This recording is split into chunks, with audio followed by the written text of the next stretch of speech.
Welcome to DAX Machina. Together, we'll explore the writings of D.A. Roberts along with other authors, with a particular emphasis on the horror genre. We'll discuss writing, the inspiration behind horror stories, as well as the possibility that monsters might not be safely locked away in the pages of fiction. Thank you for joining us.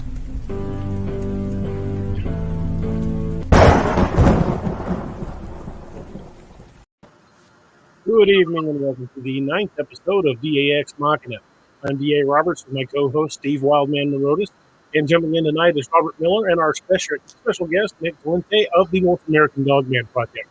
He was going to join us last week, but he had some internet issues, so he's all fixed up and here with us tonight. And tonight we are going to be discussing Dogman and any other creepy cryptids that haunt the dark woods and sometimes haunt people. So thank you guys for doing this, and I'm going to let Nick introduce himself more formally, and he can tell you a little bit about his background and about the North American Dogman Project. Nick, go ahead. Well, I'm the Region 3 Director of the North American Dogman Project. I've been doing cryptozoology. I consider myself a cryptozoologist because I've been doing cryptozoology for approximately 22 years. Extensive education in it. I know people say, oh, you can't get a degree in it, but I took some college courses from European countries that have colleges over there, and I posted them up on my home page, my personal page. Also consider myself a Fortean Researcher because I look into the anomalous phenomena that's out there.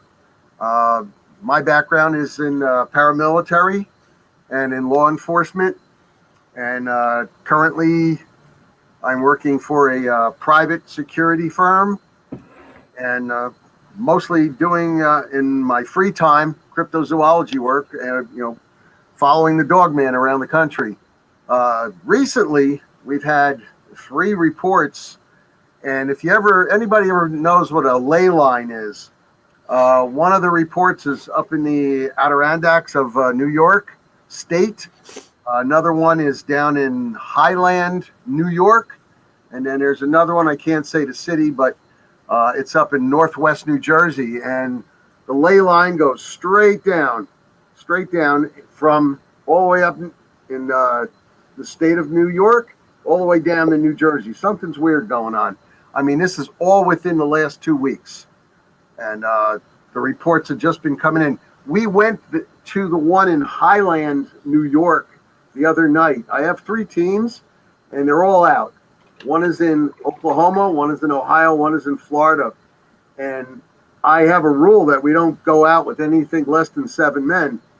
And we had to go to Highland, New York the other night because this lady was scared beyond belief. But the description that she gave us, to me, I didn't think it was a dogman, because her description is something like a being that is 12 to 15 feet tall. To me, that's a Bigfoot, Sasquatch, whatever you want to call it. And she's in Highland. Aha, good. You got some ley lines up there. She's in Highland, New York.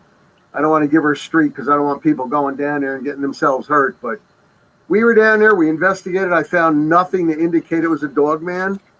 And what we did was I brought a really large jar of cayenne pepper.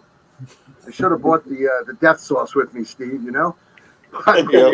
What I did was her backyard, I put the cayenne pepper, I just spread it out all over the place.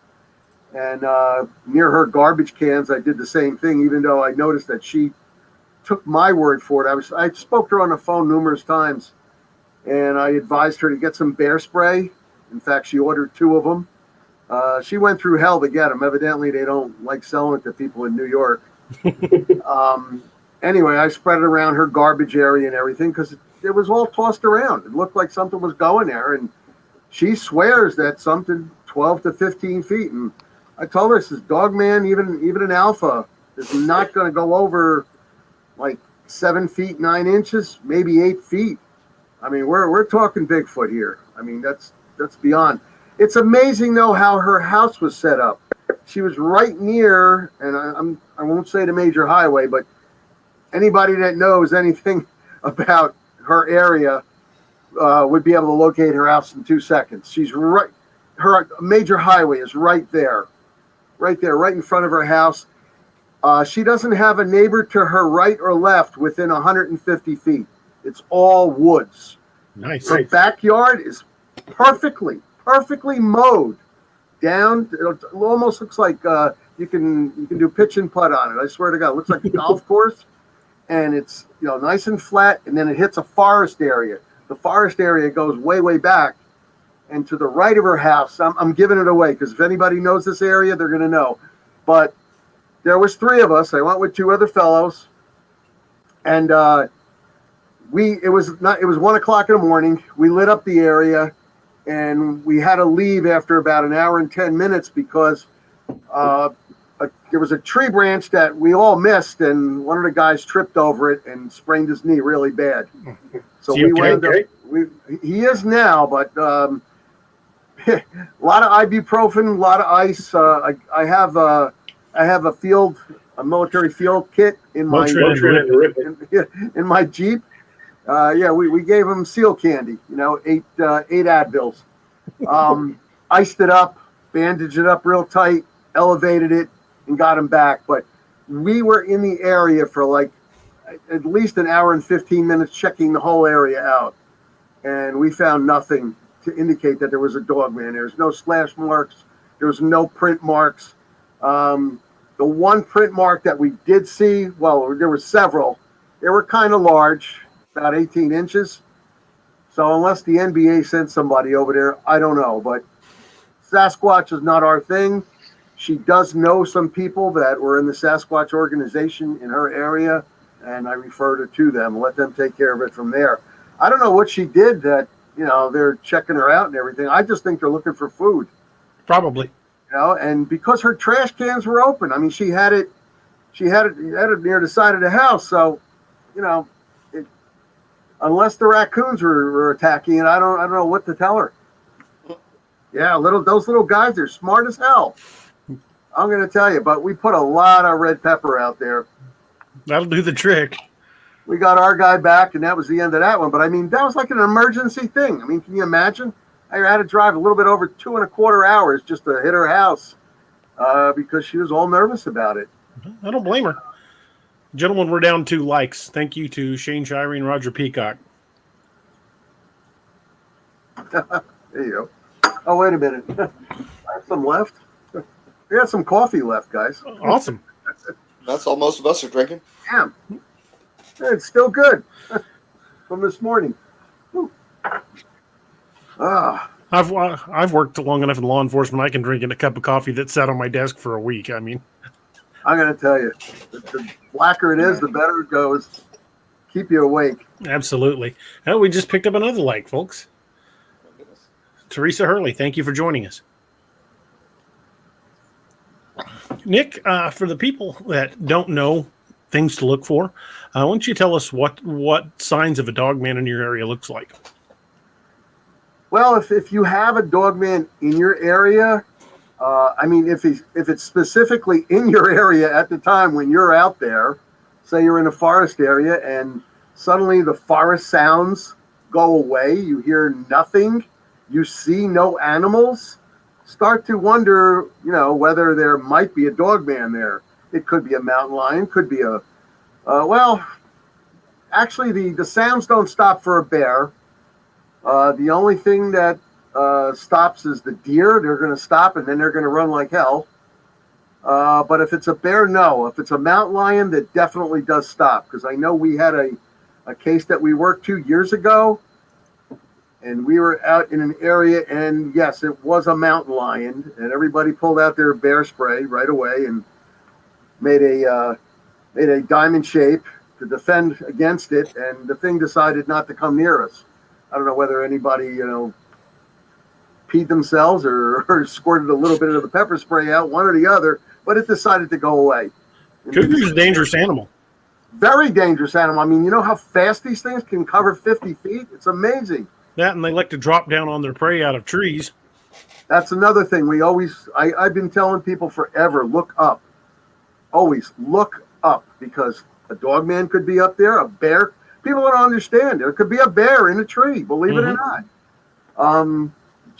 Hopefully not to bore people that have heard me, before on podcasts, but I was out with a buddy of mine. He was deer hunting, and we were in his blind up in the trees, and we're approximately 22 feet up.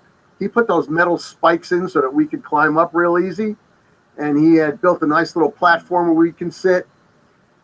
He goes and pulls. I already had breakfast. I just had coffee with me, but he pulls out 2 of those McDonald's Egg McMuffin things, and I'm telling you, you could smell them like 20 miles away.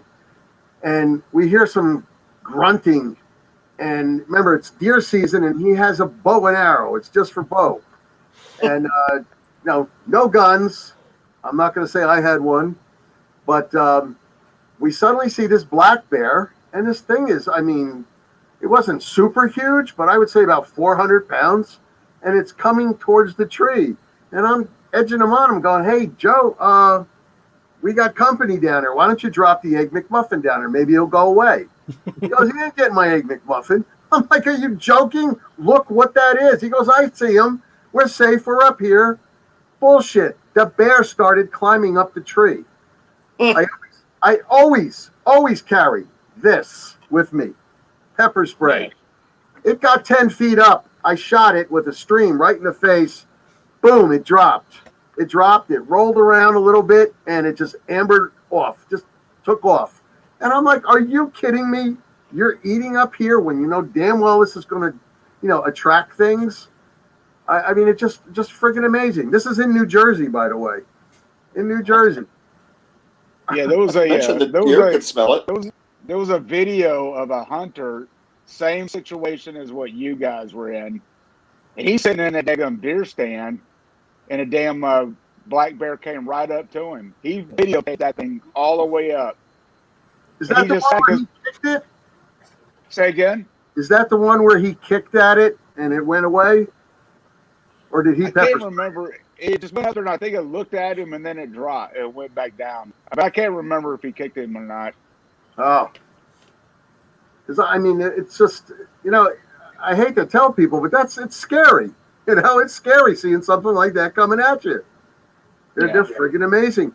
I remember driving to work several years ago, and I'm going across Mountaintop Road down in the Gillette area, Gillette, New Jersey. We don't have anything there but deer and fox and, little tiny animals, raccoons. And I'm driving down the road, and somebody's semicircular driveway is, and I don't know how I could tell, but to me it was a teenage bear, very, very nice coat on it. Very hairy, big, on all fours, right in the person's circular driveway.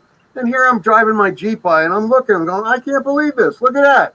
Yeah, that might have been Robert. Could have been. Nah, he's got a little distinguished gray there. This thing was totally black, and he was just hanging out. So, DA, I think I told you about this one. So I call the police department to alert them that there's a bear at such and such address. And you know what the cop says? He goes, was he acting aggressively? I almost peed myself. I'm like, oh yeah, like I got out to see if he was going to be acting aggressively. No. Yeah, they didn't want to go after him because they might get accused of profiling. Oh my God. Well, he had a bad attitude. Does that count? Damn. He didn't have his shots. He needs to be dragged out of there. He wasn't wearing a mask. He looked very well cared for, though. It looked like he ate really well. It looked like somebody brushed him. I couldn't believe this bear. It looked beautiful, like something that you would see in a zoo. It was bass with bad attitudes. Yeah, we got a heart from Josh Dalton. Josh, thank you. But people send me messages and emails all the time. Where can I find Dogman? You really want to find Dogman? Seriously? Say Sasquatch finds you 12 feet, tall, 1,200 pounds. What's your game plan then? Say a mountain lion finds you, like that mountain lion, was it a couple months ago, found that guy that was a jogger or something. And I don't know who was filming it, whether he was filming it or his friend. But damn, that thing was big, and it kept coming after him, and he was going backwards. And finally, he did something to get it to run off. But that's scary. Those things will jump on you, rip your throat right out in 2 seconds. I'm surprised. It's insane how fast those things are. I've seen 2 of them, and one was crossing the road, and I came up on it in a pickup truck, and that thing flipped around so damn fast and disappeared down into the tree line. God. I was like, holy crap, that thing was... I mean, they're so athletic, it's amazing. It really is. And the jump, you know what their vertical is? Something like 14 to 16 feet? I mean, we're talking 14 to 16 feet vertical up into a tree. Unbelievable. I just can't believe. Now, the trick is if you have to outrun a bear, you don't really have to outrun the bear, just whoever you're with. Right. And if you can't outrun them, kneecap them. Yep. Your friend? I was about to say, kneecapping the friend with you. Yeah. I will just tell the bear that I am very high in LDL cholesterol and he doesn't want to eat me. Well, with the 6 inches of fat that they have on their bodies, that's quite a bit there. I'm telling you guys. I'm trying to get a master's in zoology. Mm-hmm. Because as I tell everybody, I mean, I've studied cryptozoology. I'm still studying it. I'm 29 books behind now in my cryptid books that I'm reading. And I don't mean fiction ones either. I mean the ones where they're giving you, details and what to look for, where they're at, and, stories about them. And I've got 3 more coming in, according to Alexa on Amazon. Nice. I'm always finding another book to, have come in. What I'm trying to get at is I took zoology, got my bachelor's in that back in 2019, and I'm working on a master's. So I went to a seminar. You see, we're all sitting there in this theater, about 10 feet apart. There's like 20 of us with our masks on, because of COVID. And the instructor in there pops up on the screen a grizzly bear.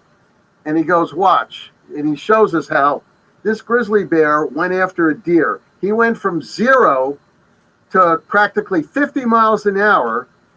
And I mean, they were filming this in about 3-4 seconds. Now that is crazy. How a bear can go like almost 50 miles an hour, for short periods of burst.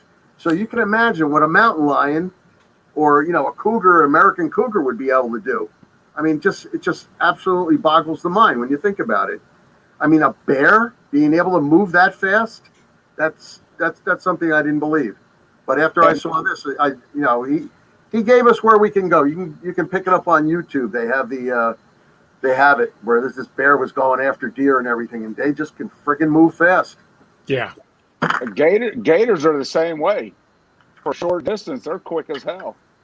Yeah, short distance. If you're getting chased by a gator, you need to hightail it. Yeah, you need to zigzag because they can't zigzag too well. Well, they got those little stubby arms. It's like getting hit by a train. Just step off the tracks. You just get off the tracks and get out of the way. So actually yesterday, my son bought a new mattress for his bed. Which he bought a memory foam mattress, which, I'm getting ready to buy one too, because it's been a year since we've replaced ours. But we've been discussing, since he got it, what we were going to do with the old mattress. We hadn't decided yet. So he just put it on the floor in his bedroom, and I think it's been decided for us. King Harley has laid claim. There's a cryptid for you right there. Yeah. There you That's go, a beautiful man. color. What kind of dog is that? He's a pit bull mix. Oh, I call him Harley the Wonder Dog. Got that he's brindle kind of color. an idiot, but he's a good dog. was he pit bull and lab or something? Or We don't know. He was a rescue. oh, as long as he's nice. Oh, he's a great dog. Yeah, we love that little turd. That brindle He looks color to is me so like cool. he's got some Mastiff in him. Yeah. He's not that big. He's only about 65, 70 pounds. Oh, If he had Mastiff in him, he'd probably be over 100. Because the last 2 Mastiffs I had, Xander, my English Mastiff, was about 180 in his prime. And then Coda, my Bull Mastiff, was about 135 in his prime. And we just got another like, folks, from Bella Doors. Thank you. Bella. There you go. Thank you, Bella. Thank you for tuning in. I'm going to have to switch cups. Fortunately, I am prepared for just such emergencies. Steve, you know what we have to do? We have to get cups and fill them with bourbon or whiskey or scotch. And every time you get a like, That's what we normally do, but I'm trying to stay sober for this show since we've got a guest. We I've do got that. a little That bit of is Irish the whiskey normal. left. Yeah, that is our normal. We usually sit around drinking when you start Irish seeing whiskey the, out of canteen cups. Yeah, when you see the canteen cups come out, you know what's in it.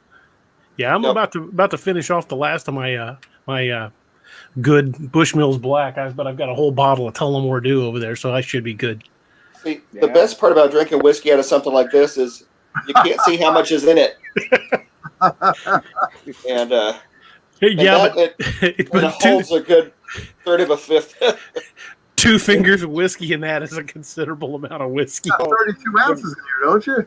Wow. Yeah, the great thing about that is you just fill to the top and just fly by the seat of your pants. Oh, I'd be tore up from the floor up if I drank one of those full of whiskey. Oh my God, that's half a bottle. Be a Man. fun challenge, Oh, though. No, been maybe there, in my 20s, but not in my 50s. No, I've done that too, and recently. Wild Man Challenge. Here we go. Hey, a breed of dog I was looking into, DA. What are Sam and Dean? What type of, They're Boer Bells, the African Mastiffs. I've been looking into those. Boy, They get to close to 200 pounds. yeah. Those Things are so cool. That's an awful lot to clean up after, though. Well, they were bred to hunt lions, so, and they have no fear. That's the good part. Mm-hmm. I'm glad they. If all else fails, you could ride him into combat. You know, that's where the Mastiff breed originated, right? The Romans and the Greeks bred these dogs for war, and it eventually became the Mastiff line that we have now, which was splintered off into different Mastiff subbreeds. But the original Mastiff breed was put in armor and went into battle alongside the Roman legion. Man. God. That's a big dog with a lot of armor on it. Yeah. You imagine putting that in your shield wall? Let me find the picture. I will bring it up real quick. There's a breed of dog that dates back to ancient Greece. And it was a dead breed. It burned. It died out. And a guy did some.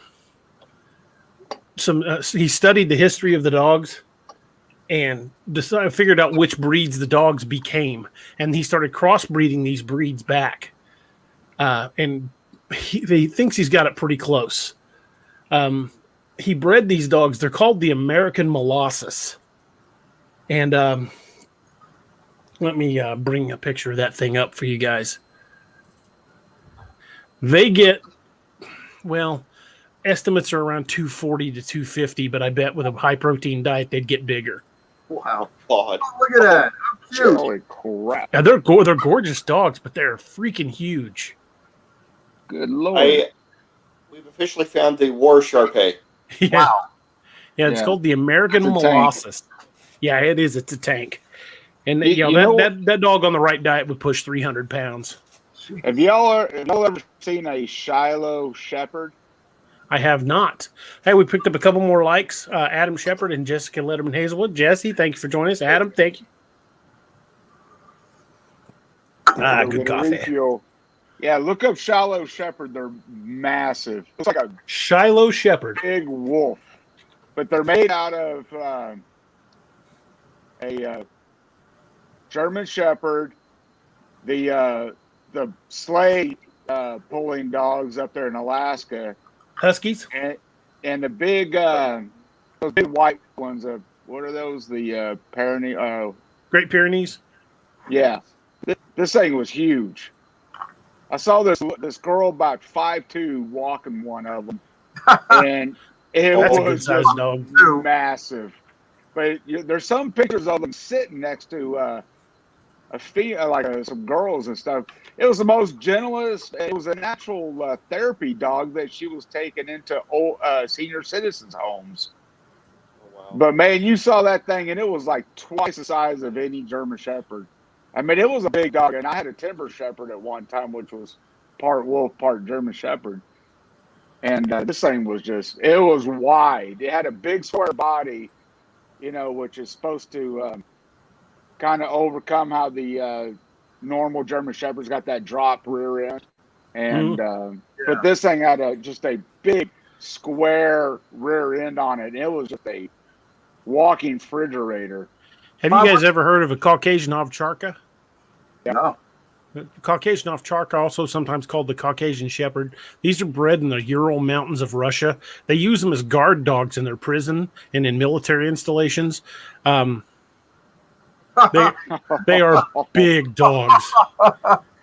You can buy them here in the States. There's a couple of breeders that have them, but if you don't mind dropping $3,500 on a puppy, but they are huge, and they come with a warning. They're very, very territorial.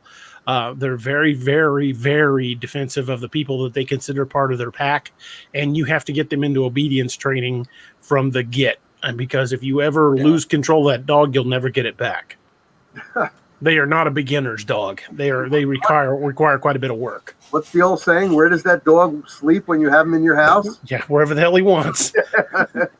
You might be in the dog bed. Right. Carries you right out. And not because of the wife. Yeah. Hey, Bob, what was that other dog that you were referencing just before? What's the breeds that are in that? Is it one breed? I mean, two different breeds or three? The Shiloh Shepherd? Yeah. Shiloh. Well, the girl that we talked to, that my wife and I, we were walking through Carlsbad out here, Carlsbad, California, in the village, and you see this just massive dog from all the way 50 yards away. And so she said that, I don't know if it's across the board with the breed or just what hers was, but she said it was German Shepherd, the Alaska Husky, that the ones they use to pull the sleds, and then the Great Pyrenees. Oh, three-way around. Oh. Yeah, well, that's what she said with hers. I don't know. I guess if you look it up on Wikipedia or whatever you use to do a search, maybe it'll tell exactly what's in it. I don't know. Pretty dogs. But that's what she said. Oh, it was beautiful. And it's funny because the paws were it looked just like a German Shepherd, only beefed up, bigger, and square. Yeah. And furry. Even the paws were furry. Yeah, you probably require a lot of grooming. Yeah. But I'll tell you what, that dog was the most gentle dog I ever saw. Yeah, but you couldn't own a Roomba with that dog. That Roomba would be dead in about an hour. It would play fetch with it. It'd spool up like a fishing spool, man. Why does the Roomba look like a tribble? Damn. What do those things go up to, about 200 pounds? It looked like they probably get in the 200-pound range from the size of them, from their build. It was probably at least 150. Yeah, he was a good-sized pup. When we got our last Mastiff, his paws looked like canoe paddles. And the funny way was when that dog, the way he grew in like sections. His like legs got longer, and he still had a weird looking body, and he was like all gangly like a colt trying to run, and he'd trip over his own feet, and then his body got bigger, and then it was just really weird the way he grew. That dog never did learn to drink right. He would submerge his whole face in the water and just like suck water up like. And then he'd raise his head and look around, just scatter water everywhere. Did it every time. We were walking through this outdoor mall, my wife and I again, and you know those cement benches that you see along sidewalks that people could sit on? Mm-hmm. Well, this young lady was sitting on that thing, and it was we found out later it was a bull mastiff sitting with its butt on the ground next to her. And the head of that daggum bull mastiff was taller than the top of where her head was by a head. I tell you, bull mastiffs are the best dog with kids. What is that thing? Bull mastiffs are the best dogs with kids. When my boys were little, we had our bully. They could take food out of his mouth while he was eating, and he'd look at him like, "Hey, I was eating that." He never growled, never got aggressive. And I came home from work one morning, and like I said, the boys were all pretty young. And I come home from work I get home about 7:30 in the morning after working an overnight shift. I'm still in uniform. I walk in the door and I open the door from the garage and I look in the living room, and my oldest son has already gotten cereal for his younger brothers, and they're all three holding cups of just dry cereal and eating it. Well, they're in the floor with cartoons on, laying on the dog like a pillow, all three of them. And my oldest son will take a bite of cereal and he'll give a bite to the dog. He'll take a bite of cereal and give a bite to the dog. And that dog was just perfectly content to be a pillow for those kids. And they watched cartoons all morning. Gotta pay the babysitter. Oh, yeah. He was a big goofball, but if anybody got near those kids and he didn't know who they were, it's like The Exorcist came out. The way it should be. Yeah, he was a great home defense dog. I felt very comfortable knowing he was in the house when I was working overnights. Got a like from Willie Johnson. Willie, thank you. Man, I got to go get a refill. My wife's cousin, Willie. Thank you. Willie's a cop. Willie's a cop down near Dallas, Texas. He's not in Dallas. I think he's in one of the suburbs. Okay. Thanks, sir. Sure. Got another one from, if it'll stay over there, Beth Kolazinski. Beth, thank you. I'm going to be popular tonight. I should be wide awake tonight. Dick, tell us about your most terrifying encounter with Dogman case.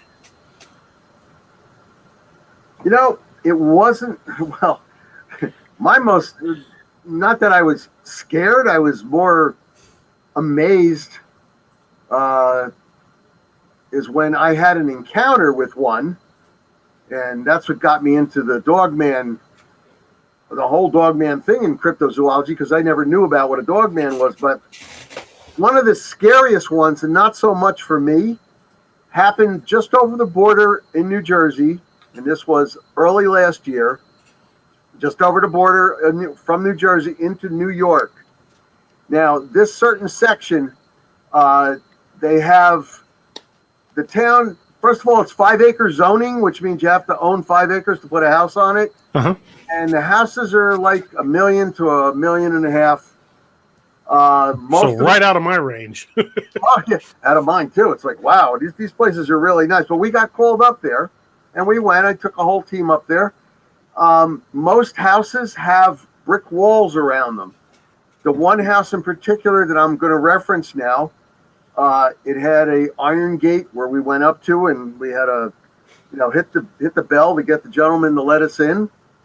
And it was the walls were approximately 8 feet high, and it surrounded the entire house area, and including the backyard. They had a built-in swimming pool, beautiful house, amazing everything over here, and all the houses around them were similar. In that respect. I mean, they may have had different walls or different type of fences, but everybody had their own fencing or some way to keep the outside people from coming in. Now, they had what the SEALs refer to as a hair missile, a Belgian Malinois, or Malinois. How you pronounce Malinois. That? Malinois. We call it, when at the sheriff's department, we referred to it as a Maligator. But very smart dogs. When I was with a federal police department, we had one. His name was Aldo, and I mean, I treated Aldo as one of the other officers, because you talked to him, he knew exactly what you were talking about. It was just amazing. Anyway, they had one. He's about 75 pounds, male, very, very well mannered and everything.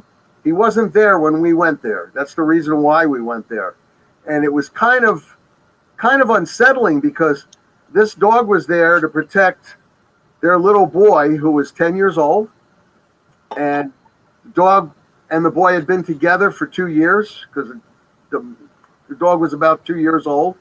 Highly trained. They took it to school and everything. He would alert. Anytime anything was going on, the dog would alert. This is the part.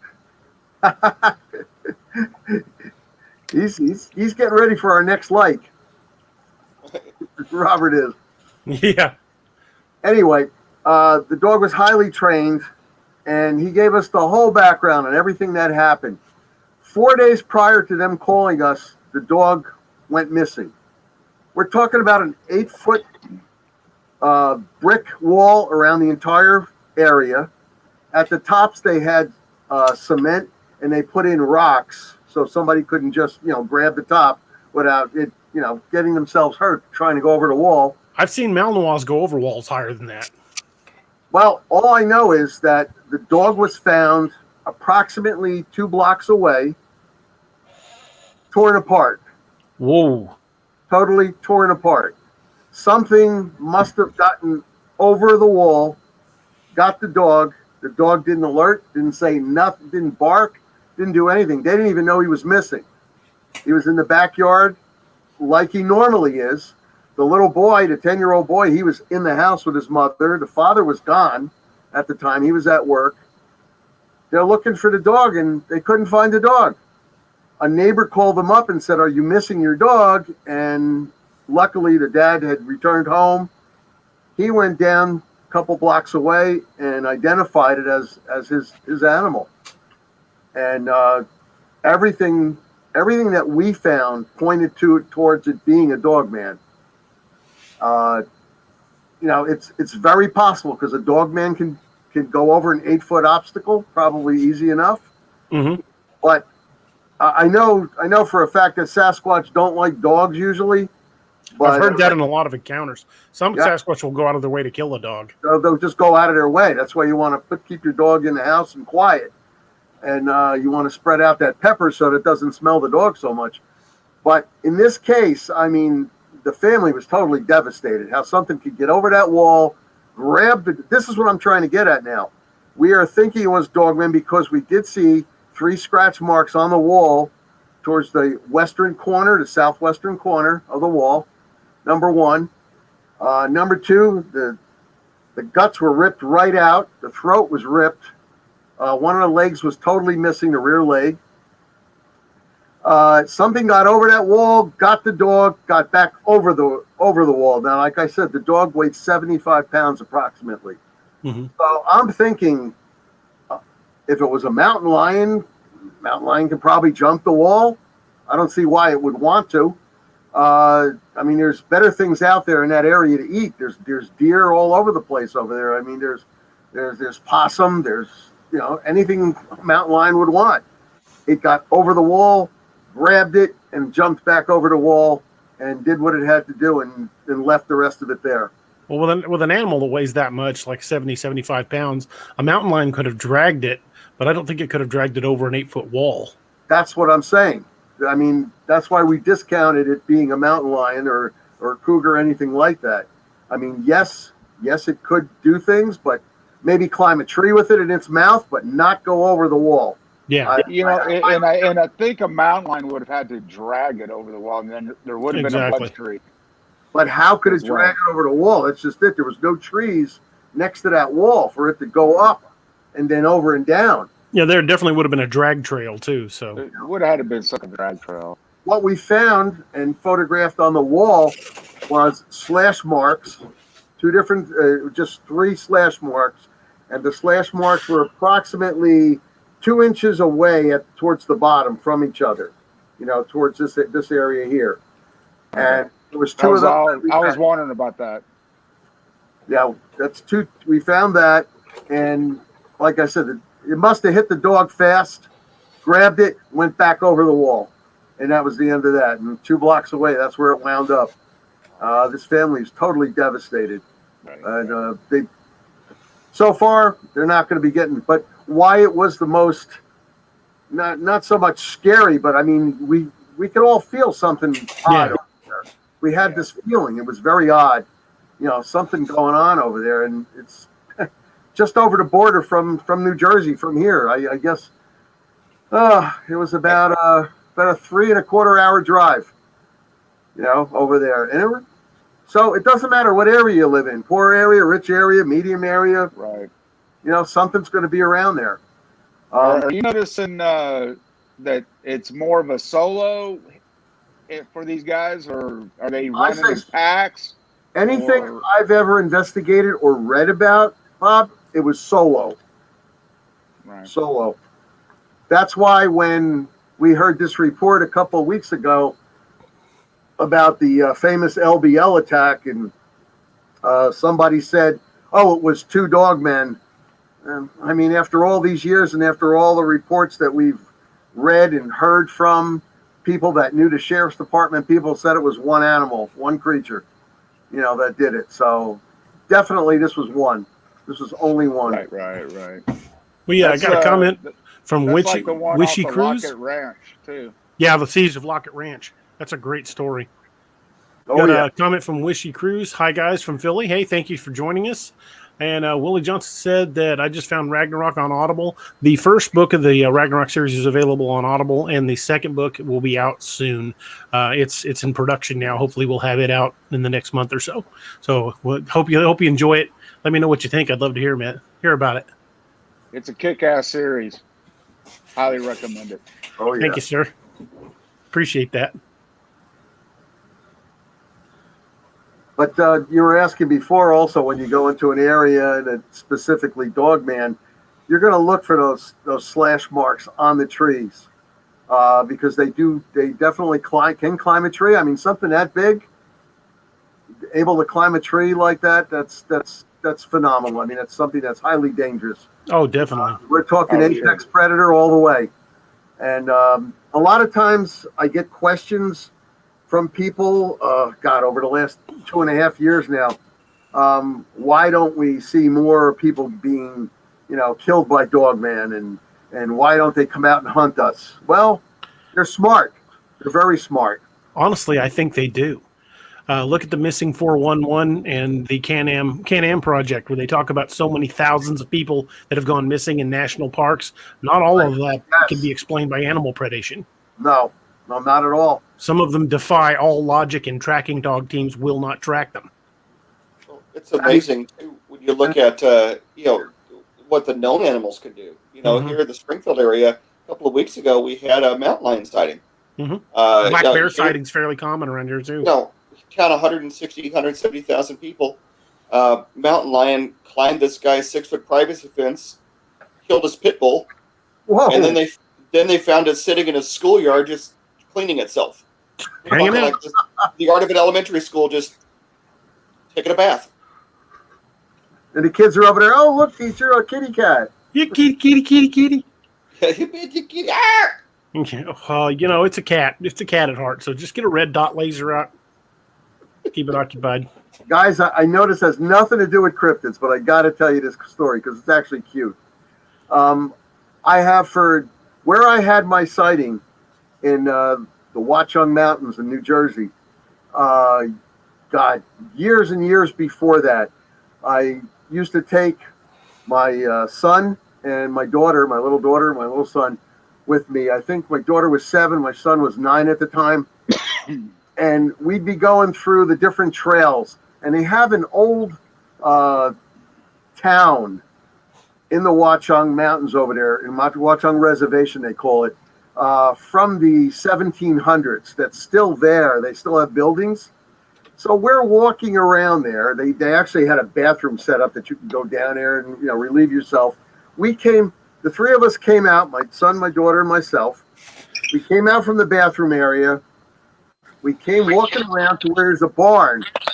And right in front of the barn was a little animal. And my daughter, being an animal person, and like I said, she was about 7 years old at the time, she goes, "Oh, Daddy, look at the cute little kitty." Okay. Well, I turned and I looked at this cute little dark brown kitty with a white stripe down its back. And I told them, "Run!"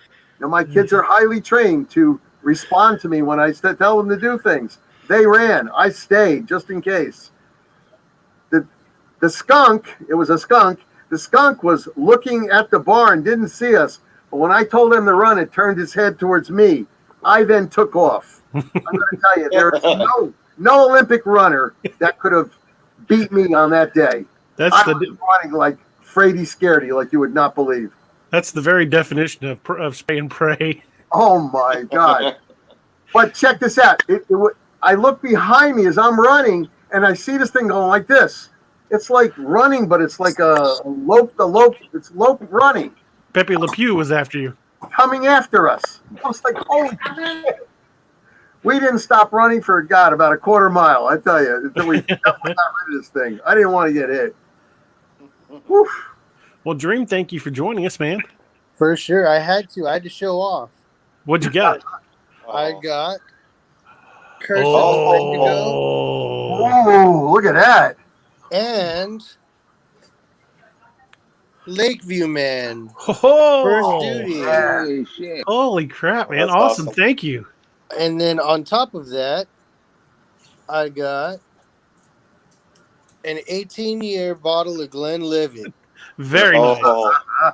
That trumps the books. Good scotch. Yeah. Well, I Damn, saw. So there's this. You win place the? down Did you win the street. Cajun Lotto? No. There's this place down the street from me 50 that. a year for a million years. No, there's this liquor store down the street from me that they have a whole bunch of different kinds of alcohols and everything else. And I was very close to getting Dalmore because I saw that, and I remember DA was talking about Dalmore, how he likes that one, and I was like, oh. And then right next to it was the Glenlivet, and I was like, sorry, dude. I don't know. I've had both. I'll take the Dalmore. Really? Yeah, Oh. I like Glenlivet. It's all right, but to me, and no offense to the 15-year-old Macallan that Steve and I drank, but I haven't tried that Bushmills he's got yet. So we still got to wait and see what that is. But that 21-year-old Bushmills. Yeah, that 12-year-old Dalmore was just amazing. I loved that. It's one of my favorite drinks of all time. Which Bushmills you got, Steve? I've got the Bushmills 21. Ooh. Oh, damn. that's the one I want. That's the one I'm Yeah, getting. my wife bought it for me for Christmas, and I'm really hoping that the DA wasn't misrepresenting his stair climbing ability, because I feel real guilty trying to drink this stuff by myself, and I really want to drink it. Well, if I keep feeling the way I am today, I feel like I could probably do it. That's awesome. Oh man. Well, since you showed the books, we'll go ahead and make this the time. Yeah. We are going to reveal tonight on the air, live for the first time anywhere, the brand new cover for the newest addition to the D.A. Roberts stable, codename Wild Hunt, the book 3 of the series, Operation Blood Eagle. Everybody ready? Yes. Yep. There it comes. Here we go. Nice. That's cool. Ooh. Oh. I like the plane. Yes. P-38. No, that is a Messerschmitt Bf 109. Ooh. I thought it was a German plane. I see is a the German. Iron Cross on it. Messerschmitt. Yeah. Yeah, it's a ME 109. That's That awesome. looks sick. And I love the Weiser High in the back. Yeah, definitely. And I will read the Right. back cover blurb for everybody because I don't think you can read it on there. No. It says, a television crew from a monster hunting show arrives at Lake Nahuelhuapi in Argentina to search for a legendary cryptid known as Nahuelito. Local legends tell of a lake monster, but also of something far more sinister. What they find is something far worse than anything they could ever imagine. Something utterly unnatural with an insatiable appetite for human flesh. When the crew goes missing, Argentine military divers go looking for them only to vanish as well. When the Wild Hunt's cryptid assessment team arrives at the lake, they soon discover the creatures are not only real, but are connected to a secret enclave on the north end of the lake. The more they dig, the more they discover rumors that high-ranking members of the Nazi Party might have escaped Germany during the last days of World War II and found their way to Argentina. To make matters worse, factions are moving against them at every turn. Factions within the Argentine government, factions of creatures, and shadows within the Wild Hunt itself. Can they stop the creatures while preventing the return of the Third Reich? Oh, did you want us to answer that question? That's Can they? crazy, man. I That's think you awesome. ought I to do can't your wait to read that. audio books. I think you ought to do that. There you Right? go. Diz's going to do his own audio book now. Hell yeah. You know, that would be kind of fun. I thought about doing like a teaser on episodes of this, just picking a random book, the first of a series, and reading like the prologue or the first chapter, and just narrating it that way. Yeah, I tried to do a teaser too, but my wife told me to put my clothes back on. Yeah. Well, you know, it's funny how you recognize voices, you know, on the audiobooks. When you listen to them. I don't buy a whole lot of Audible, but I did pick up a couple of little short stories that Jonathan Mayberry had done, and Ray Porter does his narrations. And I didn't realize that Ray Porter was the guy that played Darkseid on the old Justice League cartoons. And on the new Snyder cut of the Justice League film, he plays Darkseid again. Nice. And so I'm sitting there listening to him, in the film going, it's like Joe Ledger from the audiobook. It was really strange. I want Clancy Brown to narrate mine. But, that'll be awesome. But more the Kurgan voice and less of the Mr. Krabs voice. I think the Mr. Krabs would be fun. It'd be good as comedy. But... You need Tom Kenny to do Clark's voice for you.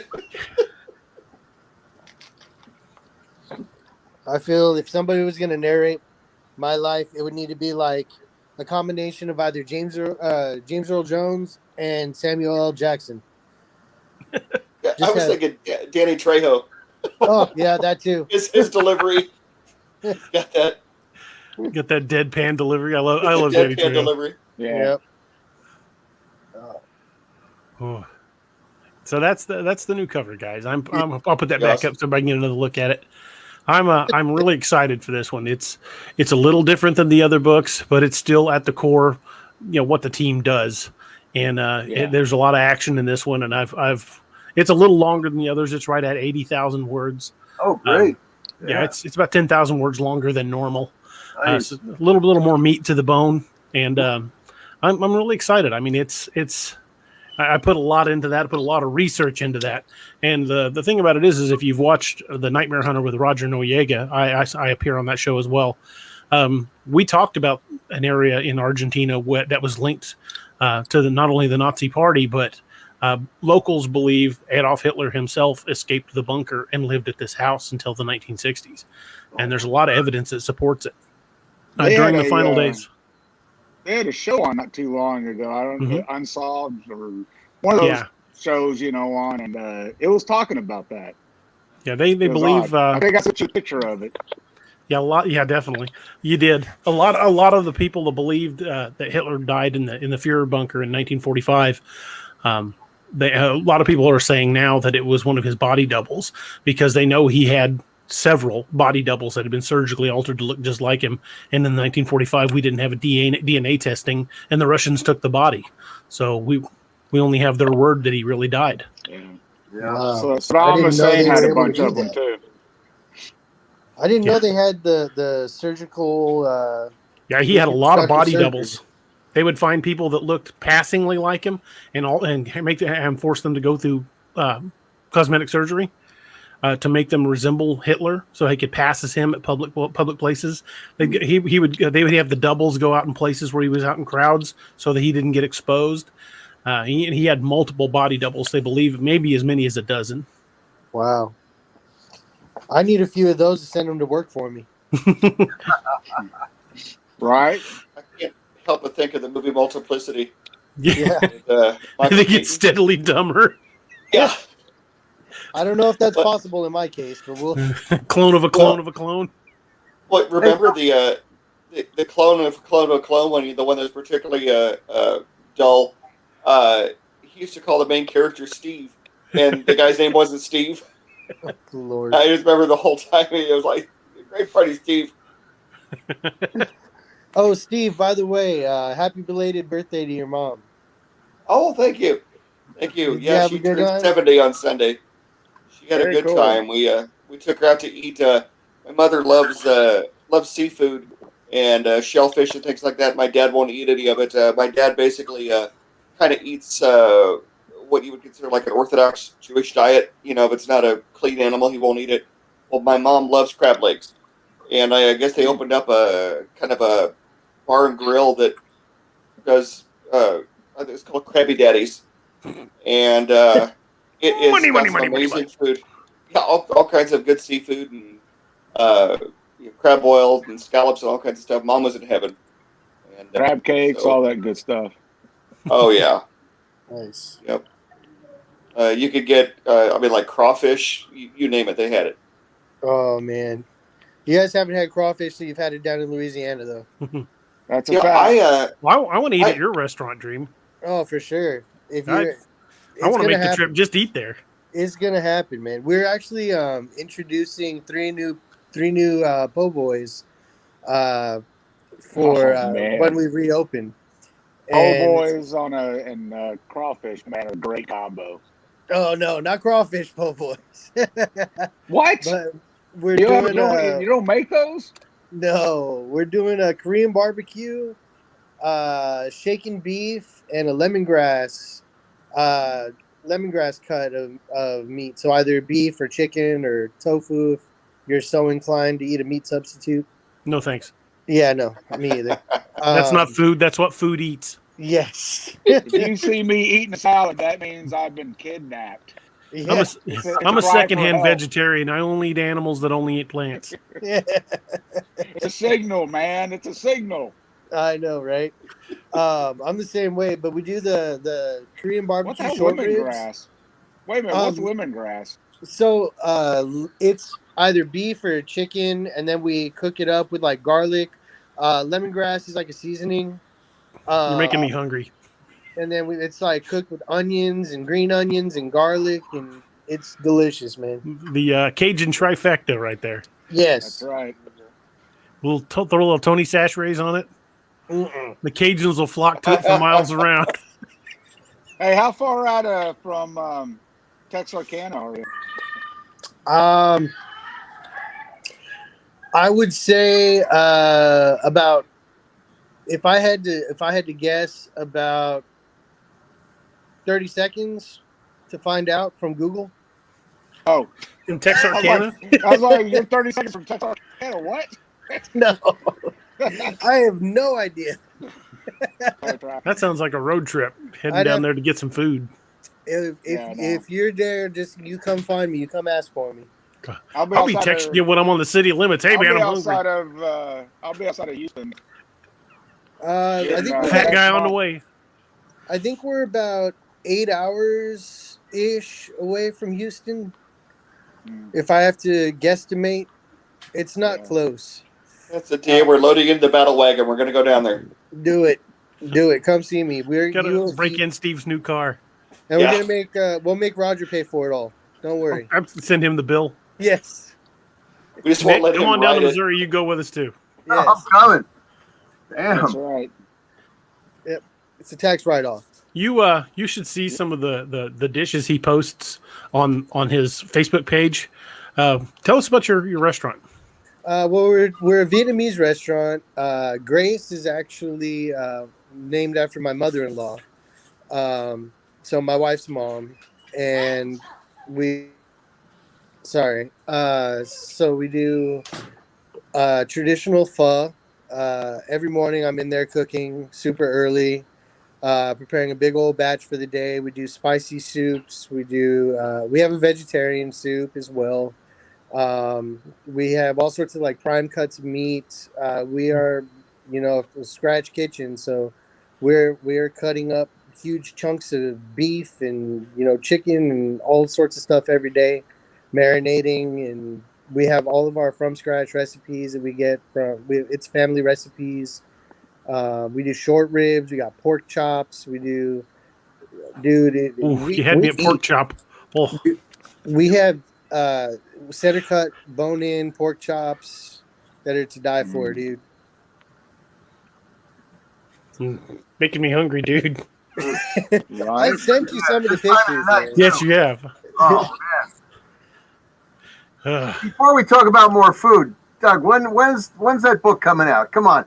My Facebook Messenger is blowing up right now. I got well over 75 messages. They want to know when. Come on. The manuscript is still at the editor. As soon as I get the manuscript back, and Andy, my editor, said it should be back this weekend. So I should have the manuscript back today or tomorrow. Wow. As soon as I get it back, I'm going to format and do the layouts myself, which saves a lot of time. And as soon as I get the final page count, I send it over to the artist, and he will adjust the length of the spine to fit the page count. And that will probably be a day, maybe less, sometimes depending on how long it takes Fish to get to it. So I'm hoping to have an early to midweek release next week. next week. Oh man. Let me type this in.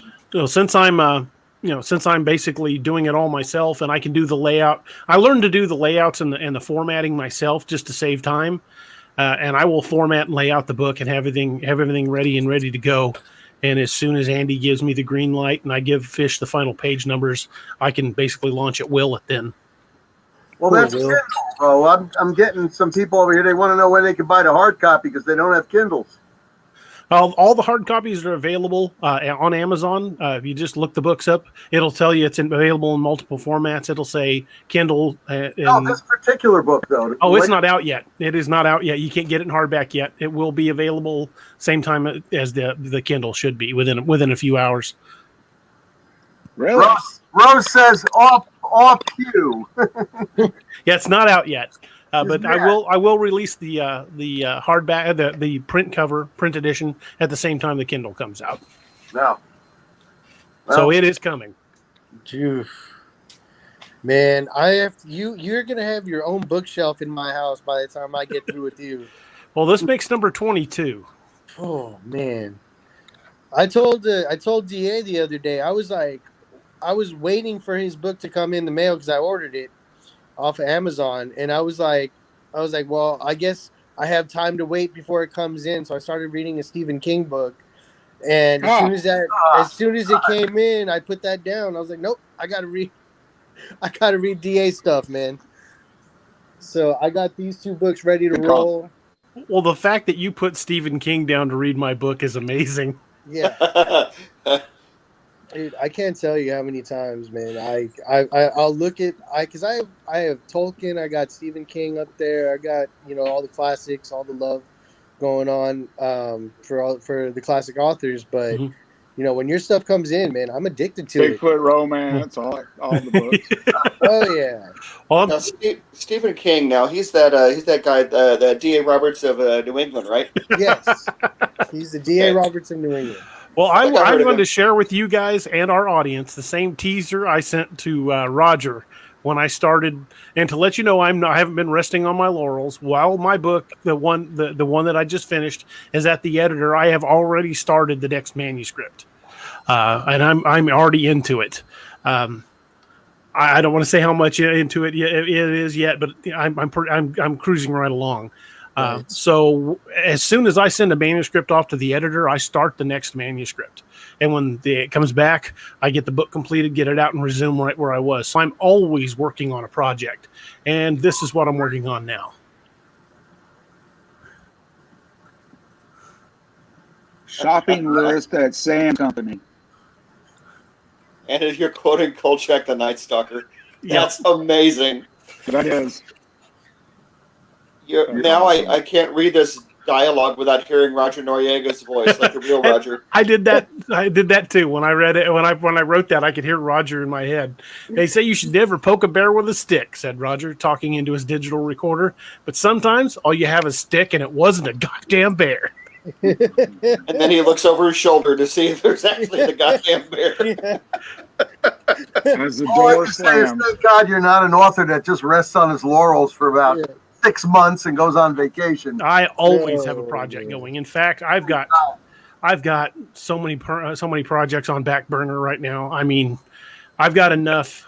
If I just wrote what I have right now, I still have enough projects going to last me through the end of the year. Yeah. I told DA, DA's got me. I'm going to go out and check an area for him. And I said, man, I should take Roger out there. And then put a bunch of dough spray down, and then take off in the woods and leave him over there.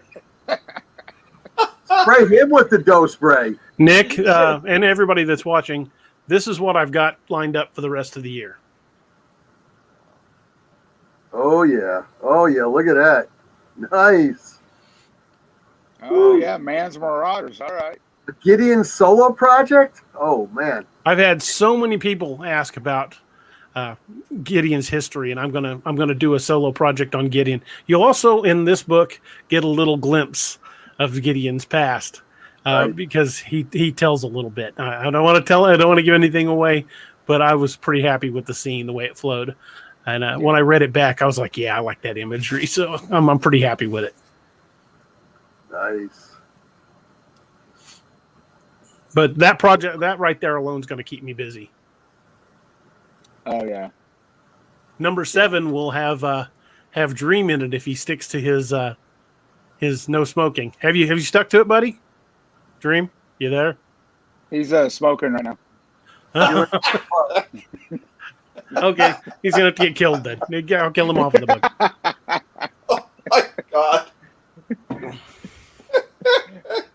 So he He'll get finds a Rougarou Bigfoot to can't death. take. Yeah, he's gonna get Rougarou to death. The finger of God smites thee. I love it.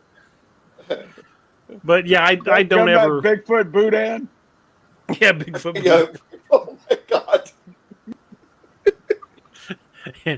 Bigfoot crawfish boil. Oh Lord. Little Bigfoot etouffee. After some of the conversations, I'm a little bit concerned about any mention of sausage and Bigfoot. That ain't andouille.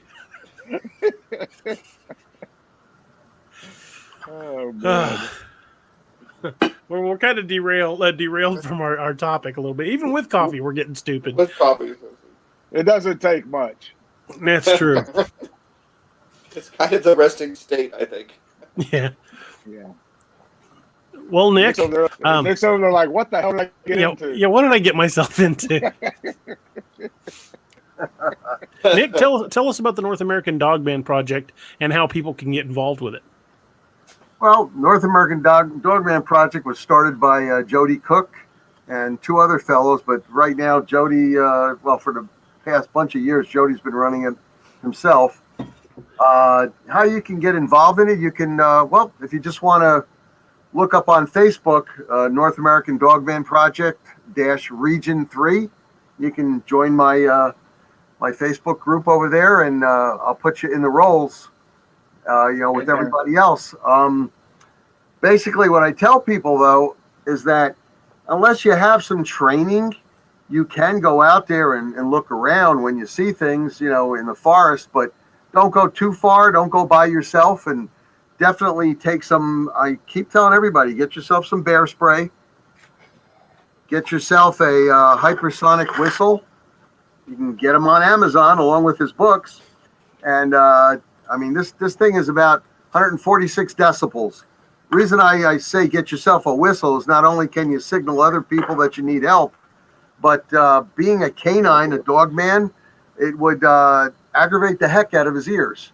You know, in the least, you might get him to hesitate while you try to, unleash your bear spray on him, or any other animal that you might, pop into out there. But like I said, the North American Dogman Project, Region 3, if you guys want to join up, I'll put you into the roll calls, and you'll be officially on with us. We actually publish the most, we put out the most content for our people to read, to educate yourself. I don't only stick to Dogman, I stick to the variants of Dogman, because there are 7 different variants. And I also go into the Rougarou, the Skinwalker, the Algonquins of Canada, the First Nation people there. They call the Wendigo that's up there, they consider that to be a, I guess you would call it a Bigfoot type instead of Gugway. Yeah, mostly like that, like a Gugway. I get into that also, even though it's not Dogman. It's just it's similar to the Type 3 Variant 3 Dogman. Yeah, which looks like it. So that's why. I don't just strictly stick to Dogman, but when people send in stuff for Sasquatch and Yeti and this and that, even though I personally am interested in it, I don't publish it on my site. Yeah. We basically stick to certain. The Dogman and cousins, I like to say, his cousins. So that's what we usually do with that.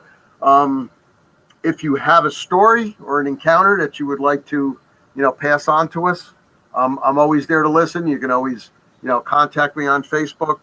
I'm very responsive to our members. I'll talk to them on Facebook Messenger. Sometimes We talk on the cell phone, like the lady I was telling you about in Highland, New York.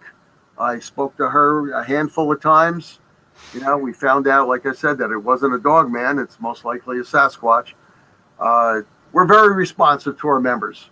And I call my section there, my Facebook page, team members, because we all work for one goal. We don't work for our own stuff. And basically, we do try to keep the people, most of my admins call them trolls, you know, people that are nasty or anything like that. You don't stick to the rules, we get rid of you right away. Because you have an opinion, I'll respect your opinion, but you can't disrespect other members on the site. And that actually goes for all the different sites, all the different regions. We have 6 different regions. I also run the International Dogman Project, and it's based out of Finland. You guys might want to go there because my admin down there, she and I, we run it together, and Johanna puts a lot into it, and she tells about the different dogman sightings, for instance, in England, in Scotland. People don't even realize that. We talk about the ones that have happened over in Australia, New Zealand. Finland evidently is a hot spot for dogman. And one of these days she's going to come out with some pictures. Right now she doesn't want to because she doesn't want people going where she's going right now. But she's a highly investigative person. I finally convinced her to go there with pepper spray because it's not so much the dogman I'm afraid of that she's going to meet up with. It's the humans that might see her parking where she parks and goes into the woods. I'm, uptight about that. And that's why we started the international one, so that she might be able to get other people in Finland and in Sweden to get together with her and go into the forest area. I don't want her going there alone, but unfortunately right now she does go in there alone. Couple girls from the Swedish volleyball team volunteered to go in with her. I mean, that would be that's a heck of a sight. I'll tell you guys, that would be a heck of a sight. But yeah, if anybody wants to, just look us up on Facebook, and we'll get you into the organization. We'll keep you updated on everything that we're doing. And the website for the North American Dogman Project is scrolling across the bottom of the screen now. Oh, there it is. Also, folks, if you're going to go camping or go out in the woods and look around for Bigfoot or Dogman, the chances that running into a wild animal are pretty high. Just be prepared. I'm not just saying this necessarily from like a big man or a Bigfoot or Dogman. I'm saying just be prepared for yourself. Carry a med kit, and I highly recommend Dark Angel Medical. I carry one of their kits pretty much everywhere I go. They make the best kits I've ever seen. I carried one for years as a cop. Just darkangelmedical.com. Their motto is simplicity under stress. And it's a kit for life. If you buy one of their med kits, and I have some of their level 1 trauma kits, if you buy one of their kits and you use that kit to save somebody's life, document it and send it to them, and they will replenish the kit for free. That's why they call it the kit for life. If you use your kit to save somebody's life, they will replace everything you use for free. They're just a wonderful company owned by veterans. Kerry Doc Davis, who showed up in my books because he's such a great guy.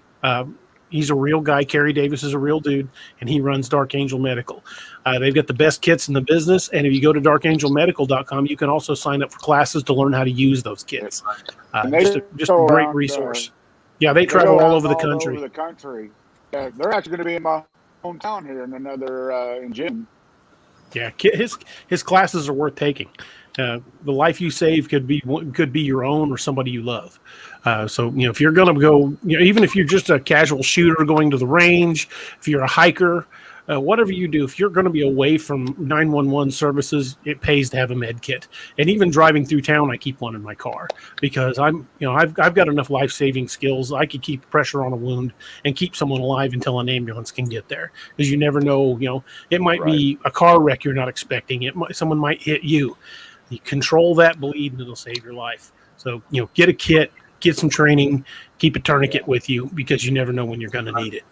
I have to back DA up on that one. Every one of my team members, and like I said, we go out in groups of 7. Every one Because I'm telling you right now, when We all have- a fan and people, We all have a Dark Angel kit on our bodies, and our medic has the full blown out kit. You need to stop the bleed if you're out there. That's right. And Blood's got to stay in the body. Yep. If you're going out, always make sure and pack a bearskin rug. And some Barry White. And some Barry White. Because you never know. You never know. He might be looking for love. Yep. Or dream. And speaking of equipment, God. not that kind of equipment, guys. If you're gonna spend any time out there, hey, where's that sign? What's that? Hey, where's that sign that I sent you? I can't hear you. What'd you say? We can't hear him. Yeah, I think your internet connection's fading on you, buddy. I can't hear you. It's okay. He's frozen in a smile. It's all good. I think so. You turned off the light. Oh, you're fading into that bad. Yeah, we get pieces of it. Hey, you come back. Bob, you need to reboot. Sorry, man. You're fading in and out bad. Reload. Well, I was going to mention Scallywag Tactical. They make some amazing knives. I've got a couple of them myself. If you want a knife that's going to get you through, their blades are virtually indestructible. They are made out of heavy-duty tool steel, beautiful blades. And the two I got right out of the box would shave hair off your arm. They were incredibly sharp. That blade right there in the middle is called the Bounty, and you can see the AR for size comparison. It's a big blade. To give you kind of an idea how big the blade is, I will show you mine. Oh, I could use that in the kitchen. Yeah, you could, and it's sharp enough to do it. This is one time I can't say mine's bigger. Look at this. That's one of the bigger ones. And if you don't necessarily need something that size, this one's called the Gunner's Mate. That I would actually use. Yeah. Well, if you go to their website, which is scallywagtactical.com, they have cooking knives that are handmade, and they are beautiful. I will definitely check that one out, man. Yeah, I want those cooking knives. They are beautiful. But I plugged those guys in my books because they make tremendously great gear. I carried a Dark Angel medical kit throughout most of my law enforcement career. Kept one on me, and when I became a patrol officer, I put one on my plate carrier. So I had one on my belt. I always had one on my plate carrier. So if something really got bad, I threw that plate carrier on. I had a second kit. When I worked as a security chief for the hospital, I would always keep one on me and made sure the nursing staff knew where it was, because hospital floors don't always have trauma kits. So I made sure I did. Most of them do not, unless you happen to be lucky enough to fall in the, to go down the ER or the urgent care. You've been out of luck. Yeah. So I always carried one, because you never know when something bad's going to happen or where. Got to be able to stop a bleed, because something, like I said, the life you save very well could be your own. I think we lost Robert. He's probably trying to reset his internet. Probably. He was probably so fed up with it. I had a funny joke and he couldn't come across. Well, Nick, what do you think of Scallywag Tactical Blades? Those will feature prominently in this new book, by the way. Oh yeah, those are amazing. They're beautiful blades. And they do such a wonderful job. Yeah. Hang on one second. I'll be right back. I'm just coming over here. After a word from our sponsors. For a word from our sponsors. We'll be right back. Commercials. I'm back. My favorite is the Kikuri. Oh yeah, This is carbon 5. It's the cold steel carbon 5. Mm-hmm. About a good 1/4 inch thick.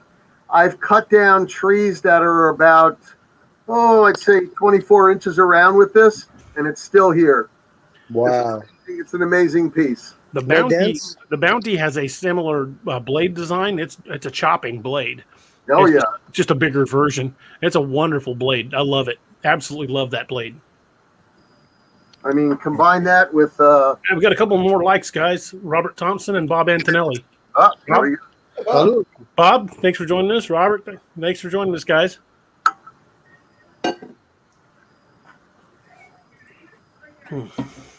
But you were saying people, when they go out there, looking around, one of the big things, I mean, especially if they're going to be out there at nighttime, is light.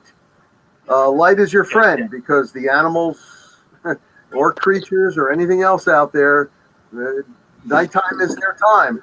Mm-hmm. And I would definitely make sure that I had more than 2 different types of light source with me, and make it about at least 500 lumens. Better yet, if you can get 4,000. The headlamps, have a couple of headlamps over there. Have a couple of battery changes, especially if you're going to go walking around. Something we like to do is to put out perimeter alarms, and it's the old-fashioned perimeter alarm. It's not just not just light beams going across. We actually spread the wires across for our perimeter to encompass the whole thing in a square. So if something's coming, it's going to either trip it up at 12 inches off the ground, or it's going to trip it up at about 25 inches off the ground. So we set up 2 on each different one, because we don't want anything getting through there. Yeah. And on top of that, we always have 2 people awake, if we're going to go to sleep, because somebody's got to be around there to alert everybody if something's coming through. I mean, my God, if you got a brown bear coming through, I mean, everybody better be awake. Yeah, you betcha. You got a big problem if you got a grizzly coming in. I mean, those things are... And they will eat people. That's an established fact. A brown bear will eat people, is right. Well, one thing to remember if you're going out anywhere is remember the rule of 2, because you look at everything. 1 is none and 2 is 1. Right. If you don't keep that in mind, if you go out with 1 book of matches, it'll get wet. Something will happen. It'll get wet. You're out of matches. You carry a backup, and it doesn't necessarily have to break the bank. You can just carry. If you need a knife, keep a cheapie in your bag. Like $5 Walmart knife in your bag, and if you lose it, so what? It's a $5 knife from Walmart. You can replace it easily. But just keep extra gear, because you never know when you or someone with you is going to need it. Yeah, it depends on if you're going to be out there for just the day, and then you're going to be going home, or if you're going to stay throughout the night. I mean, things can happen. I mean, you really need to be aware of your surroundings. You should be able to map out where you're going. That's what we always do. We go to Google Earth. We definitely map it out from there. And if we can pick one up at the maybe the ranger office, and pick one up right away, and you'll be able to do it that way. Don't just rely on, I have a GPS unit over here. I mean, it doesn't always work. Electronics fail.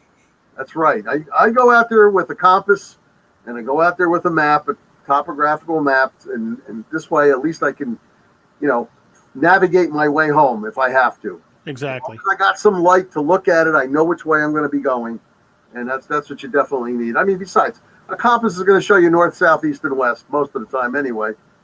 I don't think we're in an electrical magnetical field where it's going to mess up the compass. In which case, then you're going to have to look where the moss is growing on the trees, and see where the sun's coming up, and you'll be able to set where you're going to be able to go. But definitely at nighttime, you're going to want a lot of light. And besides, say you come across a cave and you decide you want to go in this cave, you better have quite a few flashlights. If there's 2 of you, I would say you should have at least 6 between you. Yeah. Always have a headlamp, because just in case. I mean, once again, the North American Dogman Project, as I've told everybody, we're a no-kill organization. However, you do have the right to self-defense. So if you're attacked by an animal, well, you do have the right to defend yourself. And I can't express, enough times for people to go invest in 2 cans of pepper spray, the bear pepper spray, because what it does is, this one here is a personal stream. I carry this with me also. but I carried 2 cans of pepper spray, which are larger. They're about the size of this can here, and they spray in a conical type of a spray pattern. So this way you don't miss what you're firing at. I mean, if a bear is coming at you and you shoot it out there, that's enough to stop him in his tracks. And I mean, because it's going to irritate every orifice of his face and chin, mouth, everything, eyes. I can tell you from personal experience, it is no picnic. So did that irritate your orifices there, DA? All of my facial ones. I didn't get it anywhere else, thank God. That oleoresin capsicum, I'm going to tell you, there's only two things you could do for that. Basically, it's air. You could be like a puppy dog with your face out the car while somebody's driving you to your home. And at the same time, you should, before that, if you can, you should have a gallon of water. And just the water. No creams, no ointments, no nothing. You have to try to just get that off your body little by little. So it's air or pure water that are going to help you out there. We always use Dawn dishwashing liquid at the department because it breaks up the oil. You guys did use that and it worked well? Works very well. It didn't hurt the eyes or anything? Nope. Any more than the pepper did? Yeah. You were already hurt and you didn't notice any difference. You talking about pepper spray? Yes. Oh. It's not pleasant. No, it is not. And I can attest to that from personal experience. That's part of law enforcement protocol. Like if you're going to use it, you have to have it done to you, right? Yeah, you have to be exposed to it. Wow. And the instructors just love that. I mean, they take out this evil grin as they tell all the students, okay, get in the circle, and then they hit you with it. Yeah, I've been hit with that stuff so many times. Ugh. I got pepper sprayed once by a police officer because I matched the description. You got profiled and sprayed. Yep. Yeah. That sucks, man. I'm sorry. Yeah. The sad thing is I'm used to being profiled. So, I always get randomly selected at the airport. It's because you're Jewish, isn't it? Yeah.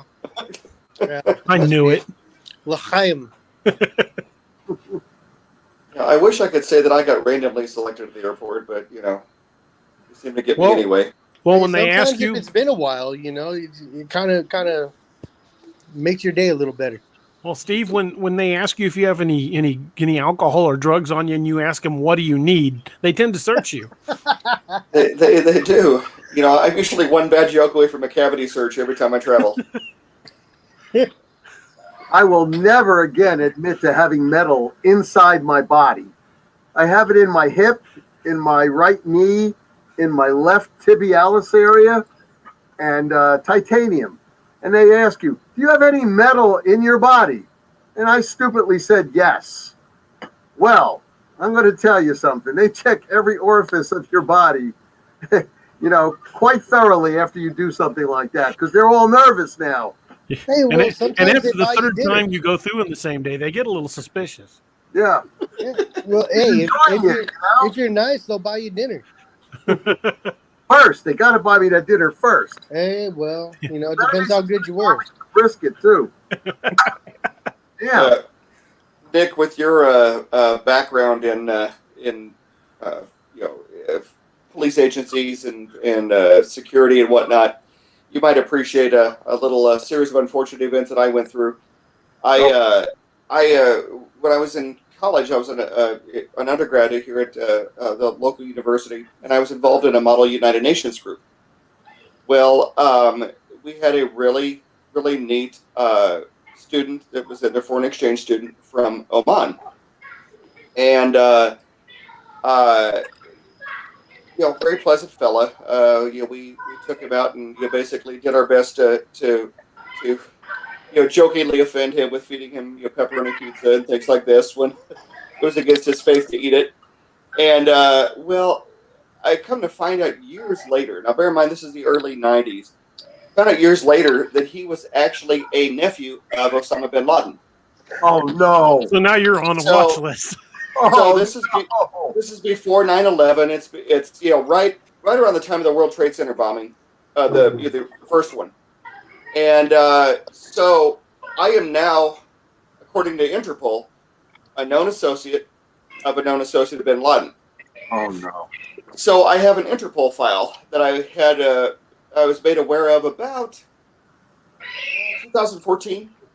I just accepted my job working as a nurse in the hospital, and my second day of orientation, I get a visit from Agent such and such with Homeland Security, and I was like, "Why am I getting a visit from you?" And so he goes, "Well, we're following up on something from 1995." Being the dumbass that I am, I'm like, "Oh, congratulations, you found me. It's only taken you, 19 years." Oh my God! Don't mess with these guys. So, thankfully, this young man had a good sense of humor, and he said, "Do you even know why I'm talking to you?" And I'm like, "No." And he goes, "Okay, so did you go to Missouri State University in the 1990s?" "Yeah."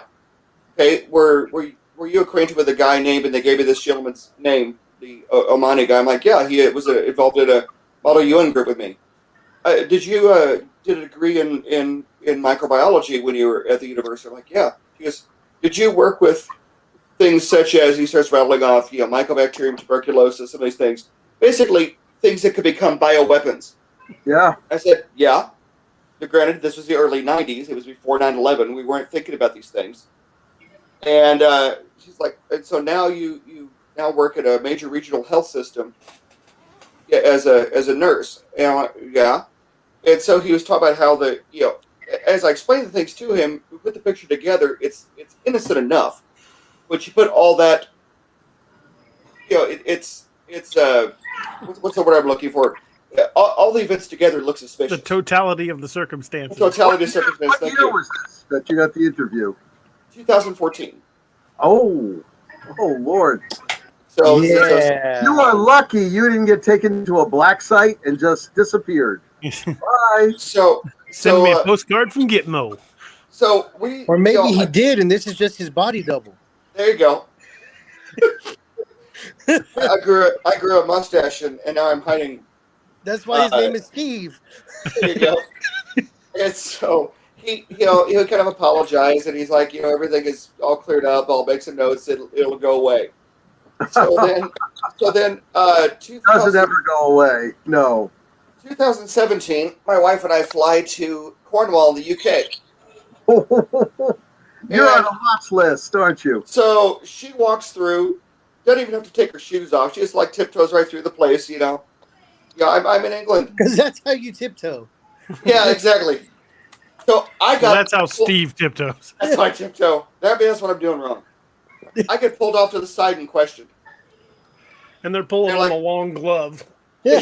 Comes in about, and she looks at me before it didn't even happen. She goes, "No jokes. Just do what he says." And so he's asked me, why I'm in the UK, how long I'm going to be here, this kind of thing. I'm like, whatever. And I'm like, well, that's really odd. So, nothing really suspicious happens after that. We're flying back, going through Heathrow. Same thing happens. Now, this time I noticed that something changed on his computer screen when I went through. When he scanned my passport, it was red around the corner, around the outside. Literally, the border of the screen reflected something. And I'm like, I am still on some damn watch list. Oh yeah, that's hilarious. You will never be taken off that watch list. I had a feeling. On there forever. I guarantee you, the guy that said he was going to take you off. Go into a room and check your underwear as the new underwear bomber. Nice. Well, it's an automatic cavity search. Did they paint your hands? Did they paint my hands? I'm serious. Did they paint them for gunpowder residue? No, they didn't. One of the other little events. So 2007, I was working in the Philippines. And one of the other things that Agent such and such mentioned was that the area that I was working in through an insurance company, health insurance company, had a pretty significant Abu Sayyaf presence. And so I was there for 4 months, for a work assignment. And so that was, I think that was the final domino that kicked over putting me on the watch list. And it took until 2014 for me to surface somewhere for them to look at it. Please tell me you didn't tell him we were part of the same cell. I don't need to get detained when I travel. Man, shit. I told them that you're involved and where you stick all the metal. If I had a nickel for every time I've been pulled over to be searched at the airport, I would be able to afford another ticket. Well, Luis Noriega says I made a first aid kit for Roger. Been pulled over for cavity searches. Oh man, he always volunteers for them. I love traveling. I brought my own lube, officer. I brought the good gloves. Don't worry about the lube, pleasure. Just spit. I went to pat search a guy one time, and when I got to his hips, he just arched his back and put his ass out. I'm like, hey, knock that off.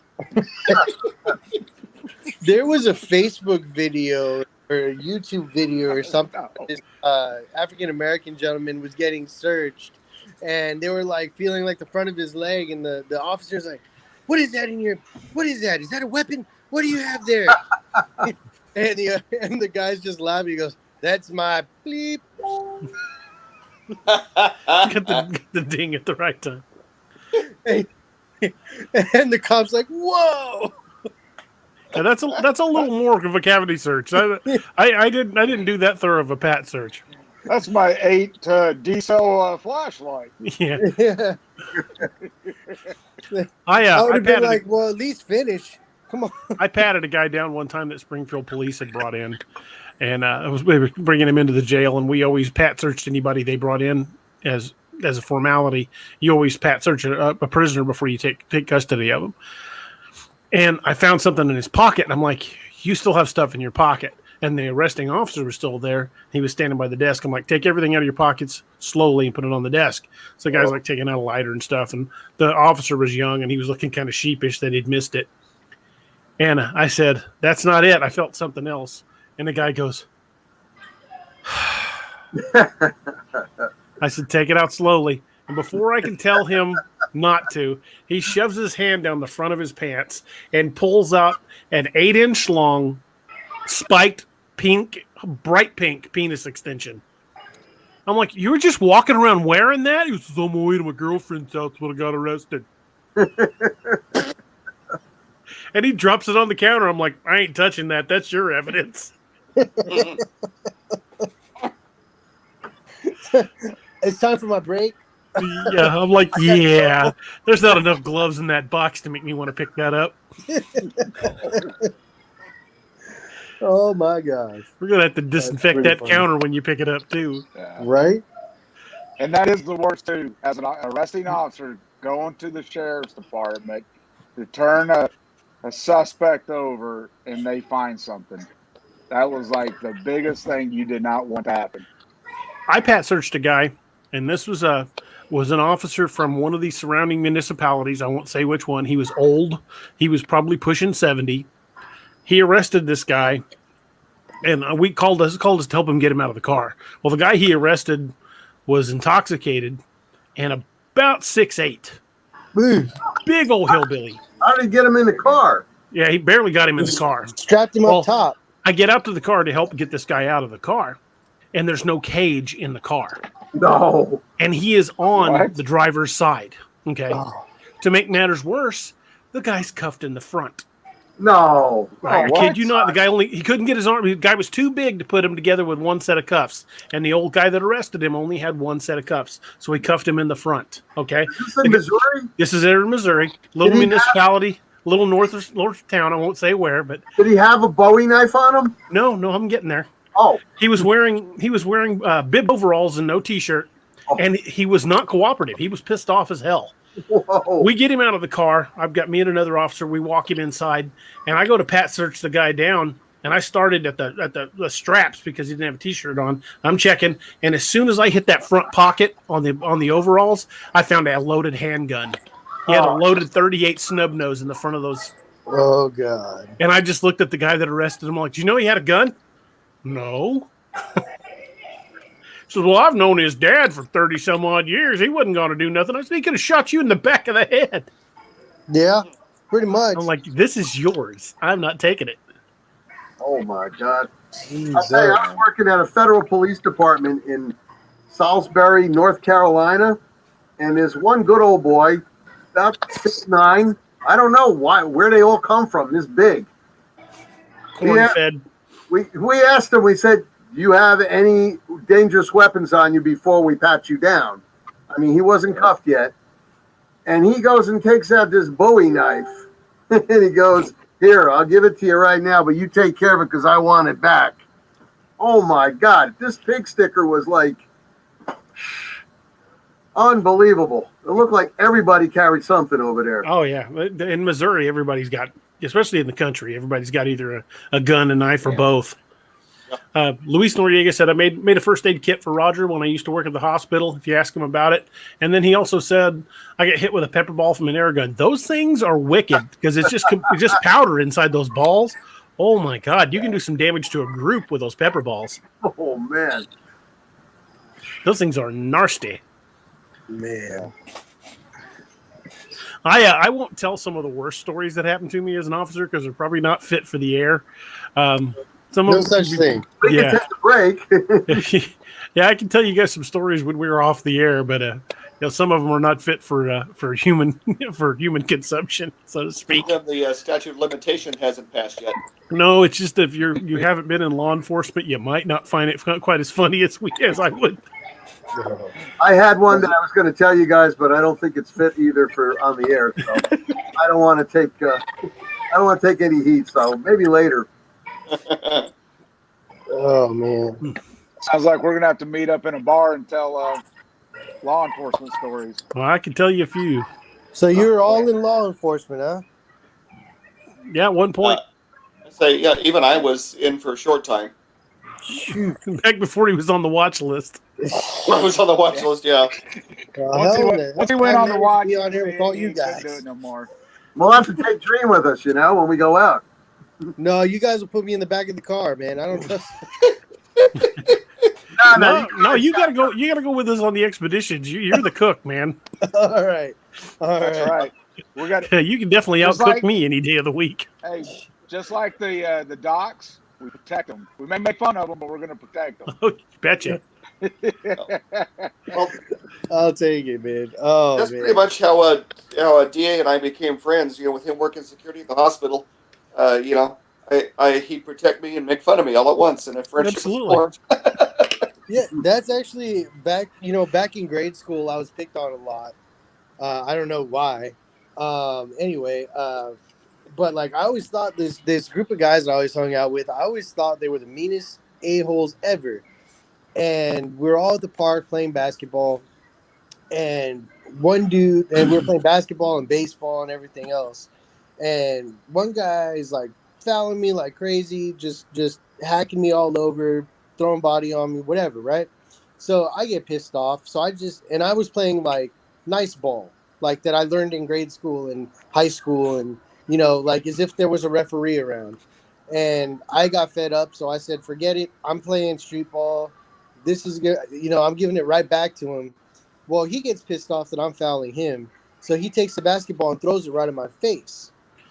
Now I get upset and I stand up to him. This guy's maybe a foot taller than me, but I'm like, I don't care. You don't do that, right? So I stand up to him and I'm about to like get my ass kicked because this guy's like massively bigger than me. And, he starts backing up and I'm like, what the hell? Like, why would you even back up from me? Right. Well, I turn around and the four guys that I went with that were all like always making fun of me and whatever, they're all standing there with the softball bats. Like, are we doing this? So I was like, you know what? I get it. All right. We cool. We good. As long as you got my back, we're okay. That's right. That's right. When I used to work security, I backed a guy down who had a knife, and he's like, "I will cut you." I said, "Yeah, I'm sure you will." I said, "But I promise you, when this fight's done, and the long cold nights when your joints are aching, you're going to remember my name when we're done." Right. That's a good one. It's because I'm going to break that knee. And any other joint you can get a hold of. Yeah, any other joint I can get. Right. You're going to be missing one eye. I'm going to keep it.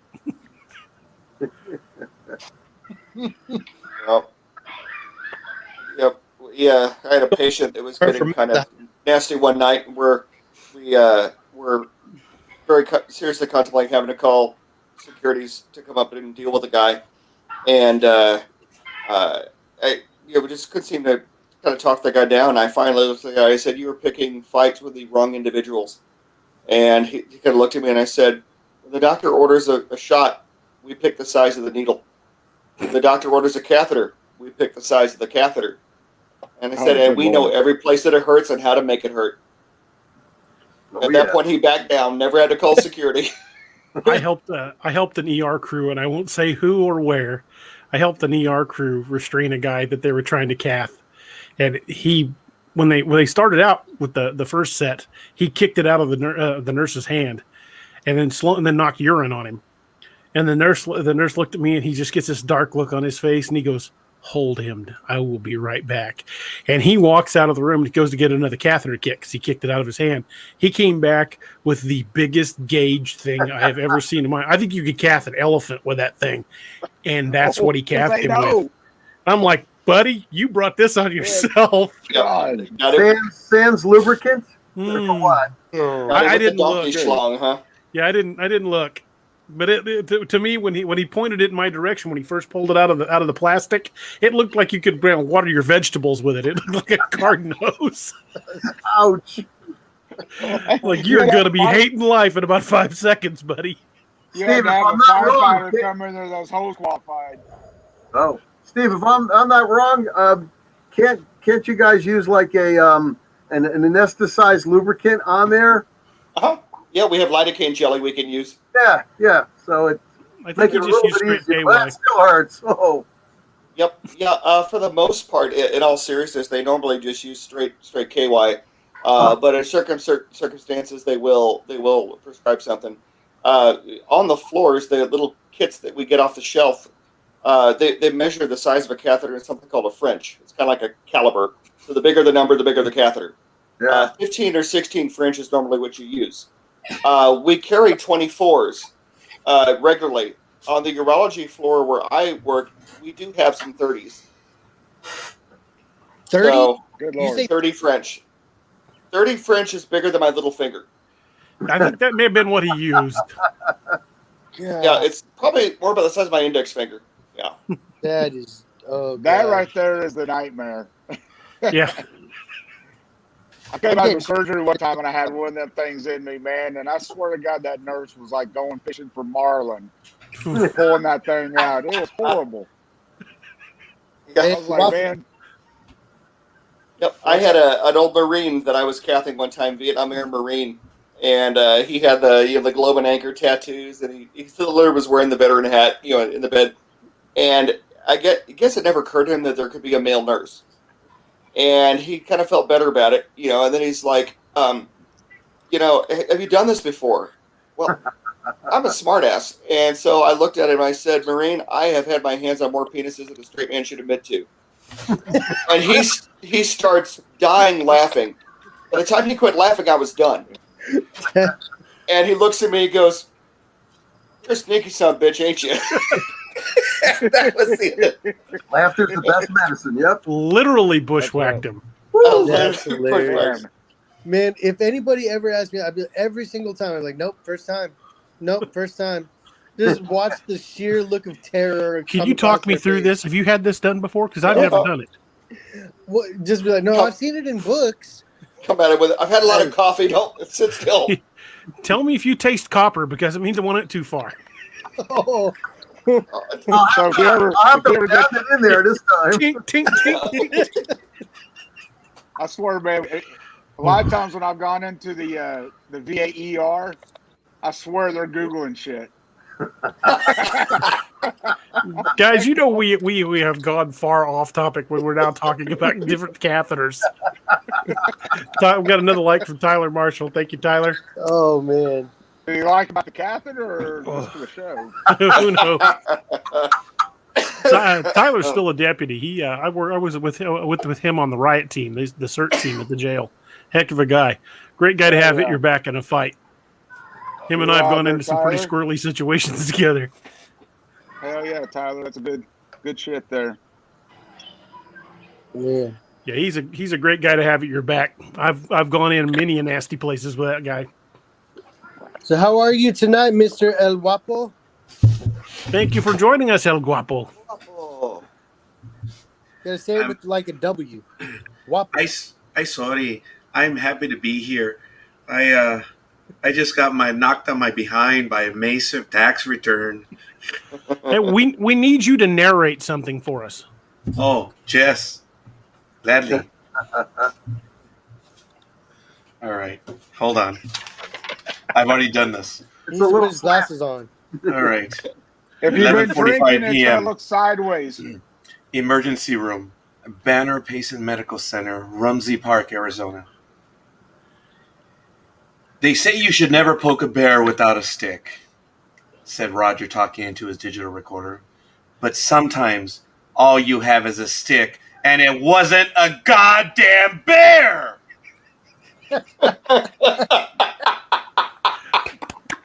And that is exactly how I heard it in my head, too.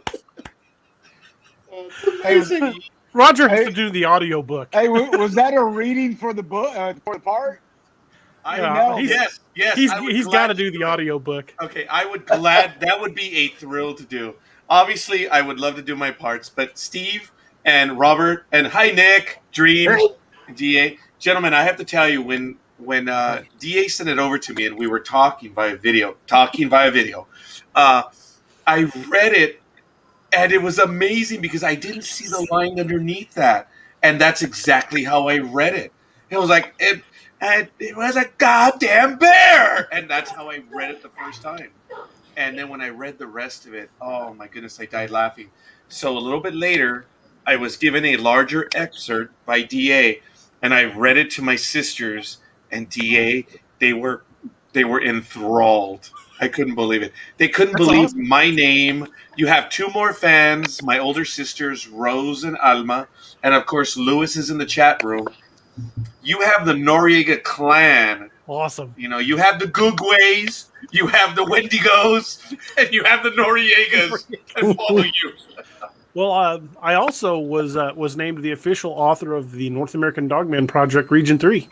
Nice. That was huge. I love that. Very cool. They've got over 3,000 members, and I was deeply, deeply honored for that. That was so awesome. Congratulations, sir.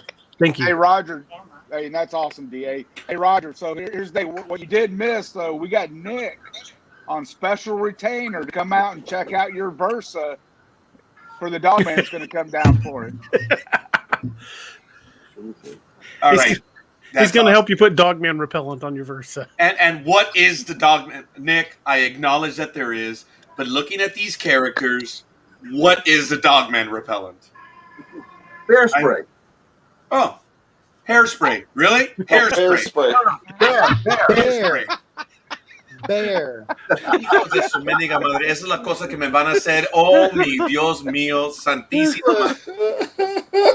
Okay, now the funny thing is that there's in the following pages, apparently I swear under my breath in Spanish. And I put that in there because I've heard him do it so many times. Actually, you've heard me snap where other people haven't, where I will instantly go off in Spanish. I've seen you nearly shove a desk across the garage too. Okay, that was not one of my finer moments. I apologize. I did Latin snap. This is the real Roger Noriega. Yes. That is real. Oh, I get to put a face to the character now. He is. I'm sorry, Nick. Yes, I'm sorry. I'm that. This is wonderful. It is beyond wonderful in what DA is doing. I've known him since his first book. It's been a thrill. It's been a hell of a run. And for those that already know the story, I did help DA early on, and he gives me more credit than there really is. But I don't know about that. It's been an incredible It's been incredible fun being able to put a little grain of sand in there, and to be a character in the series. It's mind blowing. And my sisters, I couldn't believe it. They were here at my desk. They were leaning forward as I was doing the exact same reading. Wow. And it blew me away. And they're like, "You're buying the books, right?" I'm like, "Yes, I'm buying the books. Yes, I'm buying the books." I like the one where he's got you burning a Sasquatch in the crotch with a flare gun.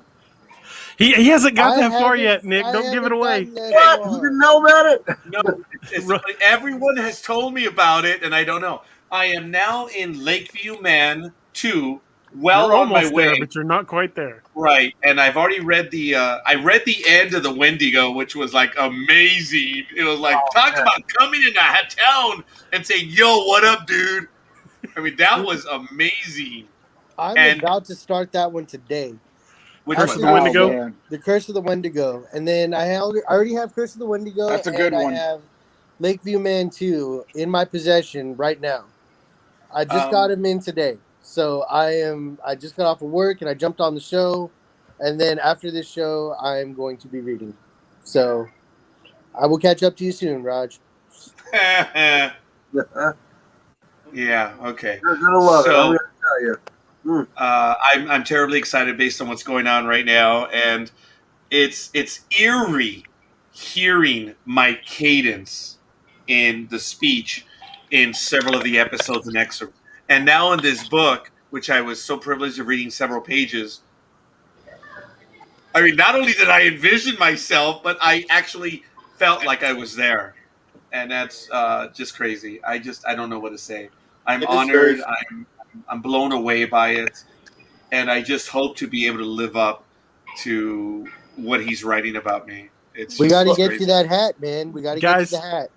90% of writing is inspiration, and every one of you guys have inspired me. Well, in my case, it's more like perspiration, but I'm all right with that. Well, Roger, it is kind of funny. It is funny to see the real life, inspiration for a character. Because I of course I met you after I had met Roger Noriega in the books, and just sitting in the first podcast with you, I laughed so hard because my mind was replaying the story with you as Roger Noriega, and I had a very similar experience when I was doing a little bit of a dry read for DA earlier this week on the new Wild Hunt book, because I had the pleasure of meeting the real Joshua Dalton. Hello out there, Josh. I know you're on.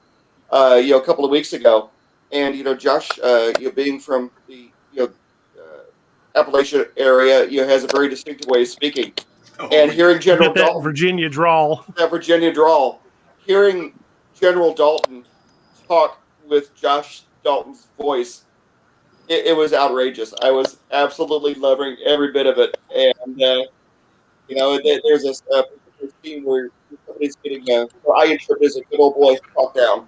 And I was laughing so hard, going, "Oh, this is so much funnier knowing the real Josh."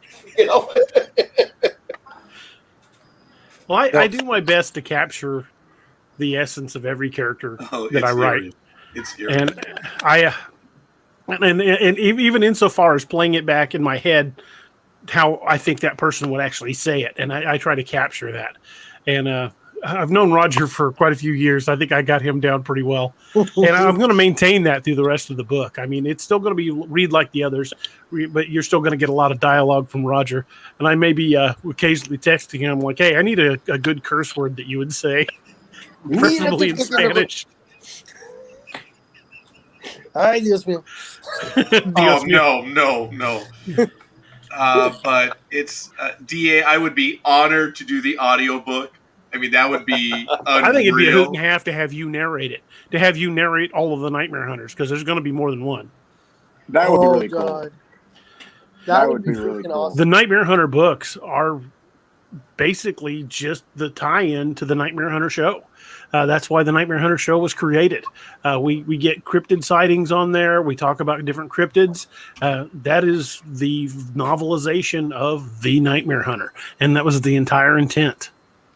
I want as much real world involved in the books as possible. That's why I use real locations. I like to have real people as characters in the books because it gives you that physical connection to the books. You could go to those places. You could talk to those people.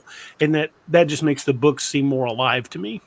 Yeah, definitely. DA, may I read one sentence of that was about maybe 3 paragraphs down of what you shared with everyone? Why don't you read like the first page and a half? That's fine. Oh, okay. Well, then I bear with everyone. Okay, ask your. This is completely raw, has not been edited in any way. This was just written last night. So okay, I'm just going to do the first page. So you've already heard part of it. So I guess. Oh, and I do have a recorder, so you guys can imagine. Here it is. This is a digital recorder. I even showed it to DA. This now the one that he has is a lot better, but this is a digital recorder. I've got one similar. Mine's an Olympus. Yeah, but his is real. His has more buttons. Yeah, but I bought it for $1 at a yard sale. So it has more buttons. It works more great, buttons. though. I've got one that looks like a pen. Nice. I remember those. Those were very expensive. That's a Scotch. All right, fair enough. I'm going to do it again. Scotch and a bearskin rug. He will. Oh, yeah. All right, here we go. They say you should never poke a bear with a stick, said Roger, talking into his digital recorder.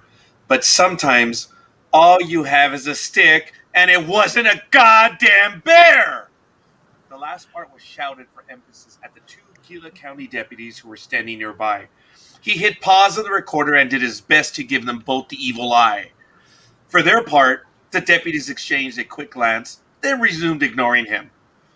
Roger was disheveled, his clothing mostly torn and dirty, although the straw raffia hat with the black and red band was largely intact.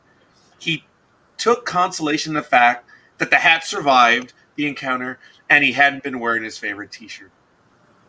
Glaring death at the deputies and muttering inaudible curses in Spanish, he brushed some of the dirt off his face and then slipped the hat against his knee, sending dirt into the air.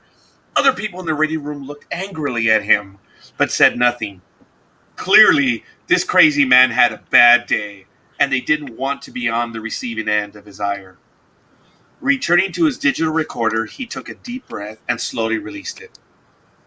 He tried to focus his thoughts before continuing. What was he going to say?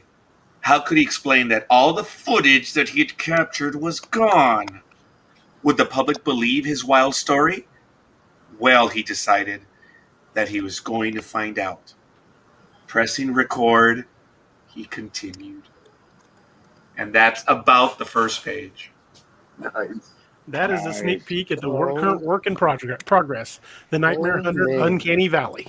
And I read this to my sisters, and they were leaning forward over my desk. They were stunned. They were stunned. Oh, man. I'm sure they could just see you. Oh, my God. Guys, we got another like from Josh Jones. Thank you, Josh. Yay.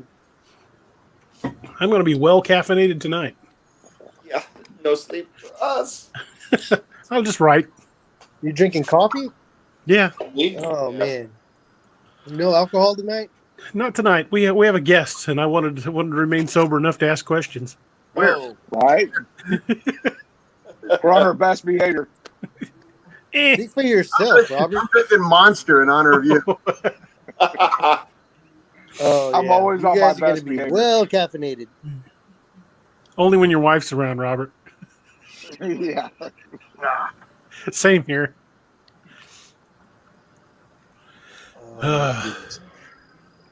Guys, thank you. I am so honored to have you guys here tonight. I mean, I really appreciate it. You know, and it's amazing that you guys enjoy my books that much.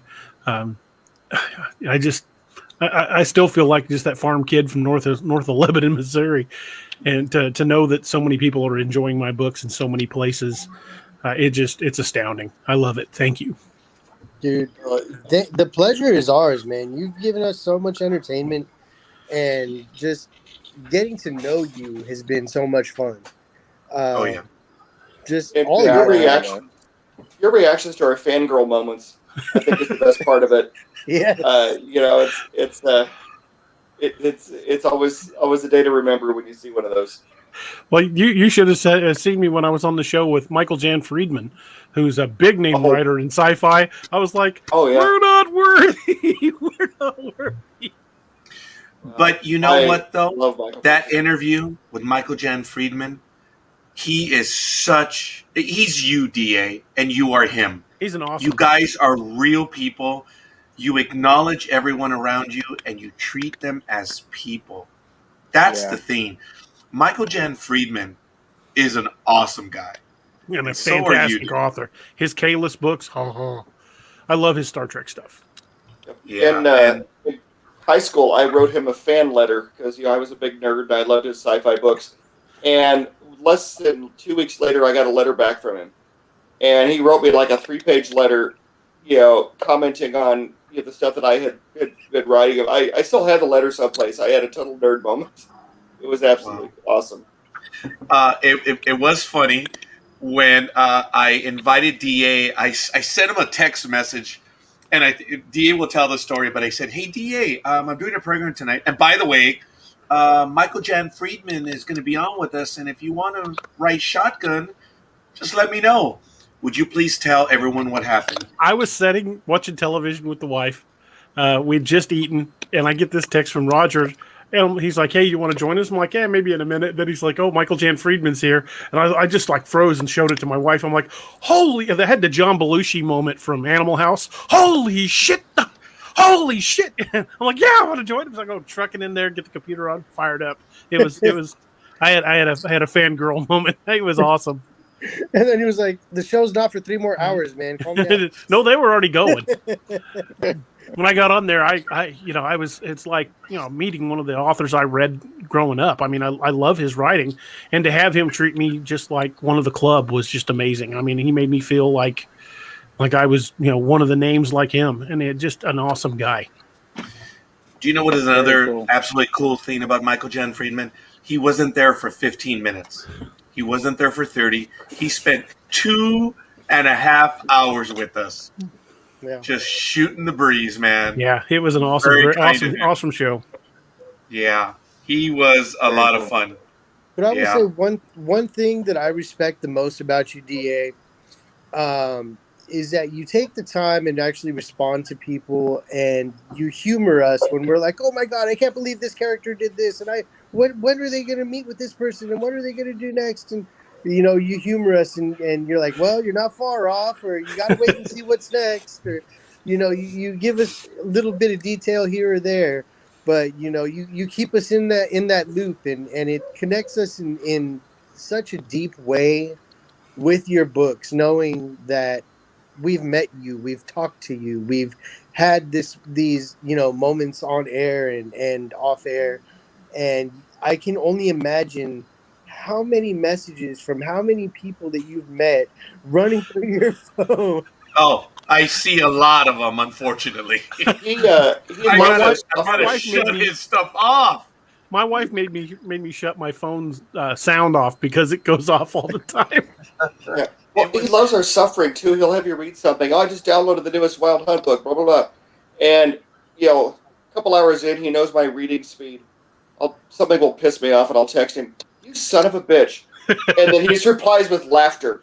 I'm like, "You're a sick, demented bastard. That's what it is. You're enjoying my suffering at this." Brings a new level. Brings a new definition to the word cliffhanger. Yeah. Right. Got to keep them coming back for more. You'll get these text messages in the middle of the night. "Hey, do you want to see this?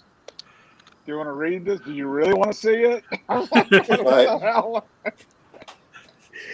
Well, sometimes I bounce an idea off you. I'll write a few pages and go, "I don't know if that works." So I'll send it to a couple of you guys. I'm like, "Let's get some feedback on this and see how they think." Well, yeah, and of course, Doug's or DA's rather nocturnal, and so you'll get the text like 3 a.m. or whatever. And so my wife is hysterical. She's a very sweet lady, and doesn't have a jealous bone in her body. So the texts would go off in the middle of the night, and she goes, "Girlfriend, yeah." She goes, "Tell Doug I said hi." and Oh you never know when you're going to get the text. man, that is awesome. See, and the funny thing is, it's like I've talked to DA super early in the morning, and it's because I'm getting up and ready for work, and he hasn't been to sleep yet. No.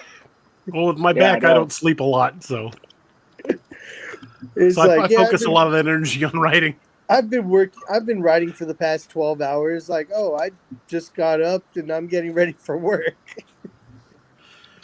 But what happened? Yeah, he's well, you're like 2 hours ahead of me, and I'm like, because I'm out on the West Coast, and I always kind of figure, and I get up at 2 or 3 in the morning to go to work, so, and I don't sleep a lot either, and Jay's always writing, and he said, "Hey man, check this out, or do this, or yeah, it's interesting though. I can tell, especially when he starts kind of getting close to that. I guess it'd be about 5, 6, and 7 o'clock in the morning for you. Yeah, usually around there. Yeah, then all of a sudden you're like, "Oh, hey man, I gotta at least try to lay down for a couple hours." Wife's giving me the stink eye. Right.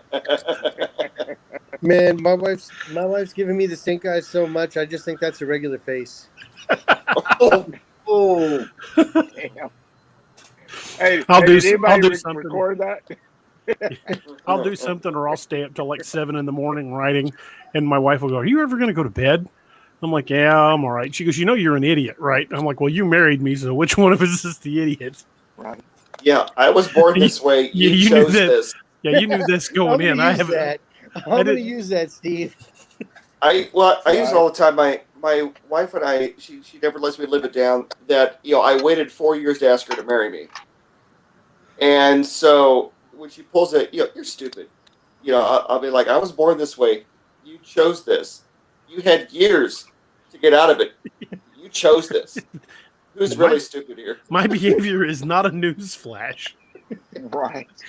No, I've had to tell her, it's like, if I tell you something and it can be taken 2 ways, and one of those ways pisses you off, I meant the other one. I meant the other one. It's like, how can I trust your decisions? I'm one of your bad ones.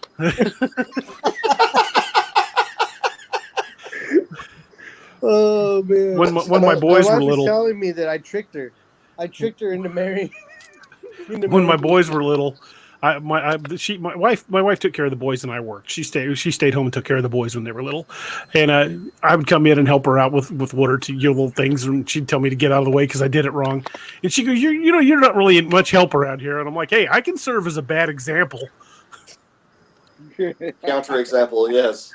Just tell the boys, see what he's doing? Don't do that. Do as I say, not as I do. That's right. If you see your dad doing something, don't do that. It's probably bad. Right. Yeah, I will say, I am blessed to have both my parents still living. My mom just had her 70th birthday Sunday. Dad's going to be 72 this year. Highly educated man. My mother's highly educated. But some of the stupidest shit I've done in my life, one of those 2 was there. And I don't know. I don't know if they just were watching, just waiting for it to happen with morbid curiosity, or if it just caught everybody by surprise. Well, I have learned a long time ago that if I want to survive in this life, I have to listen to my wife. That is a hard lesson to learn. Yeah, well, I've learned the lesson, but I haven't put it into practice. So, Right. Well, some of the younger guys, when I was with the sheriff's department, because I've been married, almost 30 years. Back then, it was in the low 20s, and they'd ask me, "Hey, what's the secret to being happily married for that long?" I'm like, "Well, you want a long, happy marriage. This is the key." And they're like, "Okay." I'm like, "You can be right or you can be happy, but you can't be both." I haven't been right in 30 years. We're going to say you can have a long marriage or a happy marriage, but not both. No, you can be right or you can be happy. You're not going to get both. Oh my! That is very true. I was looking on Facebook and I saw this thing. It was like 9 out of 10 men have agreed or have agreed to the fact that their wife is always right. The 10th man is yet to be found since the study was conducted. That's about right. Yeah, that's right. Yeah. So, Well, I Nick, think my where's wife your is the next smartest adventure woman. going? What was that? I was asking Nick where's next adventure going to go. I couldn't hear him. He said, Next adventure. Where's your next adventure? Where are you going next? We are planning. We're planning on getting a vehicle. It's an 8-wheeler, and we're trying to armor it up and put computer and satellite systems into it. The first place we're going to be going to is Virginia. Then we're going to Missouri, and then we're going to LBL, Tennessee.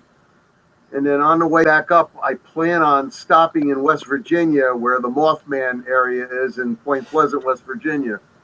I mean, I've been there, but when I was there, I never took a picture with the Mothman statue. So I want to take a picture with that and That would be kind of cool. That big metal statue.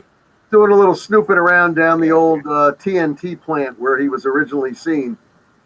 Well, Nick, if you ever do any research or want to check out the Dogman, and the Rougarou, you come by Louisiana, come see me. I'm by a lot of swamps.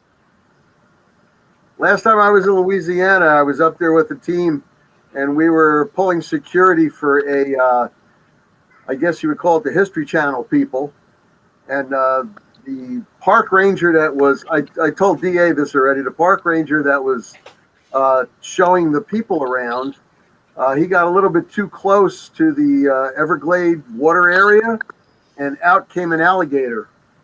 Yep. And they were saying, watch out, watch out. You know, people that were there, just the regular civilians that were, checking the area out with him, who he was bringing them through the park. And meanwhile, the film crew is filming this whole thing. He runs away and trips, hits the ground, and he has the peace of mind to pull out his pepper spray, and he shoots the gator in the face. A gator is like a Tyrannosaurus Rex. It's got little arms, and it can't touch its nose. And the thing did a death roll on the dirt and finally rolled into the water and floated away. But this guy reacted pretty damn quick. He shot it with pepper. So you can pepper spray a gator. That's good to know. I am telling you, it was a conical spray too. He shot him right in the snout. Damn. It was amazing that the film crew didn't even panic. They were just filming the whole thing. Oh yeah, this is good shit. They're so desensitized by everything. You spray that gator down real good, and when the Cajuns eat him later, he's already pre-spiced. Damn. Right. Was the pepper spray Tony Satri's brand? Tony Satri's pepper spray. I swear to God, the next can of pepper spray I good gator tail down there. Black and pepper on the gator. The next can of pepper spray I buy, I'm going to peel the label off one of my Tony Satri's and put it on it. Do it. Be some grilled gator tail right there. Damn. That's. Oh, I'm hoping when you finally get to the Missouri area, Nick, that I link up with you, because I would love to, have a drink with you in person and you hear some of the stories. The Dogman stuff is just fascinating, man. I love to hear the accounts. I love reading the accounts about Dogman. I look for the similarities in the stories, and that's what I built. Cool. The behaviors in my books is based on the encounters I've read, and I've read hundreds and hundreds of encounters, and I tried to make the behaviors not just when they were encountering people, but when they encountered as a group. I wanted them to behave more like wolves. So what I did was I got in touch with the National Park Service, and they directed me to the guy that was in charge of studying wolves for the U.S. National Park Service. So I send this guy an email and explain what I'm doing, and he's like, "Oh, hey, that sounds awesome." So him and I've been exchanging emails on wolf behavior for a while. Nice. Awesome. Hey, so Steve's Pub or Steve's Bar and Grill. Steve's Pub and Grub. Steve's Pub and Grub. Yes. We got to get T-shirts made of that. Dude, I would Definitely. so buy a T-shirt. I'm working on a merchandise store where we'll have T-shirts and stuff. I've got to design a Steve's Pub and Grub logo, and that's got to be one of them. Yep. Well, With the Wild funny Hunt thing- logo on the back. The funny thing about it is I mean, some of the early brainstorming sessions about this series occurred at my dining room table, and my wife Rachel, just like the Rachel in the book, is a phenomenal cook, and she'd make some kind of ridiculously tasty meal, and Doug and his wife would be over, and I'd be pouring a very heavy-handed drink, and oh my God. And the best part is that's Chewbacca, not Bigfoot. Oh, that's absolutely amazing. And in honor of Sergeant Frank Margolin, I'm wearing the Embrace the Suck T-shirt. Oh man. Somewhere he's doing push-ups. Love it. But yeah, we went over those sessions there at the house. We've invented the South Boston cocktail and codename Wild Hunt, right? Mm-hmm. Yeah, we've had some interesting conversations about books at your table. I love that shirt, Roger. Where'd you get that at? As a matter of fact, at Frankenson's in the city of, I believe it's now Covina. I'll have to be certain. It's an indoor swap meet. It's collectibles, cards, sports memorabilia, anime, Star Wars, Star Trek, science fiction. Sounds like my kind of place. And anything. It's incredible. I did take lots of pictures. I'm going to upload them right now to give you guys an idea of what it was. Sounds like Nerdvana. Yeah, something like that. I found this T-shirt this past Sunday there, and I showed it off to DA earlier saying, this is my new shirt for the Nightmare Hunter. And it was going to debut this Monday, but we're moving Monday's program to Wednesday. So I saw it.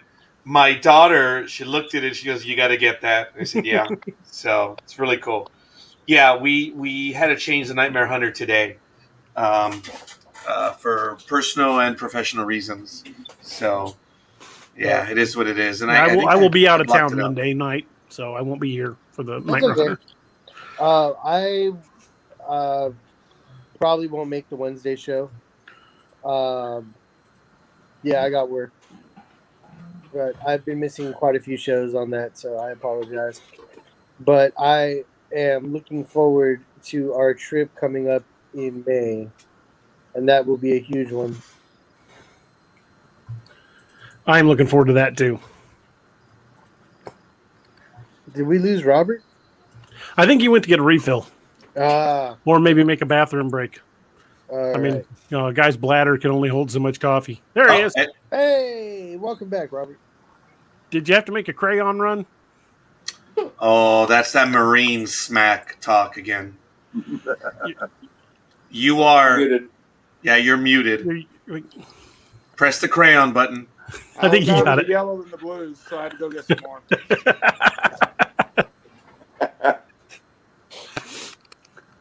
I was the guest of honor at a convention in Columbia, Missouri, and it was a friend of mine that was running the convention.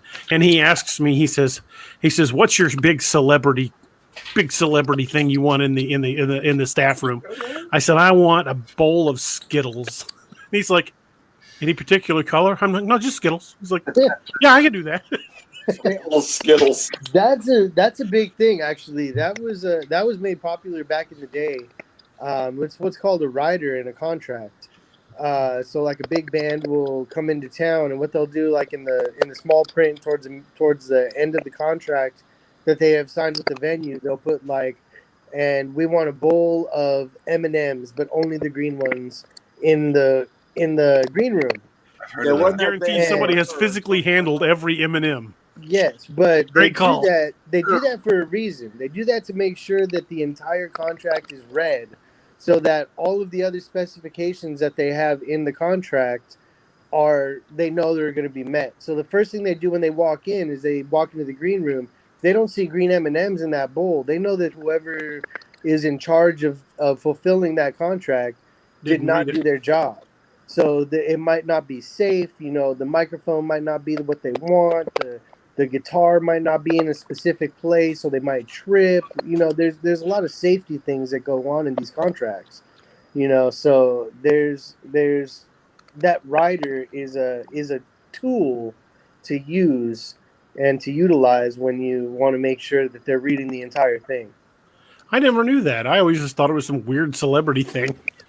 No, yeah, that too, but but that's what it's there for is to make sure that they're reading the entire contract. So, you might put in something about green M&Ms or Skittles or whatever. You might say, I need to have 7 treasure trolls in my, on my makeup table, whatever. Yeah. I need a bottle of Bushmills and a bowl of wild berry Skittles. Yes. And I'm good to go. I'm a cheap date. Bushmills Black Label. Not Bushmills as cheap as Roger. Bushmills Black Label and a bowl of Skittles. Wild berry. Not as cheap as the Nightmare Hunter. $5 will get you a good date.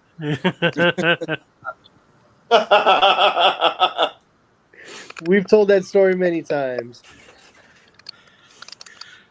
Hey man, if you can eat a pizza buffet and still get drinks for $5 for 2 people, that's awesome. That's eating good right there. That's living good. Heck yeah. Heck yeah, man. I got kicked out of that pizza place once.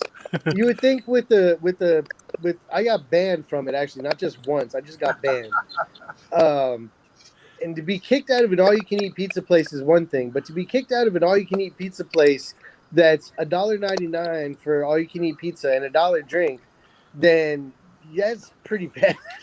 When I was in college, me and a couple of friends of mine went to Waffle House because they used to have an all-you-can-eat menu. It was like $7, all you could eat. Then they just keep ordering stuff off the menu. They'd make it for you. Well, after 4 hours, because we were eating while we studied, they told us, "Yeah, you can go." We're like, "We're not done." Like, "Oh yes, you are. You're gonna put us out of business." That's exactly what happened to me. Like, I was literally the only person in there. I was the only customer in the store, and they had to make each individual pizza, and like I just started telling them, I was like, "All right, well, there's no sausage out here. You want to throw sausage pizza on the oven? Do you want to throw pepperoni in the oven?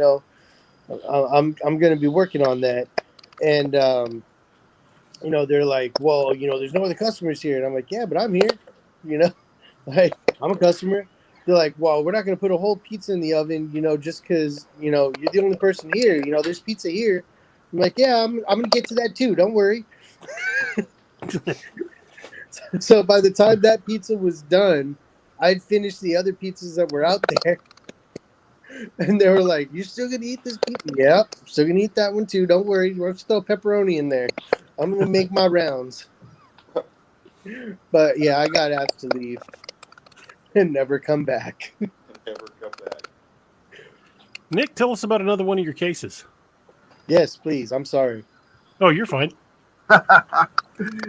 Well, actually, one of the better ones, the ones I had not spoken about for like close to 7 years until just recently, and I did come out with it on Josh Turner's Paranormal Roundtable because I decided after investigating it for close to 7 years, which was my encounter. I'm the guy who's the cryptozoologist who goes out there, and to me, I want to prove that they exist or they don't exist. And I've proven to myself, at least, that what the chupacabra is, what the Jersey Devil is, and what the Mothman is. And a lot of people don't like that. Well, I'm coming home from training at about 11:30 at night on September 13th, 2013, and I decide to go over the mountain instead of taking the highway home. And I go through the Watchung Reservation. And what I'm talking about, guys, is my encounter. Now, I know what I saw, and this is what got me interested in the Dogman, because I never knew what a Dogman was. I was going through the Watchung Reservation. It's a mountain. You have to go all the way up to the top of the mountain to get through it. But it was the quickest way for me to get home. It also cut off 20 minutes. You got to understand, I had been doing training for about 12 hours at that point, and I was on my way home after the training was over. I just wanted to get home. And it's not where I was seeing things because I was fully caffeinated. I get to the top of the Watchung Reservation area, and it's an oval. And as I'm going around, I have a Jeep Wrangler, and I've got something like 500,000 candle power of lighting on that Jeep. And I was lighting my way. Just 1 second, please. Hold on. Over here. Thank you. I brought some show and tell here. Anyway, I'm going over the top of the mountain here, and I'm lighting up the area on my way. And I see where a stop sign is. There's a bicycle, a small bicycle, because my lights are reflecting off the reflector on the bicycle. The bicycle is chained to the stop sign post. As I'm coming up on it, I see a large creature right near the bicycle. In my mind, it's going through my brain now that maybe this thing has attacked a human because there's a bicycle, there's this large thing, and to me, I'm thinking it's a bear. As I'm getting closer and closer, this thing is bigger than a bear. I find out the next day when I came back with a team of guys, after we measured where I approximated where its head was, this thing was 7 foot 6 inches, or maybe 7'7", a little bit bigger, but it was right to the top of where the stop sign was.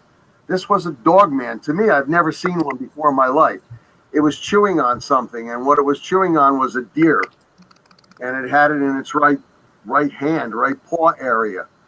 I'm later, when I'm looking at pictures as the years go by, because I started to get into this to see what this was, I find out that it was a canine variant 3, a very muscular, very dark type of wolf face, and body is just huge. To me, I estimated that it was approximately 500 pounds.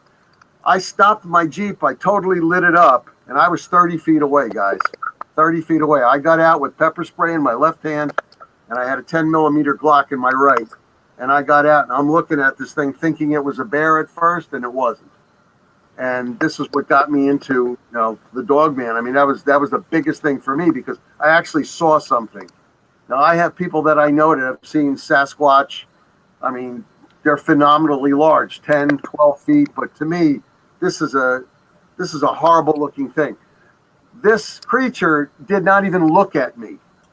And it's not like the lights were blinding it. It just, I got this feeling that it just thought I was insignificant, guys. That I was totally insignificant. It's standing there chewing on a deer leg. And after about 45, 46 seconds, it just walks off. And I know it was a flesh and blood thing because I could hear it walking away into the forest area. It's just going through. You can hear the wood. You can hear the footfalls. After about, I'd say about a minute or so, I see a bright light of approximately 130 feet away, and it's in the air. Bright light in the air, and that was the end of it. I mean, I was still standing there. I was checking my 6. I was checking all over the place, see if this thing was going to be coming around me. And that's what got me into the Dogman. And years later, I found the NADP, and I got even more educated on what it was. But to me, I'm thinking this is a werewolf. I've never seen something like this before in my life, and I've studied cryptozoology for years and years. And I mean, once you see something like this, you'll never forget it. There's 7 different types of Dogman, 2 different variants. And like I said, this was canine variant 3. Huge, absolutely huge. Nick, could you tell us a little bit about the 7 types of Dogman and the difference between, plantigrade and dentigrade feet? Can I just say I am super terrified already before you start this. So go ahead. I'm sorry. Dream, I tell you, to see something like this, it's not that I was terrified, because being paramilitary and ex-law enforcement, we're taught not to retreat. And it's just not in my DNA to retreat. But I was just standing there. I wasn't going to play with it if it wasn't going to play with me. Give But ground. in my mind, I mean, I already had the safety off on the bear spray, and I'm ready to shoot that, and then I'm ready to light it up with my 16 rounds of 10 milli, in the Glock. But it did not even care that I was standing there. Nick, I got you a visual aid. Oh, Okay. God. You'll see right there, Canine Variant 3 on the bottom. Oh, hell. And if you want to leave that up there, No. that's the soldier. That's the soldier Dogman of all the Dogman.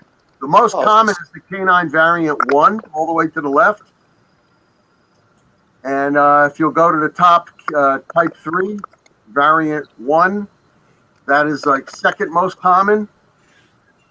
But the one I saw was absolutely terrifying. I would say it was an alpha. It was absolutely amazing. Looked like a bodybuilder. DA, can you send that to me at Sure. some point in time? Yeah, I'll do it right now. I am like... Yeah, I'd like it too. And Okay. I do not have a military background or police background, and I've only shot a gun at Corona bottles. So that thing would absolutely terrify me. I would not have gotten out of the car. Dream, so how we going against the Dogman? Since you already got Barry White, what's the kibbles and bits?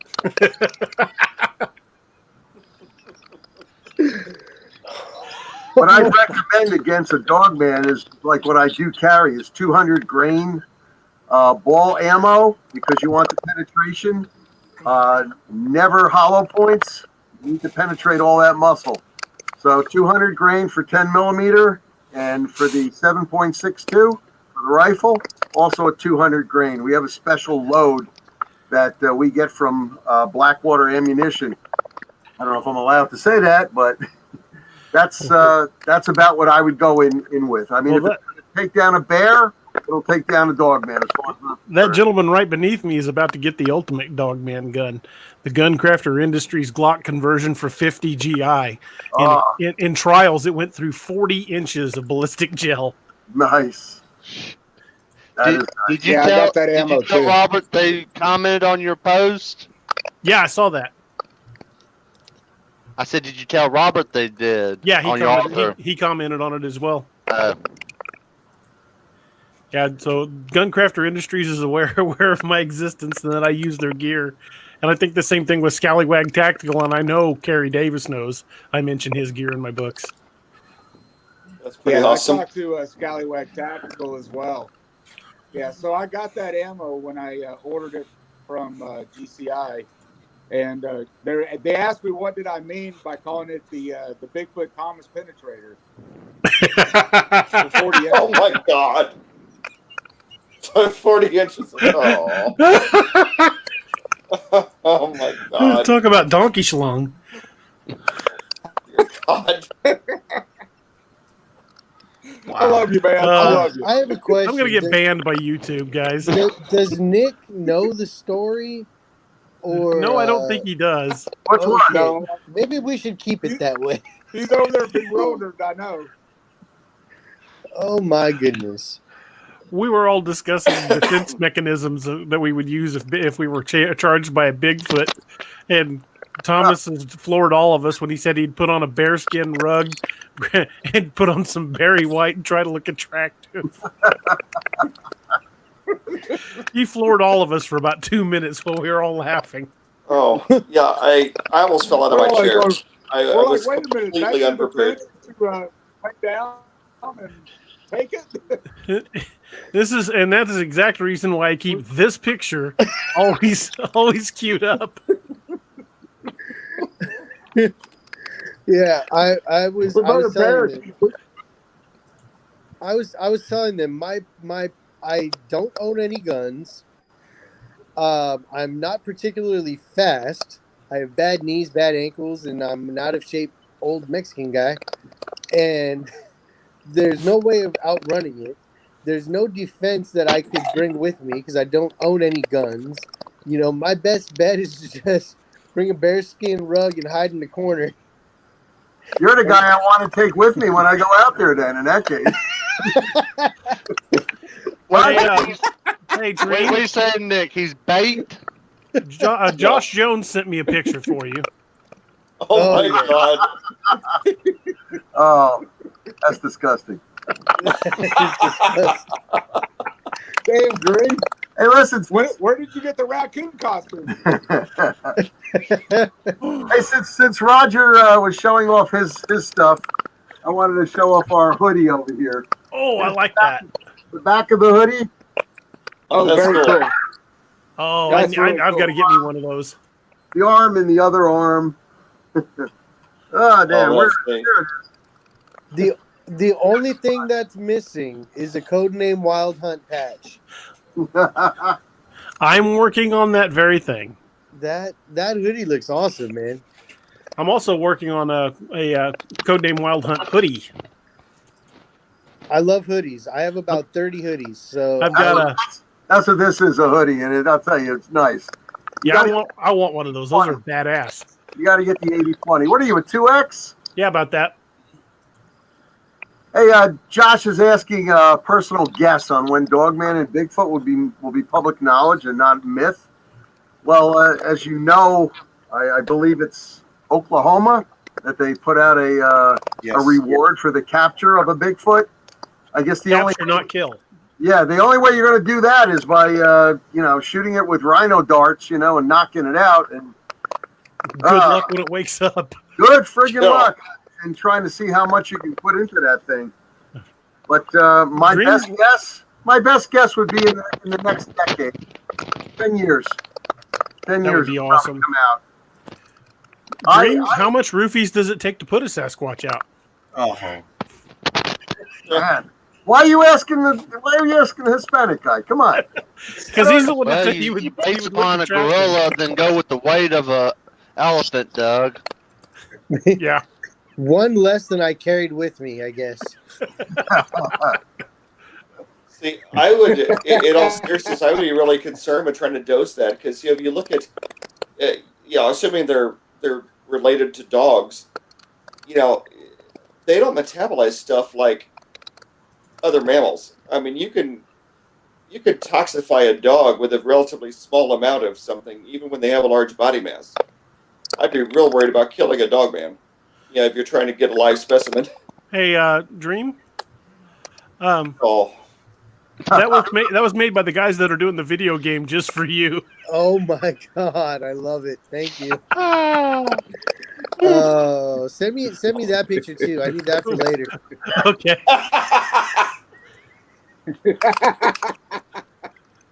New artwork for the restaurant, Dream?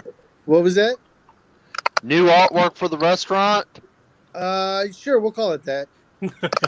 Hey, since it's artwork, if the guys from All Tower Media didn't care, I could put it on a T-shirt. Oh man. God. I would actually wear that T-shirt too. So As a when matter of I, fact, we've had 2 new likes from Luis Noriega and James Jenkins. James Jenkins was my old lieutenant at Greene County. Thanks for joining us, LT. Guys, I am rapidly approaching the point where I've got to switch to alcohol because I'm almost out of coffee. I had to run away to go show you our NADP hat. Oh, sweet. Oh, that's awesome. I like that. Those are Last nice. thing I want to do is I want to get a flag and put a USA flag over here on the side. Oh man. Like grunt style? That's what I sent to our art contest winner.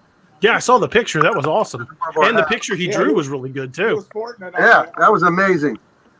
Yeah. And I mean, and going up against all the other ones that didn't win, I'm telling you, they really did a great job. Oh yeah, there's some great pictures in the contest. I'm gonna have Speaking of contests, I've got one going on right now on my author page. What I did was I have a new mascot for my writing desk, and we had Name the Mascot contest going on, and the finalists are in voting now.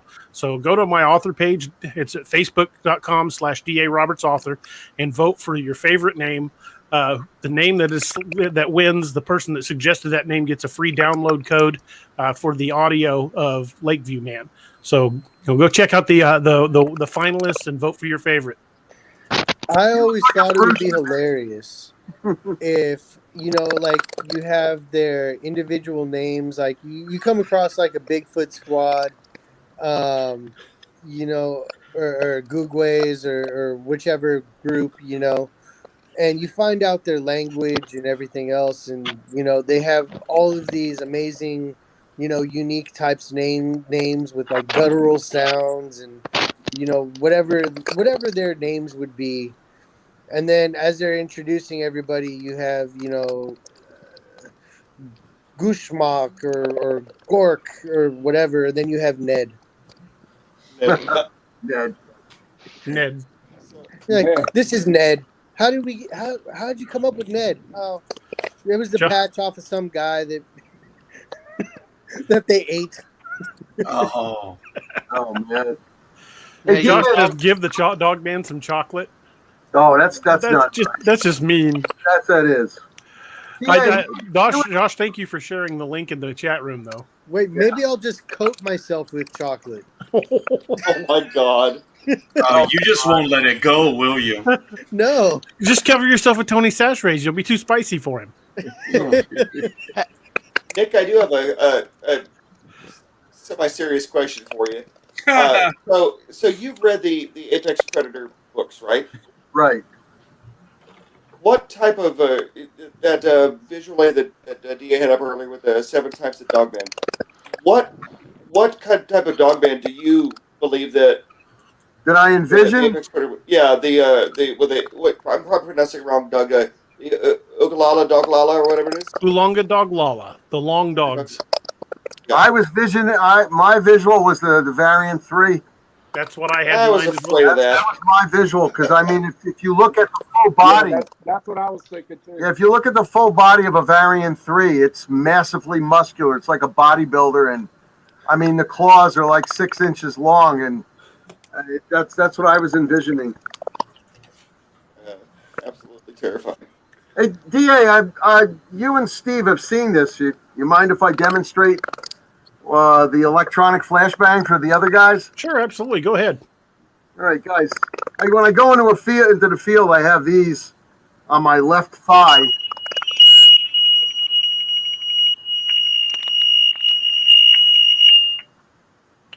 And what they are, because of the high decibel range and the flashing of the light, I would hope to gain a few seconds in order to get some other type of a, how can I put it, mildly a defensive weapon out in order to defend myself. But tossing ahead of me, I have 5 of them all together that I would chuck out there. And hopefully that distraction device would distract the dog man enough. Like, here, boy, go get it. So you would need a rape whistle and a dog whistle. Well, Totally would. like I said, what I do carry out there is a sonic whistle, which is these 2 here. And this one actually comes with stuff that you put in your ears because it's so damn loud. And I'm going on the premise that a dogman and a Sasquatch is just like a wolf or a dog, and hopefully it's going to affect them enough. And if that doesn't work, well, then I have the laser. I don't want to blind you guys, but it's a green laser. That's quite a lot of light striking the eyeballs out there. But Yeah, anyway, that brings down a helicopter, doesn't it? Those green lasers. That'll arrest you. it'll go. Yeah, you can't shoot this up in the air. I'll tell you that much. They'll locate you. But I'm keeping it just eye level. Me, the Dogman or Sasquatch or whatever else is out there. Well, you're also looking at how tall are you, Nick? Just 5'10". Yeah, 5'10", 200 pounds. You're aiming up. You're aiming up. Yeah, I'm aiming up there. Man. Roger's Well, got you a said bunch of you're pictures to 5'10", show how- us. You said 200 pounds? To me, I'm just 200 pounds. Yeah, Oof. 200 pounds of twisted seal and sex appeal. That's what I'm telling all the women. Oh, no. Here I am. See, I always laugh because, like, I'm not a hairy man. I don't have much hair, unlike Roger up there. I've been working on this since I was 16. And somebody one girl once asked me, like why don't you have hair on your chest? Like what? Like Shave what's that up? every night, baby. And I was like, hey, hair don't grow on steel, babe. Oh my God. I thought, hey, Dream, I thought you were going to say Robert shop for hair products in the automotive section. Oh, man. Well, they definitely won't confuse me for a Sasquatch, I'll tell you that. I think we've hurt his feelings. Damn. Or he's froze, one of the two. No, he needs to replenish his He's turtle just wax. plotting revenge. Yeah, the dumbass is going to spend the night here on May 24th.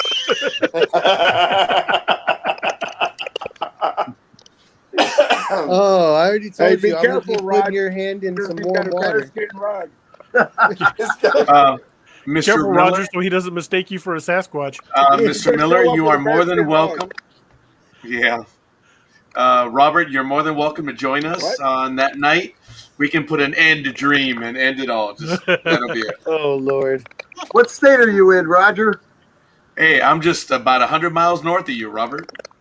In California. No, that was Nick that asked that. Oh, Nick, yeah, Oh, I'm sorry. I apologize. he's in California. I'm out here in hell. I'm in Pomona, which is just west, kind of southwest of Big Bear and Lake Arrowhead. I'm in the Pomona Valley, or the Inland Empire. Wow. So, yes, there's a lot of activity just north of me. And I've been begging my brother to join me because of the stories that he's had up in the Angeles Crest and Angeles Forest Mountains. Well, damn, I'll go up there with you. Yeah, let's put an end to Dream.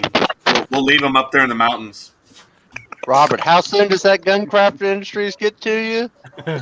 Oh, God. Yes? Well, they're saying at least 8 to 10 weeks they're behind. So, Oh, good. So he won't have it before May. but We're it's good. Maybe. What a dick. I don't know. Maybe they said maybe soon. So what is that, the 50 cal Glock the problem version? right now is, Yep. say again. Is that the 50 caliber Glock? Who just had, That was Nick. it's based off of a Glock on this, so they could take the 10 mil, the Glock 20, the 21, the 40, and the 41, and then they got a conversion kit that goes with it that turns it into the 50 GI. So I had to buy the Glock 21 first, and then get the conversion, because they can't ship a full, because they will do one full for you, but Yeah. they can't do it to California though. No. So what does it take? 6 rounds, 7 rounds? It takes 9. It's got 9-round mag and 1 in the chamber, so 10 rounds. Nice. Yeah. They've got the standard round is 6, but they've got 9-round mags for them with extensions. Yeah. I really, really want one of those, but I just want to drive down and get it. Yeah, They're like an hour and a half from me. I know. Shooting Corona bottles, the only thing I mess around with is a slingshot. So I'd be of no use to you guys out there. Stick a backpack full of Roman candles, man. Hey, DA, just show up with a bunch of signed books and ask for tour of the factory. Well, it might work. You already got them reading it.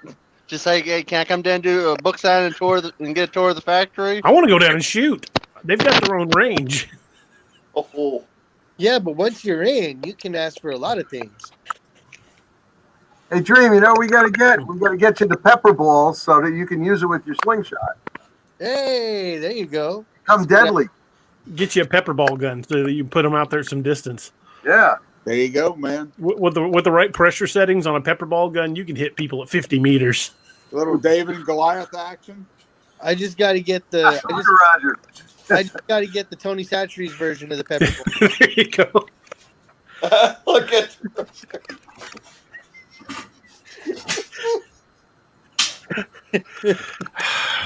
Oh, Like an angry version of Hollywood Squares going on here. Here's a story of a man named Roger. Oh my lord. Yes. You Stuck in the middle. Stuck in the middle. Now, if Robert would have greeted Nick by saying, "Hey, right ball," "Hey, left ball," he's a dick in the middle. My God. Look at the little She's got an itch. She's got an itch. Look at the little juvenile smile. There was a flashback to high school on that one. wait. Yeah, dude. Roger, if I'm the dick, what does that make Dalton? Solo general down there. Damn. Boy, you finish that thought process. Down. I'll have you on latrine duty for the next 2 weeks. I'll be using You're on the burn barrels. I'll be using Roger's toothbrush. Yeah, right. God. We're gonna be doing some shit burning. Toothbrush, hell, boy, you using your damn sole of your boot. Oh Lord. General Taint. Oh my God. Oh, I love it. And we have reached that part of the show Yes, we have. where the Wait, scotch And I kicks haven't in. even been drinking is the bad. Just realized that. I apologize, Nick. This is about the 3-hour mark is when we start getting goofy. I was gonna say you can't say this is the first time this has ever happened. No, it is not. And it will not be the last time. No, I'm sure it won't. Glad that, I know for the I'm record, this shocked. time it wasn't me. We lost somebody. I'm just visiting. The Yeah, general we fell off. It wasn't me. He literally fell off. The general fell off. He just didn't want to be on the bottom anymore. True. Well, he's not going to bump anybody. He's going to come back to the same spot. That's true. Unless Robert's internet goes down again. Well, what happened was I was sitting here watching you guys and trying to talk, and all of a sudden I got this bang on the window, and it was Bigfoot hearing your voice, Thomas, looking for you, and then all of a sudden the electricity went out. Oh my God. Tell them where you were. What? That's why you got to keep candles with you. You light some candles. Now Maybe they're, have a now they're coming cigarette. looking for you. Yeah, that's a What, good. what are you saying, Robert? He's looking for child support? Oh my God. Oh my God. See, now that's a Alimony? B3. Oh, Lord. Hey, Robert, I feel bad. You and I are the only two that have not made an appearance in this book. Say that again. You and I are the only two that have not made an appearance in one of his books. That's right, because I like to fly low on the radar. Not yet. Is that what you call it? Yes. Not yet, gentlemen. Not yet. Give me time. Hey, Wait. speaking of book, have you showed the new cover yet, Doug? Yeah, I can show it again, though. Wait, I does that don't mean know. I'm in a book? Hey, You know, hey, Nick, the thought about you making a fictionalized appearance in the book is kind of terrifying because you basically are the Wild Hunt. Yes. You know, I was like, Not half of it, believe me. I'm like hey, he's so we the got- real we got guy. the Nightmare Hunter. We got the Nightmare Hunter. We may have the Dogman Hunter. You know. Dude.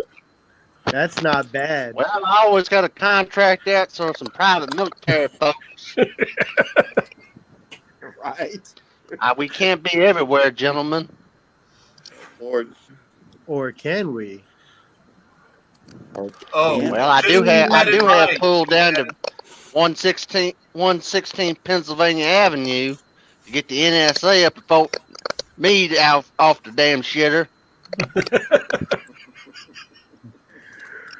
Oh my goodness. Dalton, your drawl is awesome. I love your cadence. I love your accent. And this is me trying with it. This is just Oh my God. Nice. why? Where's Thomas? Where's Thomas? Roger is the nightmare hunter. I'm the nightmare giver. Yes. Now, Dream, you say that. This is me actually trying with it. Doug was saying, who'd you say was envisioning my voice? Was It it? was me. It was Steve. It was me. You know, the being born and raised in Missouri, you know, your accent's a little thicker than mine is, you know, and so I was listening to, you on the first show that we were on, and I was joking with DA afterwards. I'm like, for a minute there, I thought I needed subtitles, and then I started reading the alpha read on the Steven's Wild Hunt book, and you know, General Dalton has a lot more dialogue, and now I can't unhear it in your voice.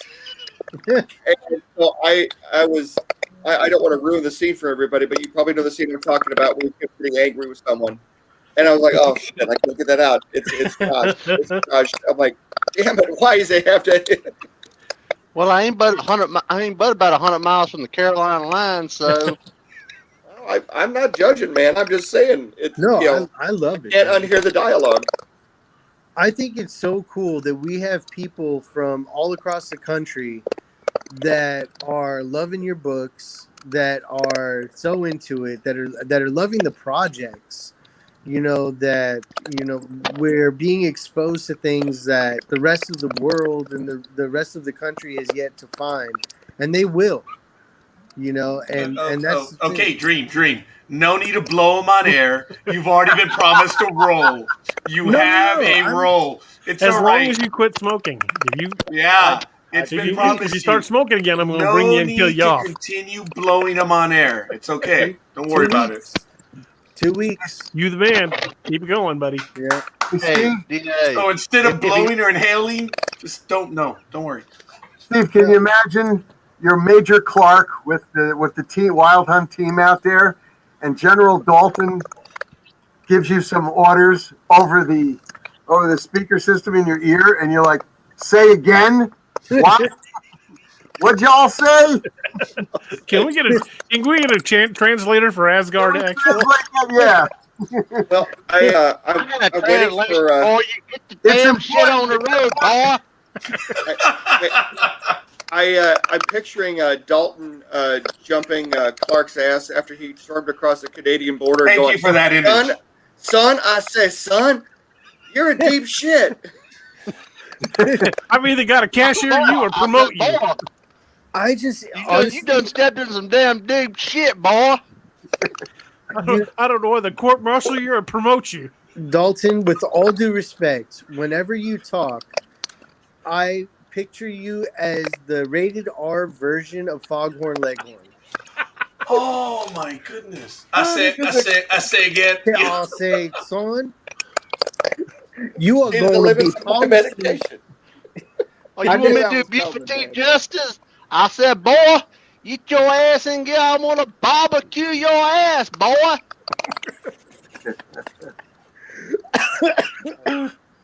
You know, not to leave you out, Nick, I'm going to have the same trouble when your fictionalized version shows up too, because I will not be able to unhear your accent. You know, you're just got a distinctive, Jersey Italian there. You know, at some point, if you show up in a Wild Hunt, Marglin's going to call you Jersey Shore. It's done. Hey, DA. You're talking about your deal with Dream. Either he makes it, or we just write the restaurant getting tore up by Lougarou and charge him with insurance rates going up. He gets Rougarooed to death. Just Rougarou falls to the restaurant and tears all to hell. They just gotta explain that one to the insurance man. Really, it was a big monster. We really should discuss this all in person. In Louisiana at a restaurant. Let me see, May 28th. We got all meat there, COVID or no COVID. Heck yeah! Not May 28th. I'll be in California. Yeah. Oh Lord. May. Let's see, June. June. May 28th is Memorial Day weekend. Okay, I get it. Yeah.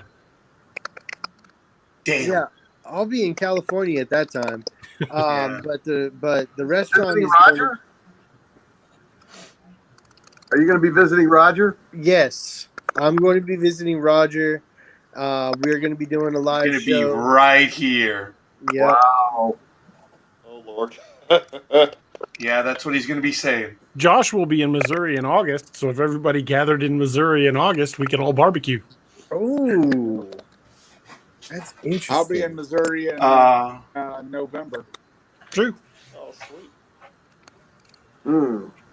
August, huh? I'm gonna be back home in Texas in May. Nice. We will have to work out something because I know Roger's also planning a trip out here. I was thinking of September, but we might move it up to August. We've already been discussing that. August is a possibility because I know that Josh, yeah, there it is. He's asking August. And I know that Mr. Sullivan Almighty was thinking about that too in August. And he's in Ohio, correct? No, that's where Josh is at. Well, yes, Sullivan is also in Ohio. Wow. How about September 4th at Tony Varsucci's Pizzeria in Hillsborough, New Jersey? Love it. We'll arrange a book signing. We're gonna make you an No, offer. thank you. I don't go north of the Mason-Dixon line. You know, that's because they won't let you. You mean north of the Canadian soul. line? I'm gonna have to burn them. Oh God. I'm gonna get a little bit more coffee. Forgive me, gentlemen. I need about 2-3 minutes. Well, Roger's planning this trip, and we're gonna end up in New York because we want to go catch a Yankee game. So I don't know if you're a Yankee fan, sir. Oh yeah, I hope so. big Yankee fan. Ever since I've been that big. Yeah. Well, maybe you'd like to join us too. That'd be a great idea. That would be a lot of fun because we're gonna catch a Yankees game and at least one. At least one. That's been a lifelong dream to see a Yankees home game for me because I've always been a Yankees fan, even though I'm from California. Roger, would that be okay? You have the headphones off? I don't think he can hear you. He ran away. He's making coffee. I said, Roger, would that be okay if Nick joined us for a Yankees game since he's in New Jersey? You're asking me? It's great. Hell yeah. Well, you're paying for it all. Of course I'm asking you. You didn't hear that last one. I'm making him pay for Go to everything. Little Italy after that. Oh, Get yeah. some authentic Italian food over there. Dude. And some cannolis. Oh, that would be amazing. The giant cannolis. Oh, man, you haven't lived. Woo. That's a line in a book right there. Oh, the giant cannolis, you haven't lived. Now you talk about authentic Italian. I've been to Italy, so I've had authentic Italian. No, the Italians don't know how to do it. You have to do it in New Jersey. Not in Italy. That's right. The Italians didn't invent pizza, by the way. It's the Chinese invented pizza. That's an Believe it or not, interesting they fact. actually did. Unbelievable. We just modified and made it better. Well, you know, Put cheese on it. The whole thing with MSG is a big old lie too. That was when all the Chinese immigrants were coming over and using MSG in their food, and there was a big old thing against having Chinese immigrants in their town. So they said the MSG caused all of this horrible things to your body, and it doesn't. It's just glorified salt. Is that all it is? Yeah. Little extra flavor. MSG, monosodium glutamate. Yep. It's a sodium. Monosodium glutamate. It is a beautiful, beautiful thing. And the funny thing is we don't even really use it. So Nick, Roger Peacock's got a question for you. Nick, he wants to know what brand of 10 millimeter do you carry in the woods? Glock. Carries a Glock. My man. You carry a Glock 20, right? Glock 20, the full size. Yep. he uses the man size. The man size Glock.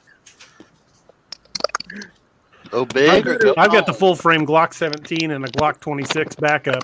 I like 9 millimeter, but I'm not a 9 millimeter snob. I'll shoot anything that puts lead down range, but 9 millimeter is what I have. Plus, I have the Roni for the Glock 17, which I can basically turn it into a short barrel rifle. Can you imagine now shooting a 9 millimeter at a 12-foot Sasquatch. He's like, here, put a few here and put a few there. We'll be aiming for the face. Is it summer already? The mosquitoes are out again. He's just floating around. I was gonna say, damn, is it puberty again? He's like, thanks. I was trying to get that bone out my teeth. After our little Dogman photograph, knowing that I only had 10 rounds of 40 caliber with me in my little Glock 27, put a little bit of fear in my mind. I have got to get you an ammo pouch so you can carry extra mags with you. Man. All right. Hey, guys, I got to actually get going for the night. I've got my 11-year-old's having a slumber party, and there's like 4 random children inside my house that I have to make sure are not destroying everything. And keep them out of your scotch. Oh, no, the scotch is locked up. Did they show up with 6-packs? No, we are feeding them everything, so unfortunately. Had to break out the Tony Sachets because they're locals. Dude, I should have told the parents that. It's like, hey, drop off your kid, but drop me off a 6-pack of beer too. I'm watching these Bretts for the night. I need some help. That actually, Dream, they would have done it. That's a small price to pay. They would have gladly left you a 6-pack. Yeah. Yeah. And then I don't know. Have you seen a 6-pack of beer lately, Roger? No. Roger's saying, what brand of ammo? 200 grain Blackwater ammo, if you can get it. Ball ammo. You want the penetration and you want the power that you get from that. We got somebody else in. Hey, Josh, thank you for joining us. How we doing, Josh, man? All right, You're in your new place. live from the bathroom.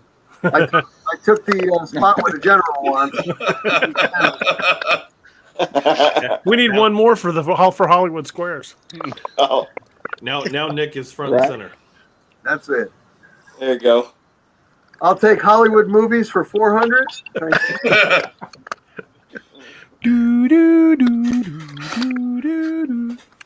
Wolfman of London. Werewolves of London. Oh, Werewolves of London. We could actually do Hollywood Squares for cryptids. Yes. Holy crap. Remember, guys, we could do it because it's a total of 10 people that could be done. 9 people in the squares and someone else asking the questions. And we could all take turns messing with each other. That might be fun, man. That'd be good. You got to put it out there. Let's work on that. It's possible. I think it's doable. Your other video game co-conspirator to join us. I haven't heard from him yet today. I don't know what. Hopefully, he's still, 6 feet up. DA will be legendary if you got a Squatch Man to be part of that little gallery. Oh my god! You can actually just use a CGI image, just like a computer generated image, and have somebody voice him. God. You could animate everything. You could. Oh my god! You could use that. Use that voice that he had on the beginning of Machina. Jesus Christ. Why do we have FCC requirements here? Speaking of one of the guys from the game, Roper, I don't know if you mentioned this at all, DA, probably not. I have not. Really related. He is currently in Atlanta, Georgia right now. Yes, this morning. DA announced it on Sports Talk with the guys. Yeah, he actually came into the program and said hi, and I missed it. I didn't know he was doing what, Josh? He is throwing axes in the Waddle U.S. Open and the axe competition. Yep. Hell yeah! Bring home the gold, X-Man, buddy. dude. X-Man. The X-Man coming. He's representing Tommy Hawk's Axe House in Springfield. That's awesome. Yep. Very I'm cool. actually wearing one of their shirts. Nice. This is the way, and he's holding an axe instead of his This is the way. his rifle. That is cool. Hey, Josh, by chance, did you see the new Nightmare Hunter t-shirt? Believe. That's funny. I was watching something about Bigfoot. blurry? No, I was watching Expedition Bigfoot on Discovery Plus, and they're like, when we have Bigfoots running around on Star Wars, and I was just like, it wasn't the crew. It was like a random person that they were interviewing. I just thought it was kind of funny. I'm like, they're referring to Chewbacca. That's awesome. Yeah. Oh man, that's bad. Yeah. See, we need better shows on Discovery Plus that are like, I like Expedition Bigfoot over that other show, the one we don't mention. Finding Nothing. Finding Nothing, yeah. But the world headquarters of Bass Pro Shops, outdoor shops, they own Cabela's as well, is here in Springfield. I need to get an audience with the guy that owns it. I know his name, but I can't think of it. It's Johnny something. I need to get an audience with that guy and pitch him. Johnny Morris. Yeah, pitch him funding a Bass Pro team that goes out looking for Sasquatch. Because if we found one, the display in Bass Pro alone would draw thousands of people just to see. Oh, hell yeah! See what the image is or whatever, little Bigfoot museum. Does your little guy go with you on hunts, Nick? Yeah. There's a little gun here and everything. I'm telling you. It'd be cool is if they had a Dogman show on Nick's trip that he's got coming up here. Oh yeah, now that would be kind of awesome. We're trying to get one of the channels to film it when we go to Tennessee. That would be awesome. That would be sweet. I've done over 2 years of research trying to find where the exact spot was, and I have it. So we're going to try to, go to that exact spot. In LBL? Yes, in Tennessee, LBL, Tennessee, not Kentucky, but Tennessee. When are you going? We're trying to get it for August. I will definitely try to go with you. I'll let you know. If I can make it, I want to do it. Oh, yeah. I'll definitely check out. If you get someone to record it, great. If not, I'll watch whatever you guys put out because that'll be awesome. I'm going to try to get Jody Cook to come with us, and Greg Yost already said he would come. You remember Greg DA from Squatch Man? Yep. He's a character. I mean, he's as big as a Squatch, for Christ's sake. Jesus. He's like 6'9". He's huge. 6'9". Yeah, seriously. He's like, was Greg the one with the beard? Yeah. That guy was something else. I thought he was cool. He's a character. I like him. We told him, Ella, now we got to keep it low key. That was low key. That was him being low key. That was low key. I'd love to see him animated then. I just thought it was hysterical that he's, calling into the broadcast from like a Jeep in a driveway somewhere, and he had a better connection than Jody did. He did. Absolutely outrageous. He was in a campground. He's in a campground in a Jeep. Because you could see through the sunroof of the Jeep, you could watch it getting slowly darker and darker. The visual, the audio, everything was perfect for him. And Jody had some good stuff to say, and it just got muted out. Yeah. His internet connection was bad. I was watching that, and it was I love the things I was able to catch from him. It was painful, though, I'm going to tell you. All right, guys. I really do got to get going. It's been a pleasure. Dream, I'm sorry, if you have a minute, I think I'm uploading that episode, DA, Josh, the recording I did, not where I took you guys on the tour, but that other where I went underground in an unmentioned facility. I cannot mention the name right now, but it's near where we're where we're creating a park. I know exactly what you're talking about. I won't say do not say the location. Because I can't. So I apologize, Dream. It's taking a moment to upload. It's okay. As soon as it's ready. I'm trying to upload it right now. Facebook Live of Roger. It's just below Disneyland. The Nightmare Hunter actually out hunting nightmares. Yeah, it was in my backyard. And I took DA and Josh live. I took them in there. That was a strange facility, to say the least. I grew up messing around over there. as a kid, I was all over that little area. I didn't go into that part. I went on my facility, and there it is. Video is ready. I'm going to have to narrate this. Forgive me, because I don't think we're going to... Are we going to get the sound, DA? We are, huh? I think we will. All right, let's see. When you upload Gentlemen, it, it'll mute all of us. And yeah. We should get the sound. Here we go. DA, if you're ready, it's under video clips, or shall I start it? Go ahead. All right. Gentlemen, this is at a undisclosed location, and we'll go from there. Well, it's in a lot worse shape than I expected it to be. I don't think this is here to deliberately block us, but I'm gonna head over this way.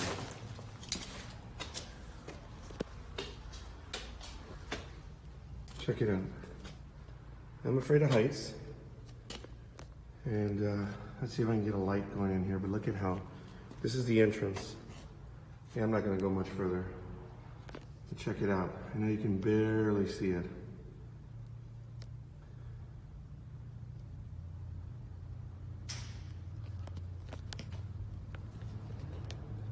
Those are those rail car tanks down there. Now it's very dark. Those are exits to the outside.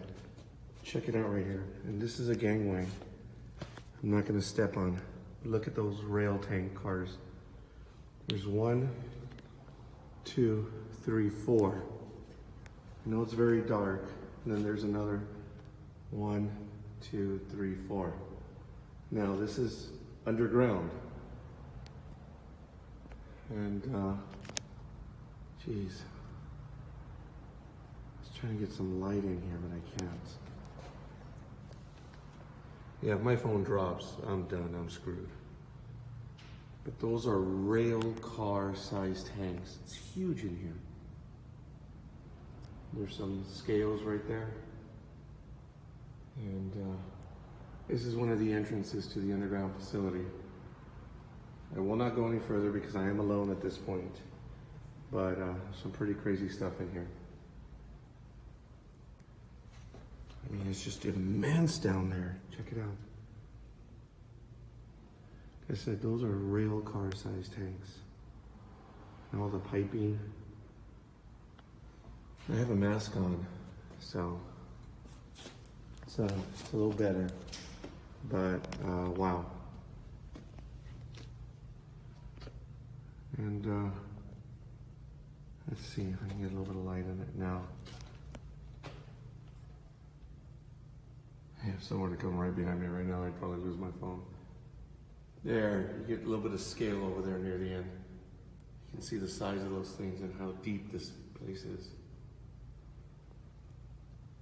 This is an underground entrance to the rest of the facility. And we'll leave it at that. Very Okay. cool. Awesome, Josh. I like that Yankee cover right there. But anyway, gentlemen, obviously, as you were able to see, there were 8 huge tanks down there, rail car size. And it was a refueling facility for the municipal authority that I am employed by, and we'll leave it at that. But if we go down to the level, as I mentioned, down there where the cars are, the tunnels lead to the opposite side of the facility, which is another facility which I mentioned in another episode. I'm not going to get into it now because I just don't want to make that connection. But it leads to the place where a park is now being constructed. And I'm involved in that park, and I'll leave it at that. You guys can do whatever you want with it. I wish you could get into more of where the park is, you know what I'm talking about, the other facility. I'm going to go down into that labyrinth, but I cannot go alone. I can't. It's very He's terrified. deep. Well, a He's little scared of bit. heights. Well, yeah, guys, where I was taking images from, it's a pass, a grate or a walkway above it. And it's made out of metal. It's very well done. It's old, but there's no one there. And it had something happened I was away from help. No one goes into that facility. That's why you need to have a dark medical kit with you. Dark Angel. Roger, I'd advise you to get a headlamp, 1,000 lumen headlamp. Yes, I will for next time, Nick. Thank you. What else would you suggest? And 2 other flashlights along with that. Because what he's got there, I mean that'd be excellent for what you would need. Yeah, Nick. I think that one's like 7,500 lumens. I do apologize on the quality. Now, it was interesting when DA and Josh were live. The camera images were incredibly clear, so I don't know what was going on. Same phone, same everything. So when you uploaded, it might have compressed it. Oh, maybe. Okay, it may have. But Nick, or I was the appreciate ghost that. messing with your recording? Yeah, it'd be around here. But anyway, I'm going to follow suggestions, Nick. I'm going to get those. But what happened is I was just in a hurry to get it done because the day before we did the program, and I said, well, you know what? I better just shut up and get it done now. And I went over the next day, and I was in there. And then I called DA and Josh, and they were live, and I took them in live. Well, this is just for your safety alone, because if you were to trip over a metal rail and slam your head onto something, they'd probably find you a couple weeks later after they started sniffing around. Ooh, it probably would have been months later because they would have said, Roger's on leave. It's tax season. That bastard will be back soon. He's fine. He's fine. Yeah. He just went up to Big Bear or something. He's fine. It's pretty crazy, but it goes deep. I know you really couldn't tell very much, but DA and Josh were able to tell that they're huge, immense rail car tanks. And it's just amazing. It's a movie set quality. It's like the nuclear missile silo in Star Trek First Contact. Wow. And honestly, it's amazing. I wouldn't be surprised if one of those cars had like fake inside to where it was just an entrance to go further down. I am not prepared to answer that question right now. I am not prepared to answer that question right now. Now, Roger, if you're looking for a good headlamp or flashlight, PowerTac and Olight are 2 good brands. I personally have. Okay, I'm sorry. What was that again? Olight. PowerTac and Olight. PowerTac and Olight. I'm listening, gentlemen. I am. The other things you Streamlight need to is bring another with one. you. You can't go wrong with Streamlight. Oh, Streamlight. All right. Also bring a crucifix and a vial of holy water. I already had that. Already had it. You have salt? Always salt. Oh, yeah, I already had that. Believe it or not, that I had, but have no black light, salt? like an idiot. What about black salt? No. What about your Hey. Mac 10? Gentlemen, I had brown salt. Didn't have black salt or white salt. Oh, come on! You know I'm stupid. It's stupid. Yeah, are you playing that one thing again for Roger? I don't know. It's like, don't do it. No, I'm not gonna do that. I'm not gonna do it. It's bad enough there's that thing behind you. Nice try. All right, nah, thank you. Love you, man. But you're gonna pay Is for that that Grogu shit. levitating? It's just a Grogu. No, I think actually, Grogu's floating. It's like you yeah. don't know. Yeah, I'm sure. Anyway, You're gentlemen. getting so much shit today. Yeah, and of all day, it's so quiet, nothing's going on. Gentlemen, I do believe, because I have experienced it, all kidding aside, the cats that I have, when they're around, nothing happens. Dee and I have talked about this. It is amazing. The 6 cats that I have, they're roaming the property. I really had heard the rumors about it, but man, those cats, they got my back, man, for lack of a better word. There are no spectral entities. There's nothing. They always have one foot in hell. It's oh yeah, rat bastards. Hey, Josh, were you on when we did the cover reveal? I was not. I took a nap. What is that? That is awesome. Operación Sangre Águila. I love it. Love it. Thank you. I enjoyed that, Roger. That's I a think nice I'm cover. the only one that understood you. Raj, I do you understand. recognize that plane on the left side? As a matter of fact, yes, that is a World War II Messerschmitt ME 109. Thank Yes, you, it is. DA. Damn. Yes. Yeah. He is an armchair historian. Yeah, there's no doubt about that. But as I mentioned, and for those of you that were here and or were not here, my sentimental favorite from World War II will always be the SBD Dauntless dive bomber. Silent but deadly. When World War II, when hostilities for America broke out with the Japanese, the Wildcat was a stubby fighter. It could barely hold its own against a Zero. But you had the Dauntless dive bomber, which was a multi-role plane. Obviously, it was bomber, scouting plane, and it really was armed, and it could function as a fighter as well. The Dauntless dive bomber kept us in the fight till we had our chance at Midway. And the Dauntless dive bomber did not fail us at Midway. An incredible, incredible weapon. I'm sorry, I'm not glorifying that. I admire American workmanship and American skill in using that weapon of war, or that armament. There's my favorite. P-51 Mustang, baby! Thing of beauty. Top speed of about 560 knots. Man, that thing was fast.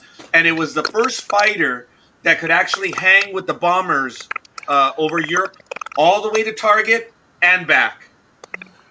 I love how this information is just like right there.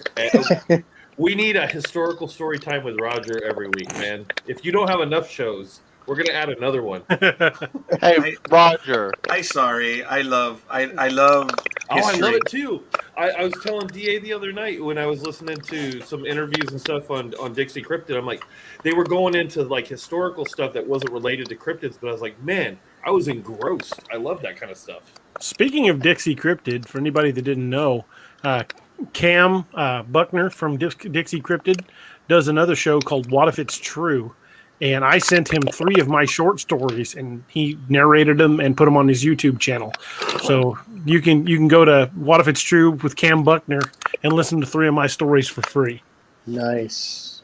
I love, because I drive to Cincinnati 2 hours down and 2 hours back before I actually start working. So in the truck, if you guys aren't on, I usually put on Dixie Cryptid and just let it run, because he just sits there and just reads user stories, like people who sent him stories, things that have happened to him. And it's fascinating to hear different encounters from all around the country and in the world. He's got some from Australia and Europe, and it's pretty neat. Yeah, he gets them from everywhere. The video that features my 3 stories has been viewed over 21,000 times. Damn. Oh, wow. I'm pretty excited about that. Yeah. Oh. They all love that last story most of all. Like, they're all great, but that last story, it gets you. Well, it's going to be 21,001 times very soon, I guess. Now, Roger, Sir. General. this is the headlamp from Power Attack I have, if you can see that. Yeah. That's cool. The Explorer HL10, huh? That's the back. Yeah, the general needs that for when he's really crawling up somebody's ass, giving him the knife hand. Wow. Cheap, but you pay for what you get. They're out of Power Attack's out of North Carolina. Rod, Thank you, General. I was going to tell you, too, for at Here, home or when you go look, maybe explore that other building where the park is going, you need to get that app that I was messing with that I told you about. I can send you the link to it, that GhostTube app. Oh. I thank you. What about the app? It's Like a called spirit box? GhostTube. It's like a spirit box, yeah. Oh, you got it. Did you get the one that also has the body frame? It's got the SLS. There's a What second does it part do? of it. So the GhostTube app Is it the premium? No, you don't have to have the premium to get. It's a secondary app. I'll send you. I was going to say, gentlemen, see, I listened to you guys, so I am getting the stuff. Josh, I did. Now it's a secondary app. Yeah, so it kind of uses the same technology that the old Xbox camera used to like track motions. Oh yeah, it's SLS, but I forget exactly what it stands for. If someone knows it off the top of their head, feel free to jump in. But basically, what it does is it tracks body movement, and so supposedly the app also works with entities. I don't know. You know, it's a maybe. holy shit! So the way this app works is it has a whole dictionary of phrases and words, and it uses magnetary fluctuations. I don't even know if magnetary is a word. Magnet fluctuations. Magnetic. There you go. That's the word. Brain. Look You're at how the writer. Look at how high the magnet reading is right now. And so if there's a spike in that when you're not near anything that's magnetized, like a electrical outlet or the screen on your computer or whatever, it supposedly can translate that to a specific word. Obviously, this is all experimental science. No one knows if this stuff really works or not, but it's fun to mess with, and I've actually gotten relevant responses. It wasn't just random ass words. They were relevant. And we've lost Roger. He's just happy. Yeah, but my You would have to download that app. Is it free or do you have to buy it? It's free, but there is a premium version that has a larger dictionary. But What's that, it called, Nick? Josh? It's called GhostTube. GhostTube. I'm gonna have to download that. Nick, what were you asking? Josh, my question is, will that app pick up for Roger while he's under the tunnels? Will it pick up a Mongolian death worm if it's coming at him? That's what I want to know. Probably not. So he'll actually need a thermal imaging device to be able to see the body heat while it's coming at him. I'm actually hoping to pick up they make attachments now for the bottom of the phones. Yes, those are excellent, by the way. $100 to $200 off of Amazon, and you can get them. And when I go down to Missouri, I plan to have one before I head down, because before I go see DA, I'm actually going to go camping up by Lebanon.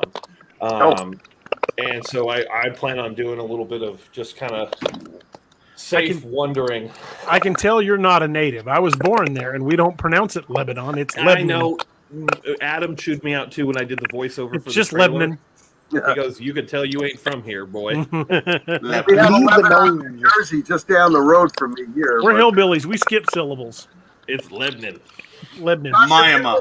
Josh, if you're gonna, that's Oklahoma. Don't blame that on us. While you're on Amazon, get yourself 4 perimeter alarms and put them on, each north, south, east, and west. Ghost what was it? I'm trying to download it. GhostTube. Yeah. Hey, Josh. And perimeter alarm. I'll have to check those out. Josh, you got to make sure and put the emphasis on the right syllable. Right. Or skip the right syllable in Missouri's case. Now, Roger, you were talking about history and all. I sent this to Doug. Look up on YouTube the Battleship New Jersey. They have their own YouTube channel, and the guy that's doing it has got pretty good historical information on ships. I've seen the channels, and I'm jealous of, because they seem to have their act together. I am in training to be a tour guide aboard the USS Iowa. That's why you've seen me with the cap. I have, let's just say that I've seen some information on the ship that even I was like, they need a historian aboard this ship. And that's all I'm going to say. What, Iowa? Guys, Yes. It's been a pleasure. I am on my way out. Oh, wait, I've got to do the British one. Oh, Lord. Have a good night, Dream. Good night, there. Peace out, guys. Thanks, Dream. Thank you so much for your stories. You're awesome.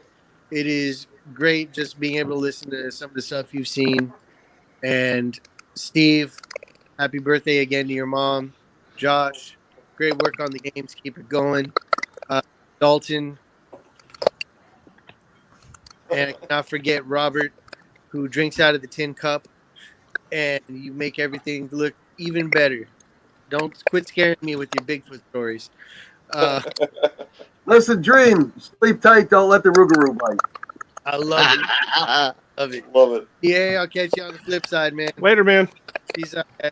Later. Take it easy. I'll have to pick up some of those perimeter alarms too. I think when I get that FLIR camera.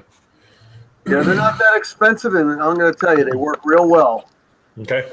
Everything out there. Yeah, because I'm going to be right up there on the DA. Help me out. The Niagara. Niangua. I can't say that word to save my life. Yep, and I've been there last year, and it was a gorgeous place. But after reading Apex Predator, I'm a little more got me on my toes now. We lost someone. We lost. Hands, battle stations. Oh my God. Dear God. You ugly land of the Dogman. I was born to it, molded by it. Sorry, I thought we were going S&M. Sorry, pal. I apologize. You just left. I say now that we've lost Dream, he's missed out. And now I can use this as a mask because it's got a filter in it. Although they look at you pretty weird when you're in Walmart. My brother, he's a trucker, and he delivers to Walmart. For the first couple months of this COVID crap, he was going in there with a gas mask on. That's not terrifying at all. No. Yeah. DA, did you get that from your wife? No, when I ordered this, she looked at the Amazon history and goes, "What the hell do you need that for?" I'm like, I'm gonna wear it on the show. It's a business expense. I'm gonna write it off on my tax. I am not prepared to answer that question. It's tax there is no formal client relationship. I will not provide advice. I will not say anything at this point. Let's just say if oh damn, what was it? What do I tell everyone? If you want to know if it's deductible, ask yourself this question: is it ordinary and is it necessary? And if you can say yes to both, it's ordinary. It's necessary for the show. Then chances are it's deductible. Awesome. Speaking of which, when we get our EIN supposedly next week, we'll see how long it takes back to get all this paperwork back. I'm gonna probably hit you up, make sure we have everything set up right. If you're all right with that. Sure. Well, I meant Roger. Yeah, this way, that guy. Yeah, I'm sorry. He already said yes. It's like I have a say in this. He'll do it, or I'll kill him off in the bush. Damn. Will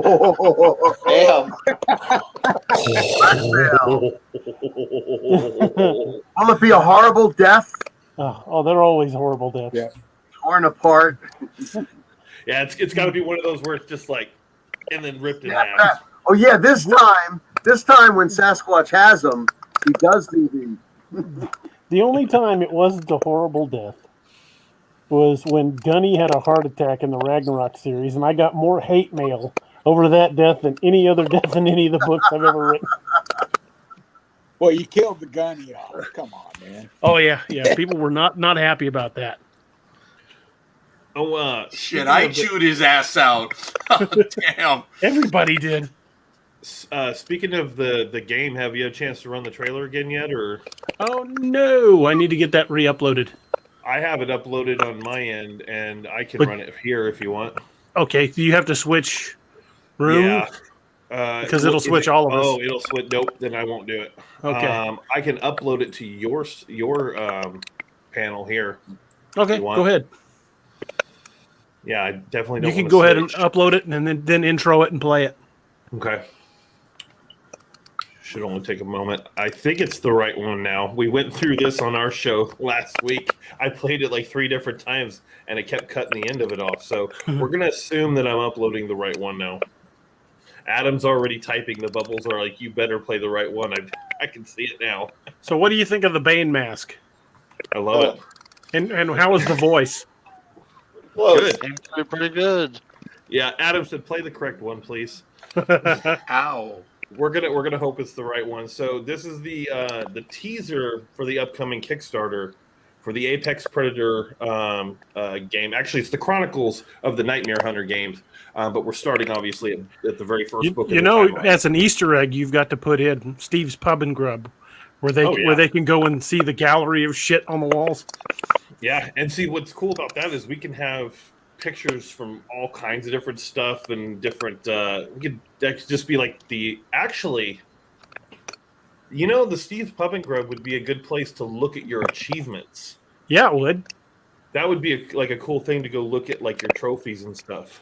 Have a storage locker for gear and stuff. Yeah. All right, so I'm going to go ahead and roll this. Like I said, it's for the first episode of Chronicles of the Nightmare Hunters, and here we go.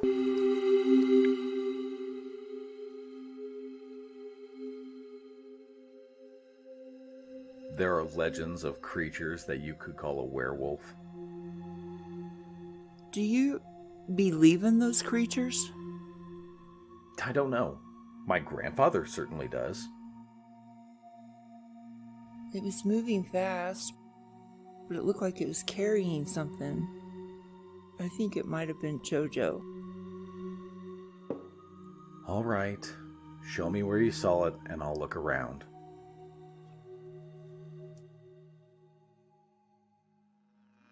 Sources close to the Lackland County Sheriff's Department report multiple bodies in a North Lebanon park.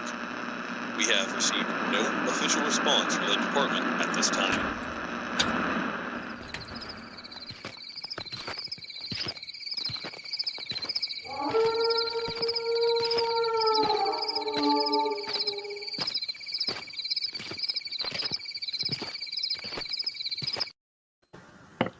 Hey, it was the right one. Got the howl on it. Hey, I have to say, the surround sound that occurred there is terrifying. I'm wearing noise. Awesome. Well, I'm wearing noise-canceling headphones, so I literally can't hear a damn thing except what's in my ears. And when it came behind me, I literally was looking around trying to figure out what was going on. And that's why I only have one headphone on. Gotta have that situational awareness. That I love that. That works so well at Joe Bald Park. Yeah, we completely missed it. I'm sorry. Nick, have you seen those his video and pictures yet from that video? No, I haven't. Oh, DA, we gotta share it with the Dogman himself. I will upload the video first. Yeah. Let me find it real fast. Is that all going to be on YouTube at one point? What you were just showing us? Yes. The full video is the teaser trailer? Yeah. Yeah, that's on the All Tower Media YouTube page right now. I don't know if it's on DA's YouTube yet. But we actually have a small little company of just me and a couple friends that are building the game for him. Right. And we plan on doing all the books. We'll see how that goes. Okay, the video I have is too large to upload to StreamYard. I could share it from the YouTube, but there wouldn't be any audio. So probably best to just explain the video. Right. Anybody can go to my YouTube channel, the Ozarks Haunted Pathways channel, and watch the video. What it was a year and a half ago, right, Steve? Thereabouts? About a year and a half ago. It was in the late fall, like almost winter of 2019.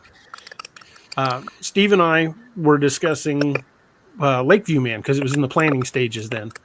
And I explained to him about Joe Bald being an abandoned campground.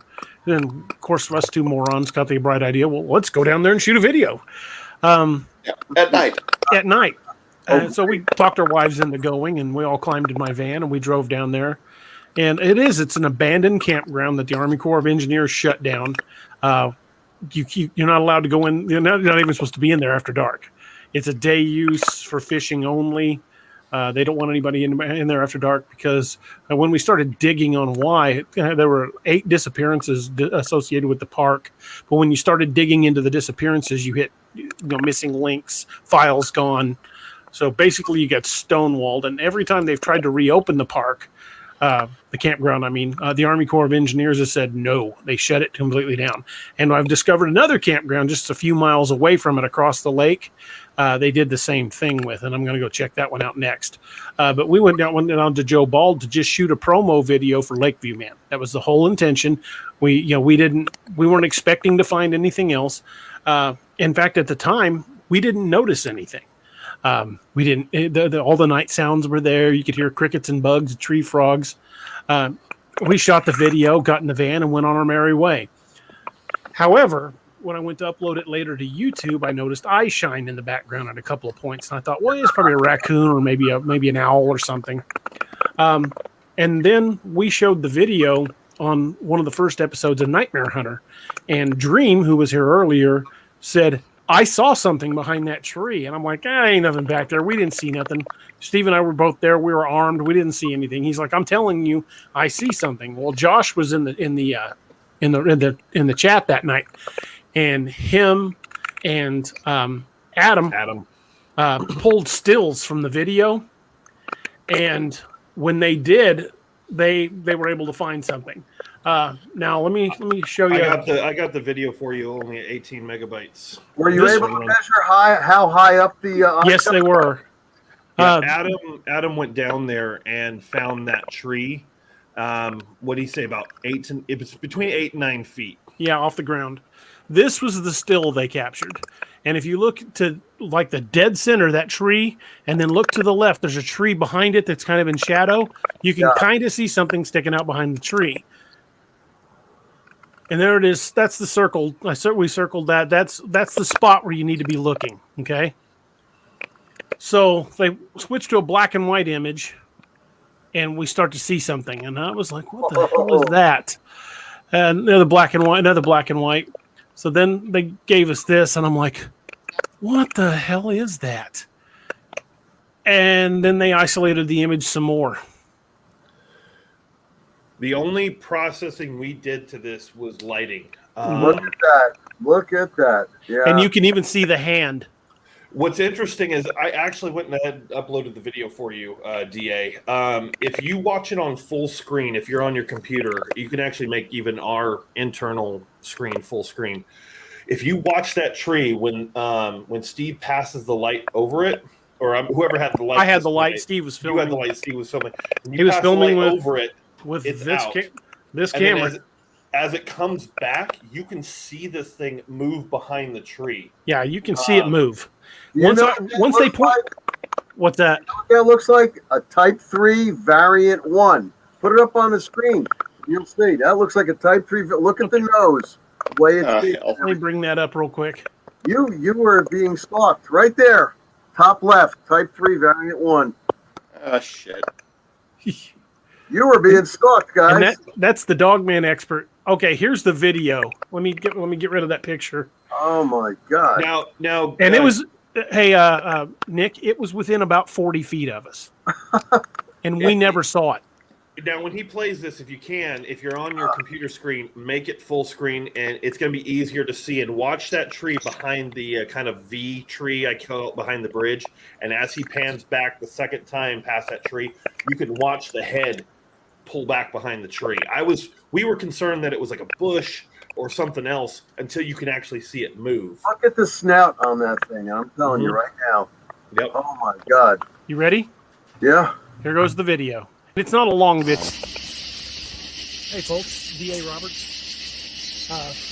Out here doing research for books for the future and showing you guys the creepier parts of the state of Missouri and the Ozarks.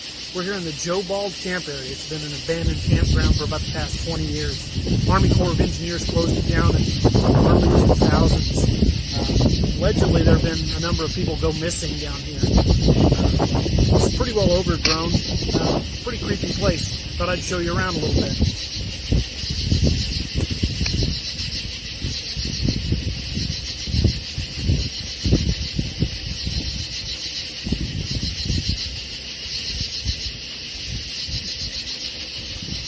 We're here near Table Rock Lake. You can see the lake through the trees. Lake's up actually pretty high. Hear a lot of night sounds tonight. I don't hear anything out of the ordinary. There's just tree frogs and bugs and typical Missouri sounds. I don't think we're gonna find anything really interesting, but I was really hoping.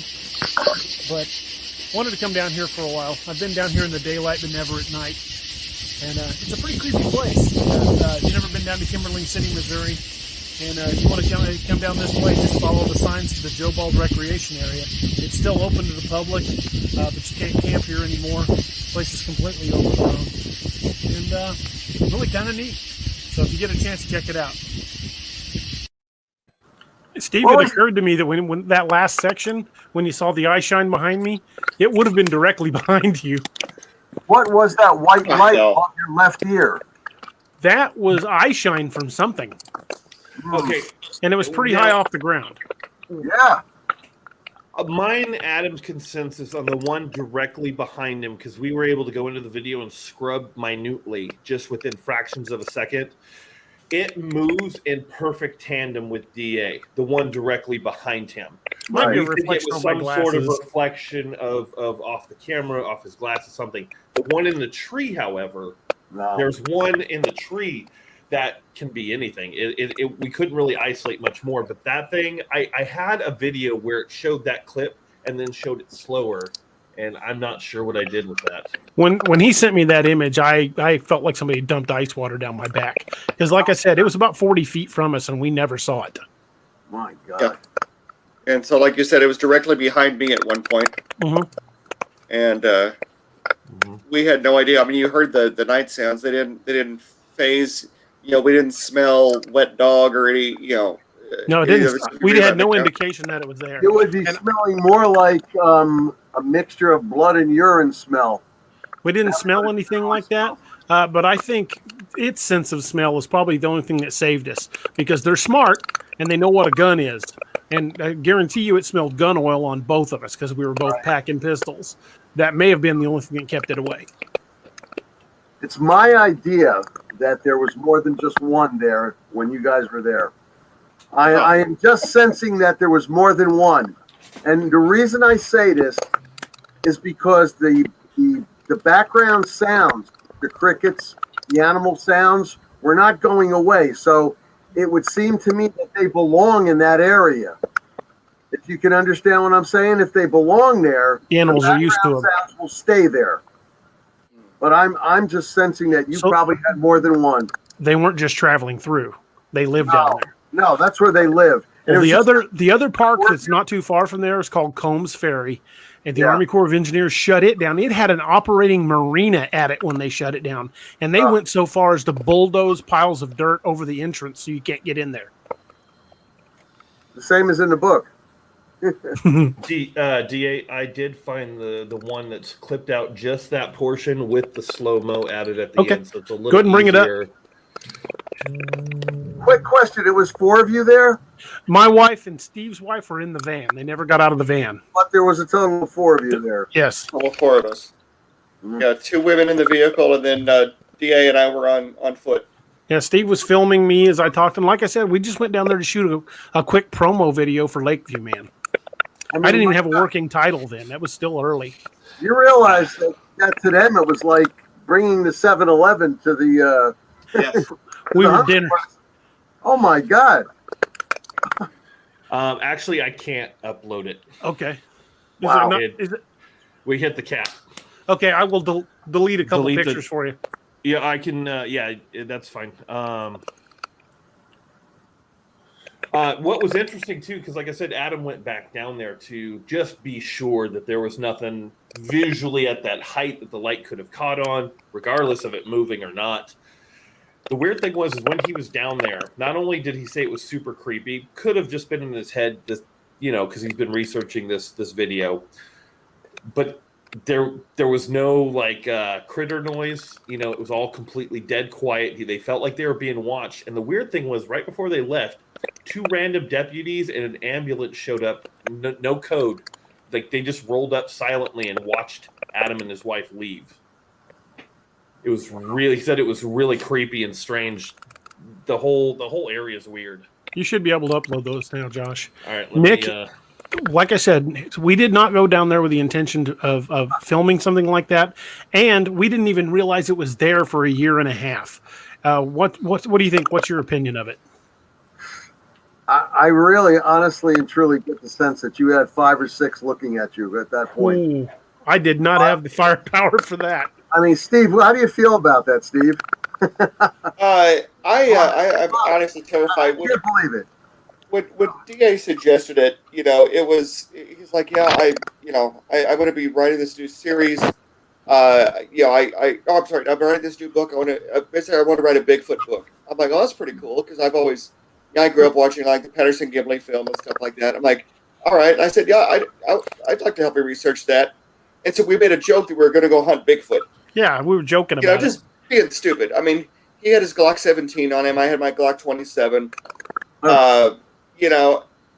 Just because we were going someplace unfamiliar at 9 o'clock at night. And so, I didn't have any big, any thoughts at the time. I was wearing a Hawaiian shirt and some Dockers, and you saw what Doug was wearing. And then when they came back and said that they found something on the video, a year later, I'm like, you're shitting me. And then when they started doing the analysis, my experience with it was live. I was on the air while they were doing it, and it's like, oh yeah, it's 9 feet tall and it was 30 feet away. I'm like, oh hell. And because unfortunately at that point, a year had passed. Lakeview Man had come out.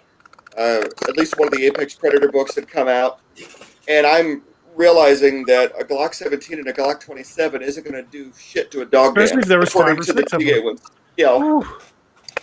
And I was carrying hollow points because I armed for human targets. I was loaded with law enforcement grade hollow points. Yeah, we had the same loads. Mm-hmm. DA, I went ahead and threw that up there for you, the slow-mo. Okay. That is amazing, though. Oh, my God. Check out the slow-mo, and you'll be even more creeped out. Yeah, because I play just the clip of them passing the tree, and then I replay it a little bit slower so you can actually see it pull behind the tree. Okay. You ready? Go ahead. Okay.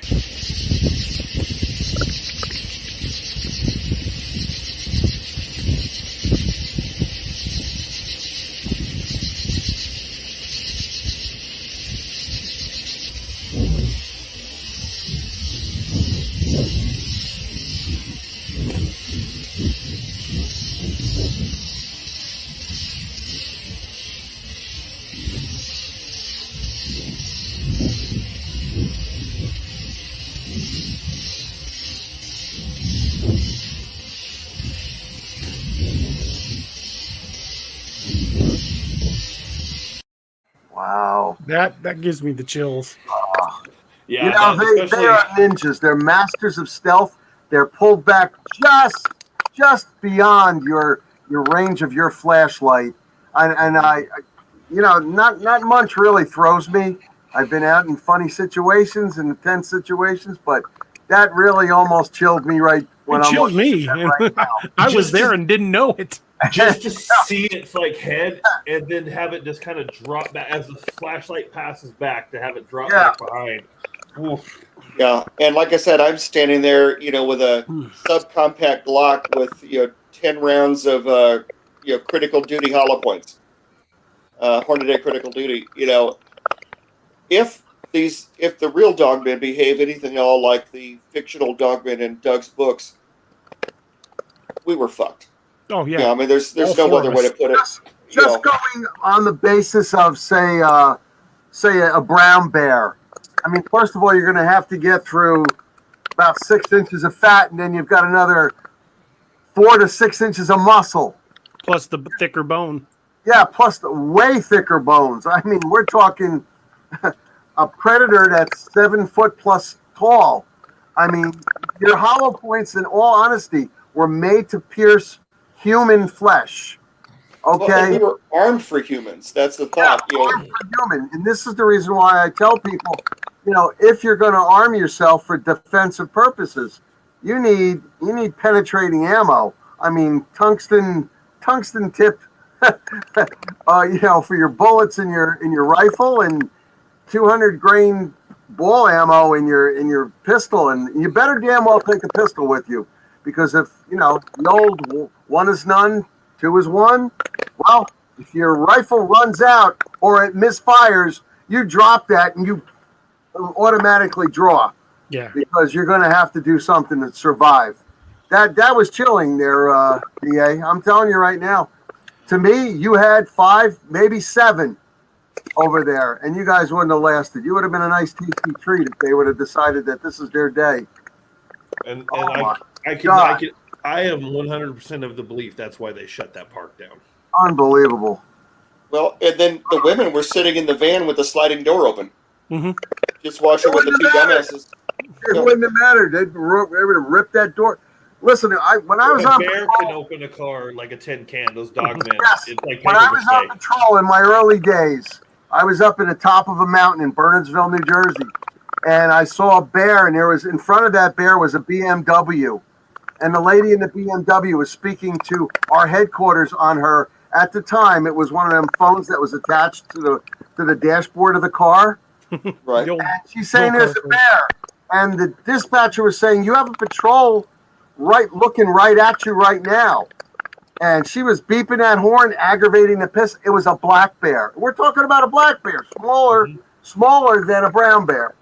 This black bear got so pissed, he just swiped at the beamer, took all of the metal on that door off, and I could see the interior of the door.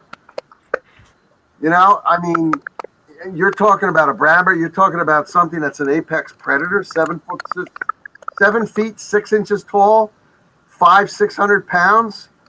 6 of them, 7 of them. Yeah, we wouldn't have stood a You guys chance. were lucky people that night. It's a good thing we didn't try to shoot a longer video. I think we got out of there when we needed to. Yeah, you were being observed. Adam just sent me a message. He goes, "This makes me all feel really great having gone back down there. Thanks, guys." Well, at least he went during the daytime. Steve and I were morons and took our wives in the middle of the night.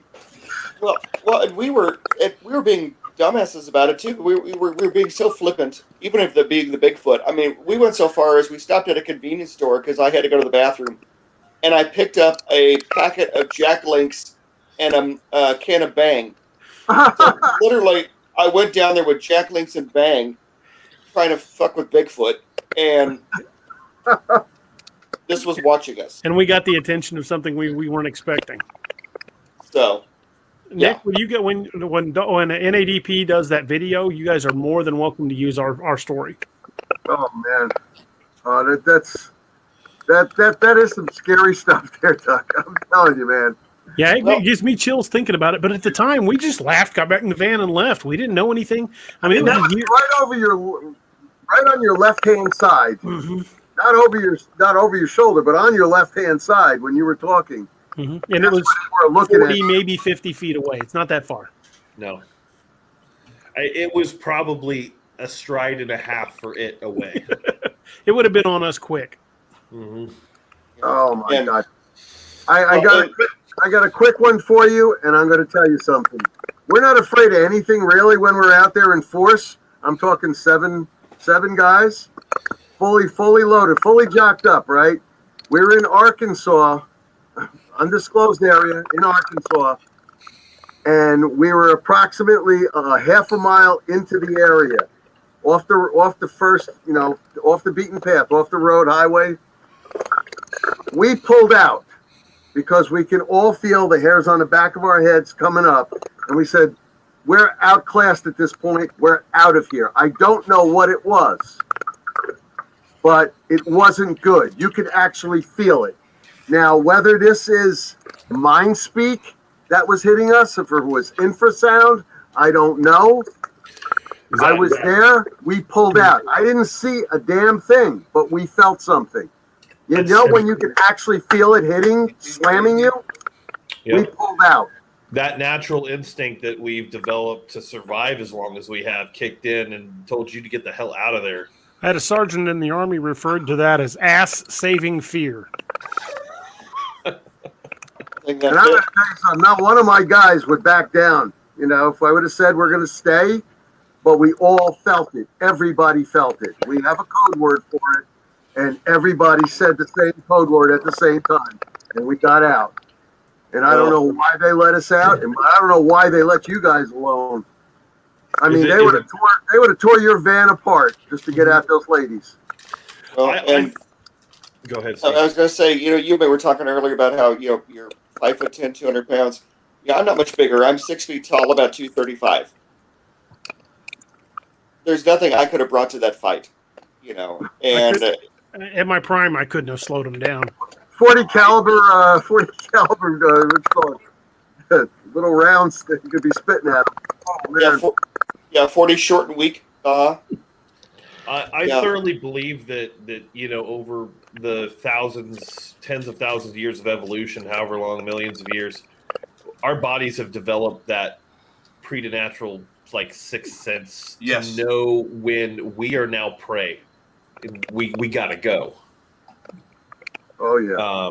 I mean, we have survived as, I won't say top of the food chain because we're clearly not, but pretty close to the top. We've survived this long for a reason, and we've developed that sense to keep us there.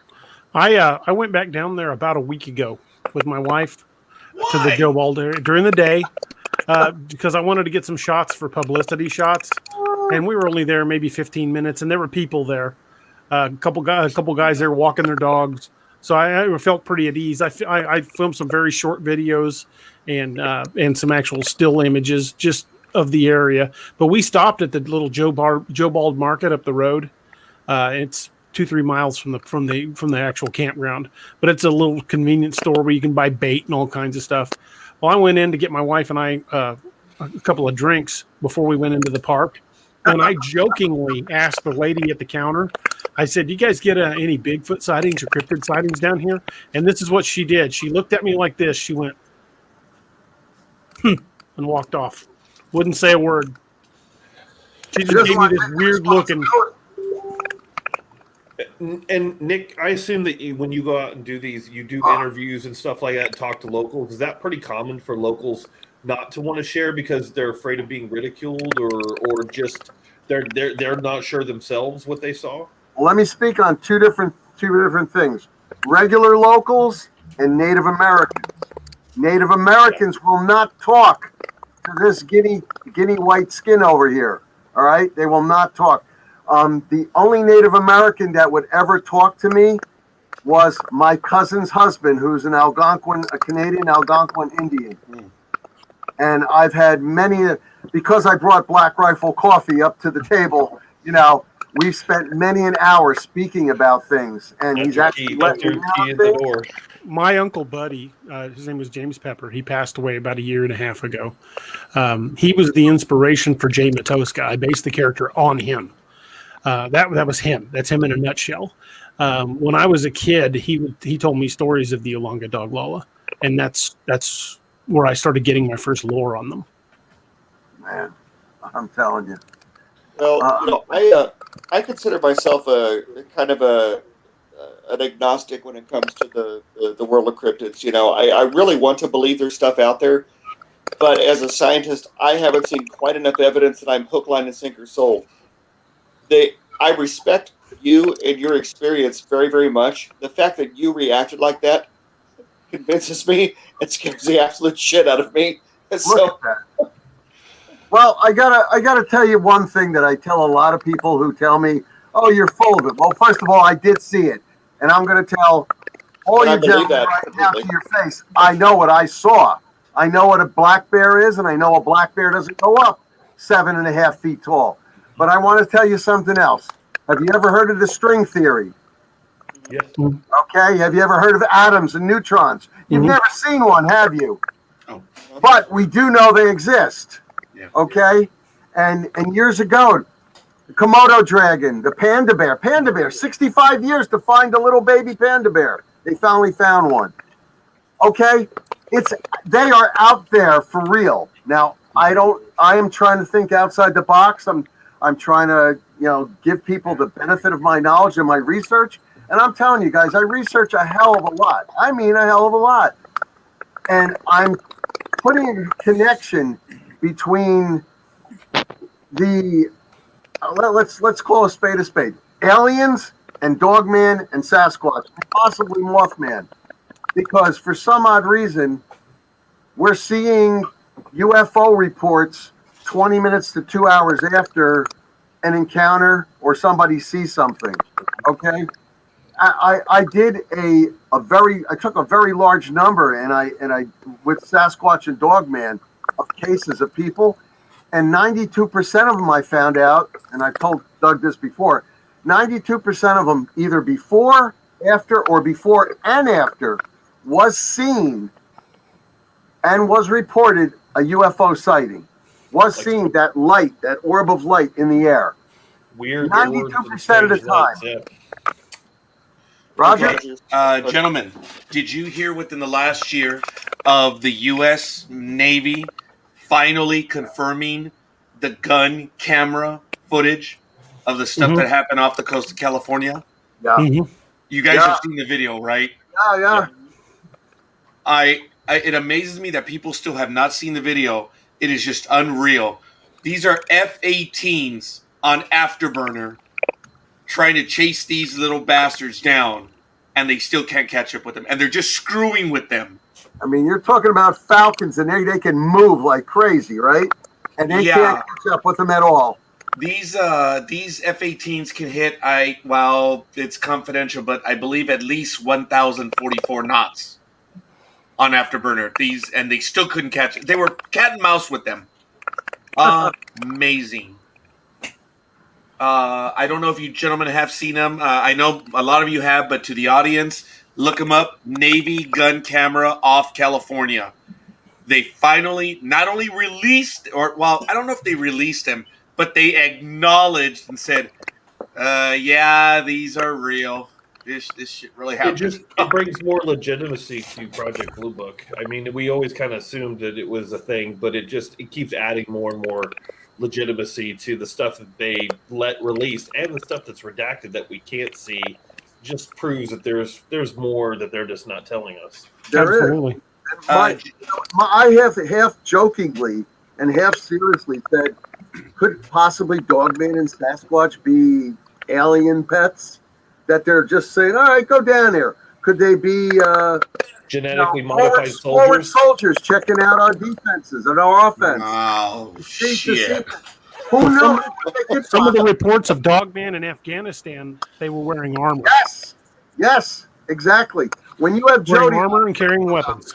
Okay, if that's the case, gentlemen, will this work? All right, will that work? No. No. You'll be able to flatten bullets against them faster than ever before. No. So that means I on the left and my nephew on the right, we're effed. About as much as DA and I were. Yeah. That's my MAC-10, and that's you just my would have been able to nephew's send them Glock right faster. there. Yeah. I got to tell you, I'm actually honored to be able to speak to DA and Steve right now after seeing that footage. I really am. I can't believe it. I really wanted your opinion on it because you were the Dogman guy. I just can't believe where you guys were at the time and what was behind you. Well, to your left over there. That's really amazing footage. And again, you know who caught the image?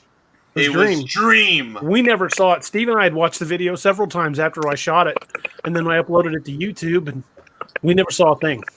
Well, that's the reason why you have more than one person look at something and look at it with a different eye. Mm-hmm. Well, that was a good catch. That's amazing. It's a freaking split second by Dream. I got the eye shine. I wore bifocals. He's got better eyes than me. It was amazing because he immediately pointed that out, and we were like, nah. And we followed up. He pointed it out, and the rest is history. That's crazy. Yeah. Well, just knowing the fact that it was 30, 40 feet away and it was 7 to 9 feet tall, I assuming think this thing. I think DA they were big fans of yours, and they're trying to figure out how to ask for a autograph. Well, that was before any of the cryptid books came out. That was actually shot before I wrote any of the cryptid books. Now, remember that first day I said, DA, these guys know who you are. And they're like, that's that author. Should we take him out now or later? Eat him now or eat him later. One or the other. Well, I know that SOB. just knowing that if it came out of that tree, let's give it the benefit of the doubt, let's say it was 40 feet away. If it came out of that tree and charged us, we wouldn't be having this conversation. I wouldn't have had a chance to even clear Kydex. I mean, it would be nothing. By the time I reacted, 40 feet. 40 feet. Let me put it to you this way. You'd have time. I was teaching this in law enforcement classes a long time ago. I can go with a knife up to an officer. Yep. I can cover 20 feet in 2 seconds. All right, you guys were 40 feet away, and these things are stronger than me and faster. They would have been on you like white on rice in 3 seconds. That was amazing footage, guys. Really, well, you think about it when you really think about it, and you talk about world-class sprinters, or even the folks in NFL. Those kids are running 4.240s. That's 40 yards in 4 seconds. Yeah, yards. We're talking about that's yards, bro. And Roger, like Nick was saying, Roger, can you do me a favor? Can you take over as host for about 3 minutes? I've got to go to the bathroom. I used to challenge people with a training knife to go ahead and try to stop me with the draw, and I got to them every single time. Well, and that's we were both for me. Well, we were both concealed carrying, so I would have had to clear the shirt tail. Clear the shirt tail, draw the weapon, get it on target. No. Yeah, you might as well just pulled out a napkin. Yeah. And even if you had with the calibers that you guys had, either you just would have made it angry or stopped it long enough for the other ones to come in. Well, that and mentally, I wasn't prepared to be eaten by a dog man that day. It just the whole disbelief didn't cross your mind. It just if what Nick says was accurate, maybe that one was letting itself be seen, attract our attention, while the other 6 ate us. That's the more horrifying thought. Yeah, I mean, coyotes. That is the possible thought. I mean, that's what I would have done. Yeah, coyotes. If I wanted to take somebody out, of course you're gonna. It's always that if we're going to assault a house, I'm going to have a helicopter or a truck at the back of the house making noise, because now we're taking them through the front. Right. They're not a distraction. They're not stupid. The distraction is there. Well, it's like what they did with the raptors on Jurassic Park. Clever girl. They had the one with the other ones. I mean, we don't know if that's how raptors reacted, but in this case, Steve, you're going to have to get some of these guys. I really mean it. You're going to have to get some. Next time you guys fool around in the park like that, give you God damn it. See how good they are? Well, thanks to the experience of talking with you, my own balls have crawled up inside me, so I need to get some of the lightning stunning balls. Oh my God! I mean, I carry 5 of them on my left thigh over there, just to toss them out, just to give me a half a second. That's all I need is just a half a second to get the draw out if I don't have it out already. Steve, Steve, do you have any plans on going back out there? With your beef jerky? Maybe with your AR? Your doggy. When Nick gets up here with his armored 8x8, I'll look out the window. You'll be our ground force inside. You don't want to go with me to the other one that's abandoned? Actually, I would because I'm an idiot. I have this picture in my head, like when they send in like troops and stuff, and then you have like the one journalist that has like the helmet on, that looks completely out of place. That's how I kind of picture Steve. Just kind of, I'm ready. Yeah. I've got a clone trooper helmet you can wear. I am just really fascinated by that picture. That was amazing. DA, you didn't hear the theory Steve brought up. He said maybe the one wanted you guys to see that one, while the other 6 or 7 were surrounding you guys. There's plenty of trees for it to do it. That park is severely overgrown. We weren't far from the lake, but there was a large stand of trees between us and the lake. And Bob had a really good thing that he told us. He said NFL football players do the 40-yard dash in 4.3 seconds. You guys were 40 feet away. They would have been on you in 2 seconds. And we couldn't have made it back into the van, and we were right there. We never left more than 10 feet from the van. And you know that eye shine that was in the tree, and I think there was actually 2 different ones up in the tree, not the one behind you, but in the trees themselves. They were probably just more sitting up in the branches of. Well, that tree, the branch that the eye shine was on, I've looked at that in the daylight. It is plenty big enough to support something big. I could get on it easily. It's probably this big around. Well, and of course, we weren't trained to look up yet. Well, we were just down there for yucks, man. We were just shooting a quick video for my books. That's cool. We did not plan for anything. If I'd have thought we were going to see something, I'd have had the Kel-Tec with me. It would have been hanging on a single point, and I'd have had body armor on. We would send down there with just pistols, and you're like, hey, because I go everywhere with a pistol. Well, and I do too. We just figured it just in case, as it is an abandoned campground, if we ran into an irritating meth head, it would be nice to have something. Yeah. We went down there, we shot that video, and we get back in the van like, you guys want to go to Branson and get something to eat? Like, yeah. We drove to the Branson, and what was it? We went to Outback Steakhouse. Yep. You guys would have been the steak that night. Yeah. That would have been the shrimp on the Barbie. Oh, my God. Yep. We had no idea that was there, and it terrified me when they brought it out. I was like, that was another John Belushi holy shit moment. Because I was able to see the shadows. Adam did some amazing work with the lighting to get those kind of like night vision looking ones. When he sent me that originally, it was almost like an out of body experience. I'm like, what am I looking at? He's like, I wish we hadn't started this. He was terrified. He's like, I wish we just would have let it go. I mean, we're glad that we did it, but it freaked him out. He had second thoughts. When you look at that image, you can see claws on the hand. Yeah. Yeah. Do you have the one where you can actually see the arm and the shoulder? I think so. I may not have them all uploaded. That one's pretty close. Yeah, you can even see the ears. Mm-hmm. You can see the arm. You can clearly.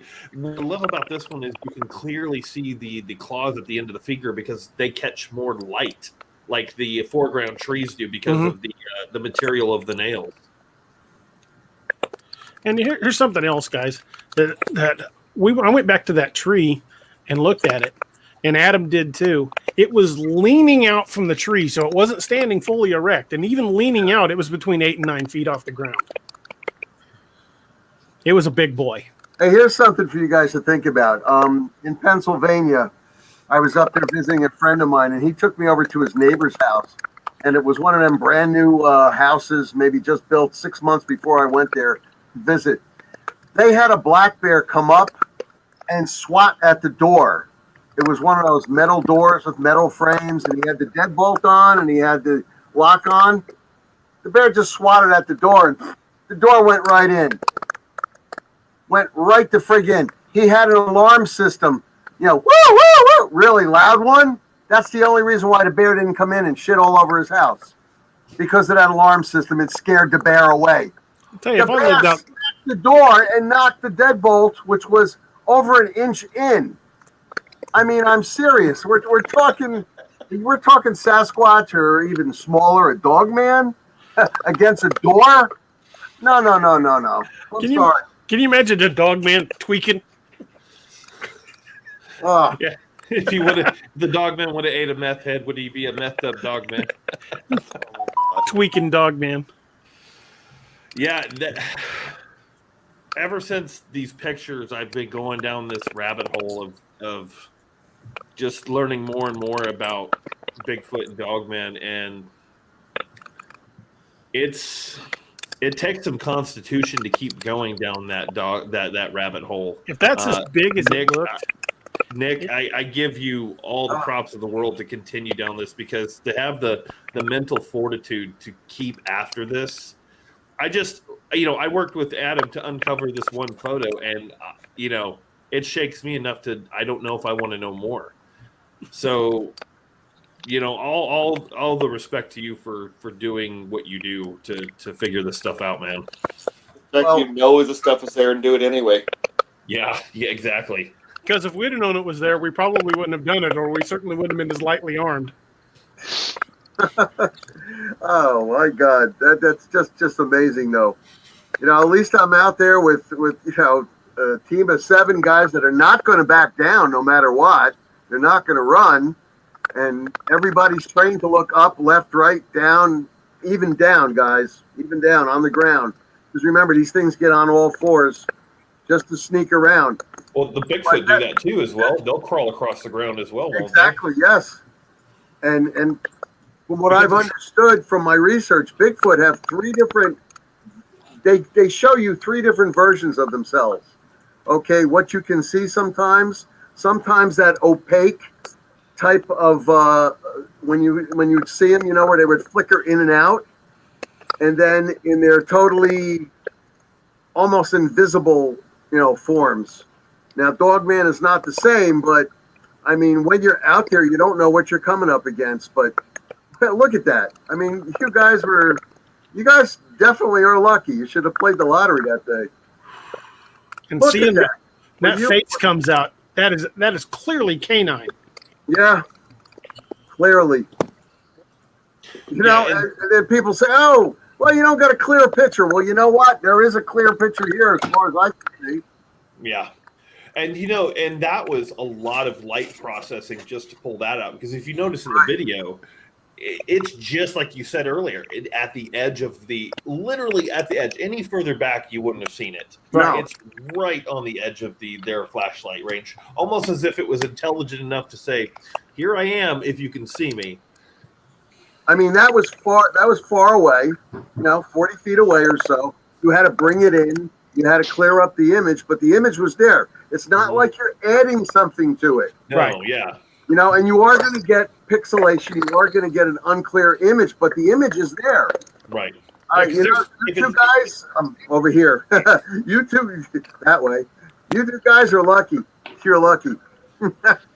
You talk. Your wife doesn't know about this. Your wives don't know this, do they? Yeah, they do. Oh, they do. It brings a new meaning to taking your wives out to dinner.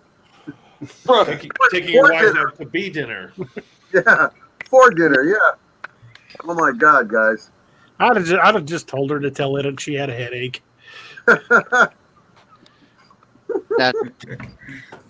Lord, man, I would definitely invest in a bear spray company if I were you guys. I'm pretty comfortable in the fact that she doesn't watch these. Yeah, I'm not so lucky, DA. Did you? I may get told on though. Rachel might tell on me. Either of you guys show your wives this the video you guys just showed us? I told my wife about it. Oh man! Wow.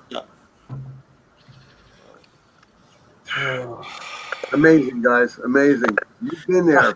I've got more stills and stuff that they'd sent me. I've got them all on a file.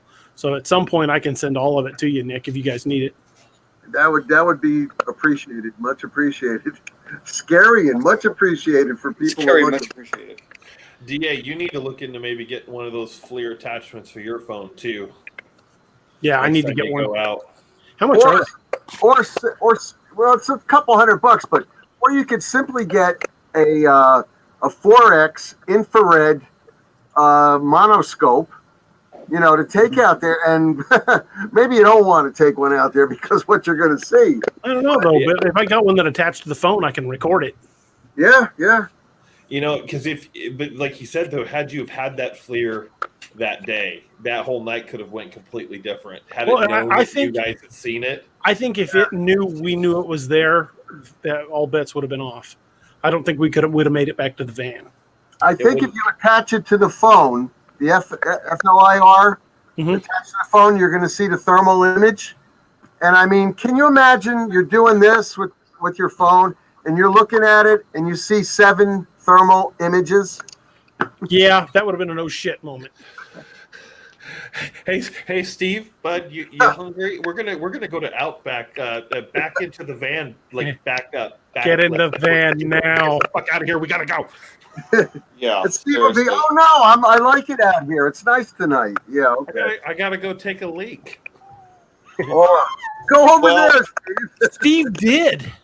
I did. That's why You went across that concrete bridge and took a leak. I crossed that bridge and pissed in the woods, very Right close to next where to that it. was. Do you realize you just threw a challenge at them, saying I'm marking my territory? What did you No. go before or after that video? It was after, wasn't it? I know. I think it was right before we shot it. Was it? I think I think I said, "Hey, well, you ready to shoot? You alone? Let me go to the bathroom first." Maybe that's why it was there. Oh shit! Josh, he threw a challenge to them. Can you imagine this? He threw a challenge. I'm marking the territory. Screw you! I got a 40 cal.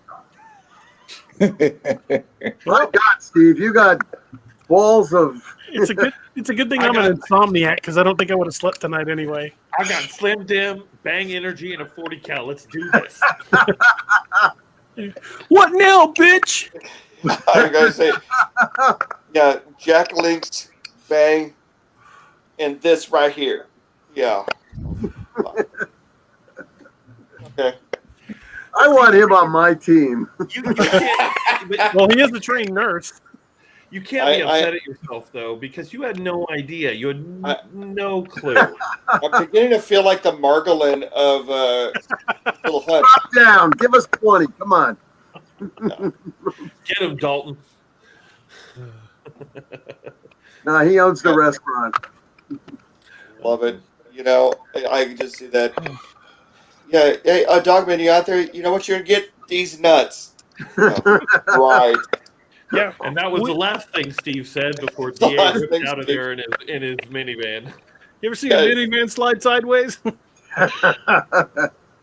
Watch a bald man go Tokyo drift. I'm telling you guys, we can laugh about it now, but when I think about it, there's no way in hell I'm going back down there in the dark again.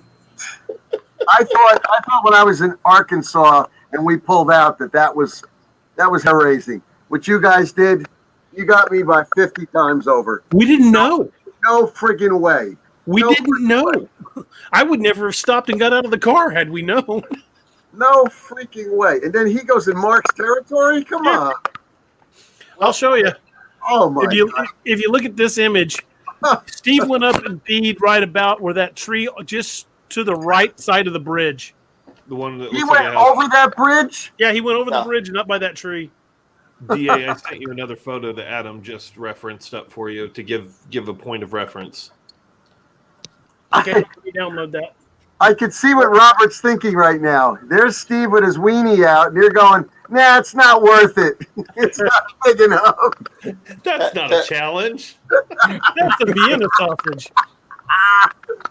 Oh, only thing that saved me. Oh my God. Oh Lord, look at this. We even have it marked. That was the approximate tree it was behind, and this is, Google Earth, and where the bridge would be. That's cool. And so you see there's like that little game trail or whatever that the Dogman Point is near? Yeah. Basically, I kind of followed that. When I got to that trail, I went to go piss. Yeah.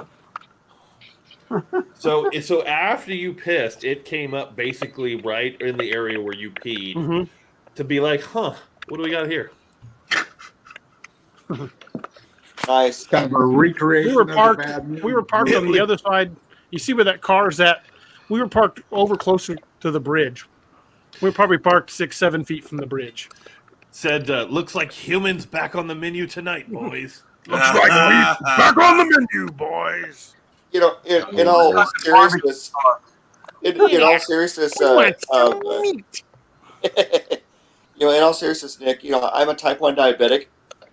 The fact that I am might have helped us. They could smell that. They could sense it, just like we have the diabetic dogs, diabetes dogs that go along with people that have diabetes. Yeah. When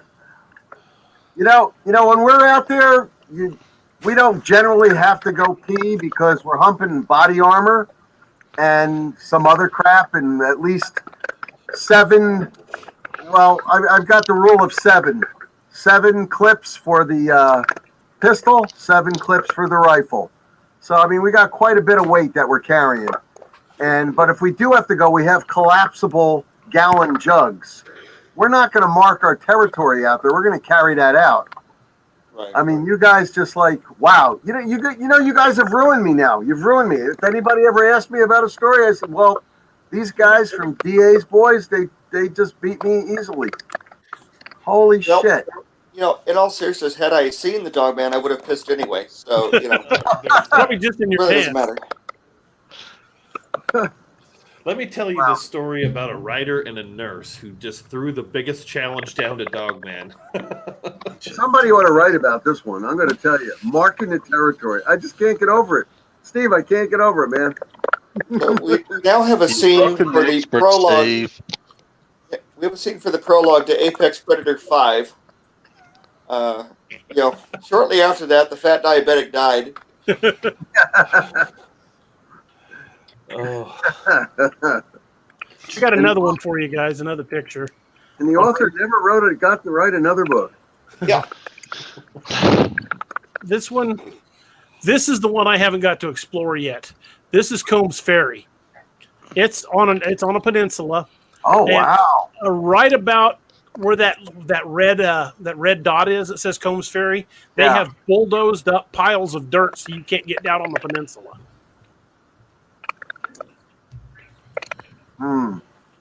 Well, where there's a will, there's a way. You get the boat and you go around it. They say you can get over it with a 4-wheel drive, but my minivan's not a 4-wheel drive. No, I mean, are you allowed to physically be over the berm? Like if you were just to go in and walk around? There's no signs that say no trespassing, so I'm gonna go with yeah. Yeah, if there's no signs that you can go in there, but there are signs that say no. They lock the gate at dusk. No one's to be in there after dark. There's down about where the bottom of the screen where you see the little white box that says JJ. Mm-hmm. Down the bottom one, they lock a gate down there. You're not allowed anywhere in there after dark. I want to go there after dark. So do I. Want to go there. This whole area around the lake. I mean, we have your stuff, and then those other Bigfoot pictures that we saw that's still questionable. But in all the different Bigfoot stories that come out of there, and the Dogman story is just. Oh, got another one for you. Not far from there, another Bigfoot story. This one came to me word of mouth. Asked not to be mentioned by name. He tells me the story. He was early morning fishing just before daylight. On a cove about a mile down from Joe Bald. And he's pulled into this little cove, and he's just set his anchor. He's just going to sit there and fish for, till it's time to move on, basically. He was going to fish in that cove because he knew he always had good luck there. Well, he sitting there, said he poured himself a cup of coffee, was checking his bait and everything, getting ready to cast for the first time when he heard something go bloop, like something had hit the water. And it was a splash of a rock hitting the water. So he's looking around. He doesn't see anything, and he's about 30 yards offshore. He's still in deep water. And all of a sudden, a rock about the size of a cat's head, he said, comes sailing out from the trees. He heard it smacking branches and landed in his boat. Huh. I said, "What'd you do?" He goes, "I got the fuck out of there. What do you think I did?" Don't think that's a coincidence either, guys. He said, "I couldn't throw it back to shore, let alone all that distance." That is a total warning. Hey, DA, can you put up the Dogman types one more time? Yeah, sure. I have a question that I want to pose. Yeah, that one. That was a cool effect. As he held it up, it snapped on the screen. That you said it might be that Type 3 variant 1. Yes. Mm-hmm. Now, seeing as that has some ape-like features to it too, could this Dogman just be mistaken for Bigfoot, and it's actually a Dogman habitat around that whole lake? Very much so. Yeah. Because of the size, because of what you guys said when you went back, you measured it, and like I said, Dogman generally for mostly every report I've ever read, under 8 feet. Ours so I mean, on the high end of that. Of course, there's an anomaly in anything. Like, look at the human beings we have. The basketball players, we got a couple of them 7'11". That's an anomaly. So you could have an anomaly in a Dogman too, a variant that's 8'5", for instance. But that really looked like it was high up. I mean, you're pushing 9 feet. Hey, That is Nick. amazing. Look at that. I mean, come on. Here you go, DA. Here's a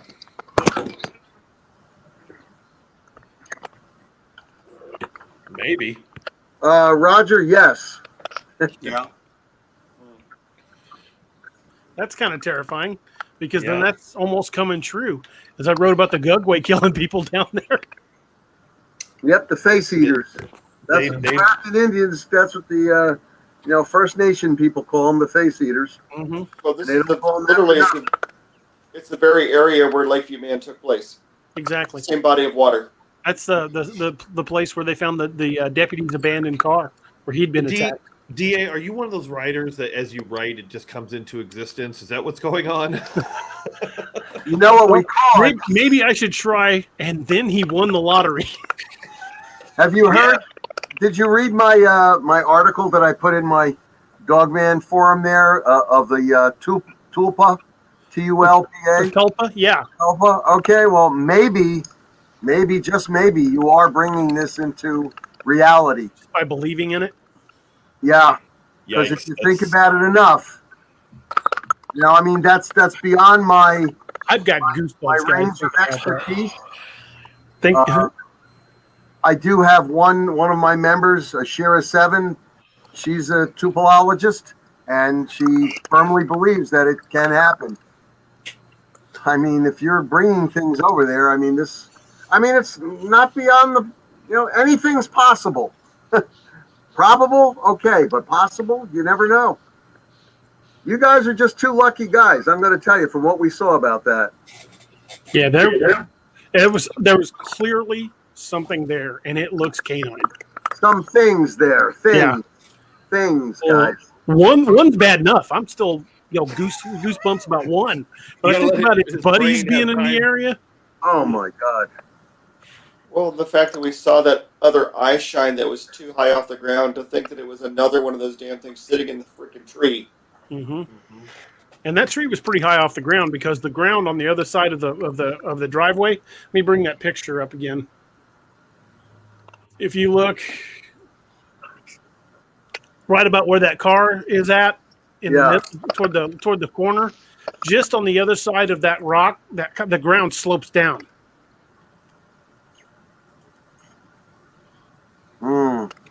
Is that another car over there at the other end?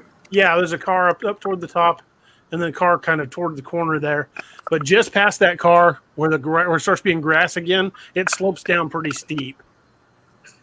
So your car is right where the red, where it says bridge. Yeah, pretty close to there. And just off of frame, off the lower corner, is the lake. I'm going to try to screen cap that eye shine spot for you if I can. Okay. Oh, there it is.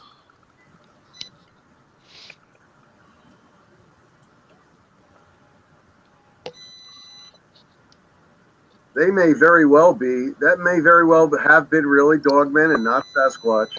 They may very well have been either on the ground or in the trees and just spreading out, trying to see what other things that you guys are going to do. Which one of us is going to go challenge him by peeing on there? Yeah, exactly. Come on, guys. In all seriousness, that's a challenge. Well, when you put it in perspective, yeah.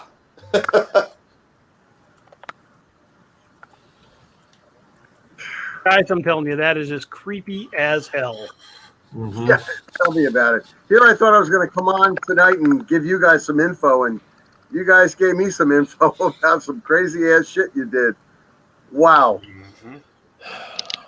Well, I'm just thrilled that I didn't live up to the challenge, and they decided just to leave us alone. Lucky. It's like, when Spider-Man challenged Bonesaw in the original Spider-Man movies. He's like, this guy. And this is Joe Bald. You can see there toward the center, that's the parking area where we were at. That's how close to the lake we were. Whoa. The whole thing's out, just like the other park. The whole thing is a peninsula. It's surrounded by water on 3 sides. And once you get out of the park, a little ways out of the park, you have to run into some residences, but there aren't many. You can kind of see It's them right on sparsely the edge populated, and there is a lot of timberland there. Wow. Money. So, of course, the sawmill guy would say money at the thought of timberland. So, in the that's all hardwoods too. Oh, that's even more money. The land between the lakes area, the LBL area, where the event occurred, isn't that a peninsula also? It's surrounded. Here, let me bring up the image. So yeah, it's actually one big peninsula. Oh, hell. It's surrounded by the 2 lakes. That whole area is a state park that spans 2 states. I know it's a national park that spans Tennessee and part of crosses over into Kentucky. Which is the reason why they call it the land between the lakes. Right. At the far north end, somewhere up there is where that campground is, where everybody was killed. Right near the graveyard. Yep. And talking about berms, they put up berms over there so people wouldn't get to it. They tore down buildings so people would not recognize it. They may have torn down the buildings, but they still left some of the bases over there still. So I mean, it's fairly easy to locate. You know how close we came to being the next LBL event? Oof. Hey, Yeah, that's all right. I would have escaped by hanging underneath the chassis of the van where it couldn't see me. And remember, the axle would not have burned your leg or your arm when you were bitten by that either. Exactly. It would have been cool to the touch. Oh. The Marauder. That's what you need next time. That'll light up the area. Although I think if we lit it up, we may have gotten more than we bargained for. What is it, 12,000 lumens, I think, on this thing? Yeah. I'm thinking exactly what happens, what needed to happen. We need to shoot our quick video and get the hell out of there. Or for Roger, even a little baby one like this, I mean, that's 600 lumens. A little baby you want to carry several. I carry 3 at least, plus the one for the head. 10-4. Light is your friend. Remember that. What brand is that, Nick? Nightcore. Yeah. That company PowerTech, they have one that's a 600 lumen. It's called the 10R. That's 600 lumens, and that's rechargeable one USB. This is a magnetic recharger. I don't know if you could see it, the brass part. You just connect it to that, and it recharges up.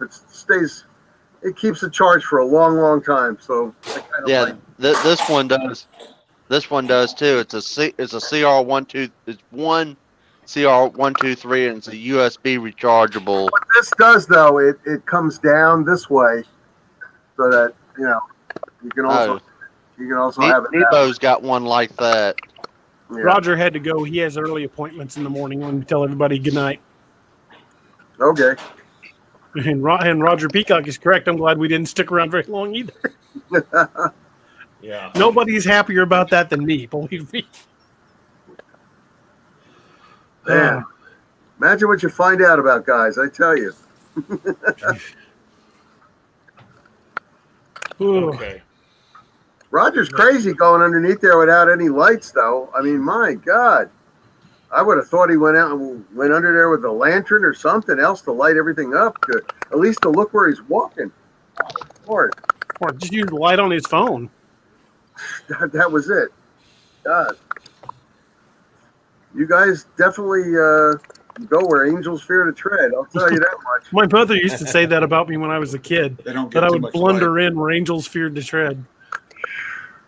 Damn.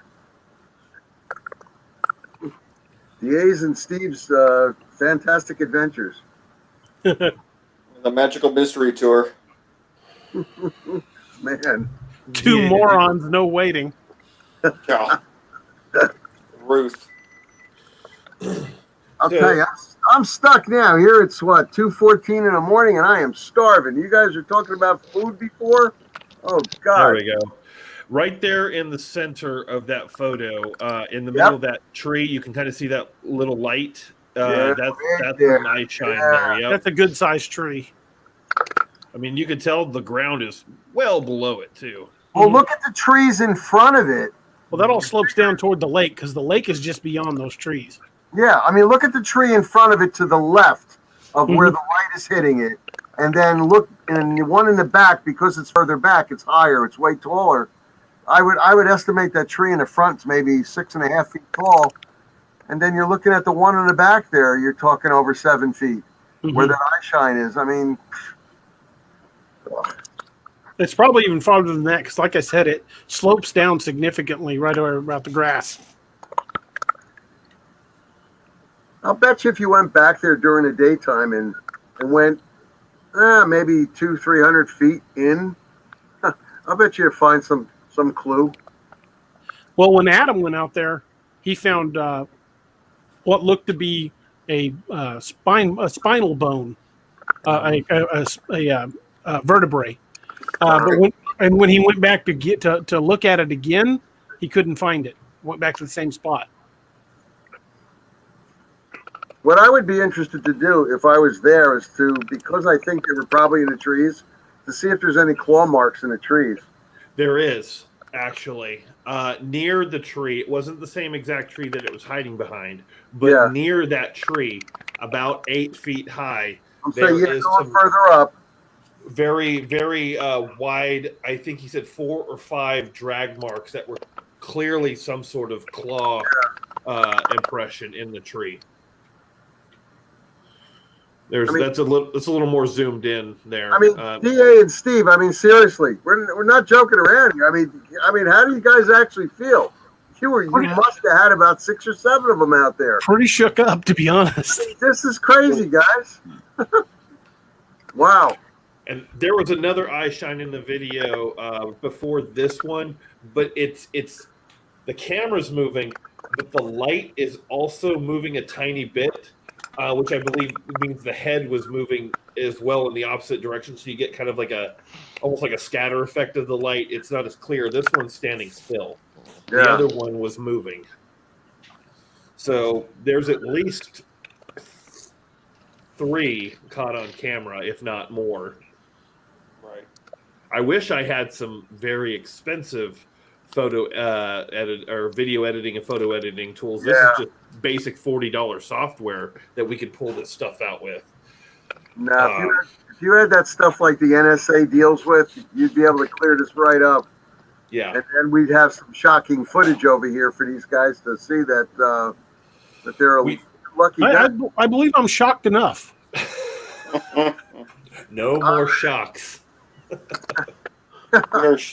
That's our fill of shocks. That is just amazing footage.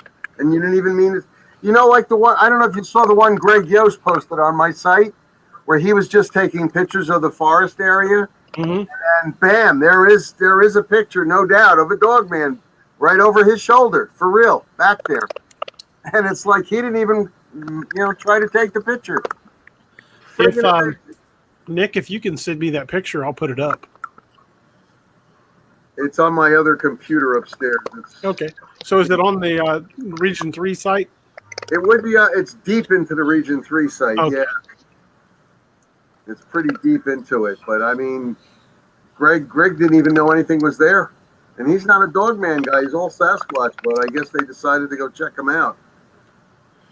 Speaking of, you say that, Adam, when he was back up there, his wife was taking random photos. Now, we have no idea what this is. It looks like it has a filter effect on it, but it doesn't because it was zoomed really, really, really far in. Dia, I'll send you this one too. And they were just going through the pictures she took. She was just taking pictures just for the hell of taking pictures. And they caught something that was interesting. You could call it anything. It's hard to say. But this, I think he said these trees were about 100 yards away. Maybe not quite that far, but that's why it looks so distorted. Because I had to zoom way in to see what he was looking at. Nick, is this the picture you were talking about? I believe so. Yeah. And I mean, that's not something he tried to take a picture of either. He was just taking a picture of the areas. Damn. Not even safe in daylight.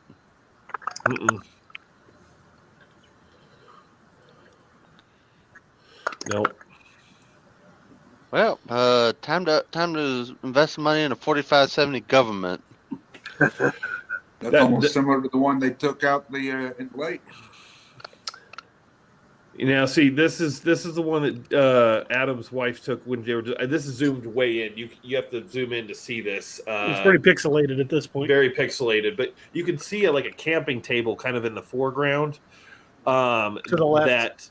That is probably, he said, about half the distance between them and whatever this is.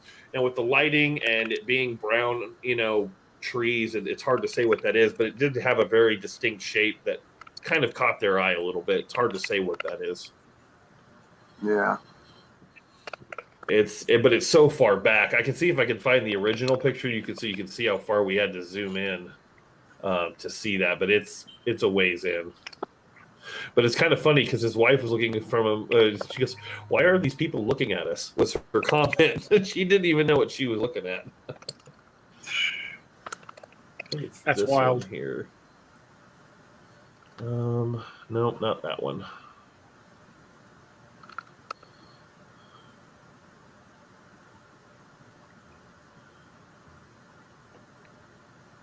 Trying to find the no.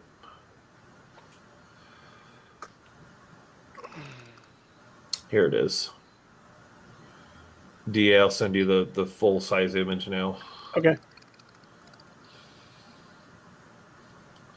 And you'll be able to see to the left hand side, you'll see that camp table again, and then back in the brush you can kind of see, because even in the large picture it does stand out a little bit. It's just so far back that her cell phone camera wasn't able to get enough detail pixelation wise to get a good image that far away.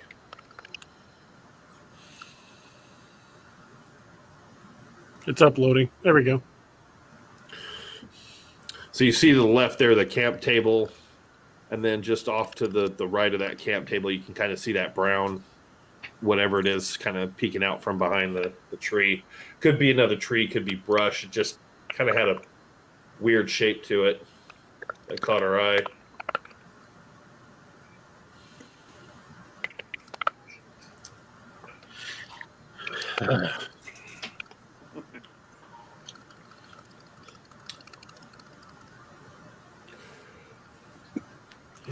Yeah, I don't even know what to say. I'm kind of at a loss for words. Yeah, that video is something else. Shit. I mean, it was creepy enough when we were talking about it, but to get a dogman expert from North American Dogman Project to go, yeah, you were probably surrounded, scared the living crap out of me. I mean, what you write in your books looks like it happened in real life, and the only thing is the culmination of having them come at you didn't happen. It's amazing. Thank God. It's really amazing. I've seen some stuff out there, and that tops it. That tops it. I'm telling you. And we captured that completely by accident. Yeah. That's usually the time when those things happen, guys. Yeah, this video was shot over a year ago. Mm-hmm. A year and a half. It took a year for it to be discovered. Unfreaking believable. Wow. Well, guys, I'm hungry and I need to get some food, and I got. Yeah, we're at the 5-hour mark for the show, so wow, we probably need to wrap it up. It's 3:00 in the morning for poor old Nick. Me too. Me too. That's right. You guys are all on East Coast time, and it's late enough for down me. the road from him. I want some down the beef coast brisket, man. I'm telling you, you guys got me hungry. Oh heck yeah! I'm gonna go raid the fridge. Damn. Well, boys, thank you guys for coming tonight. Thank you for the guests that were here that already left, and thank you for everybody that joined us tonight in the audience and had some great questions. I hope you guys tune back in.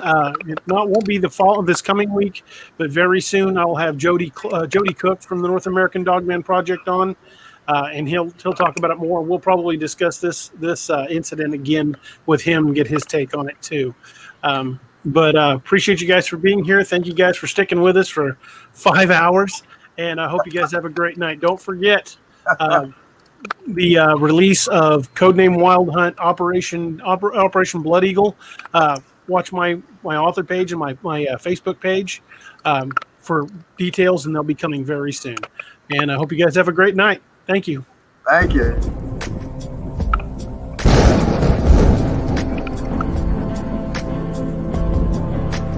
Thank you for joining us tonight on DAX Machina.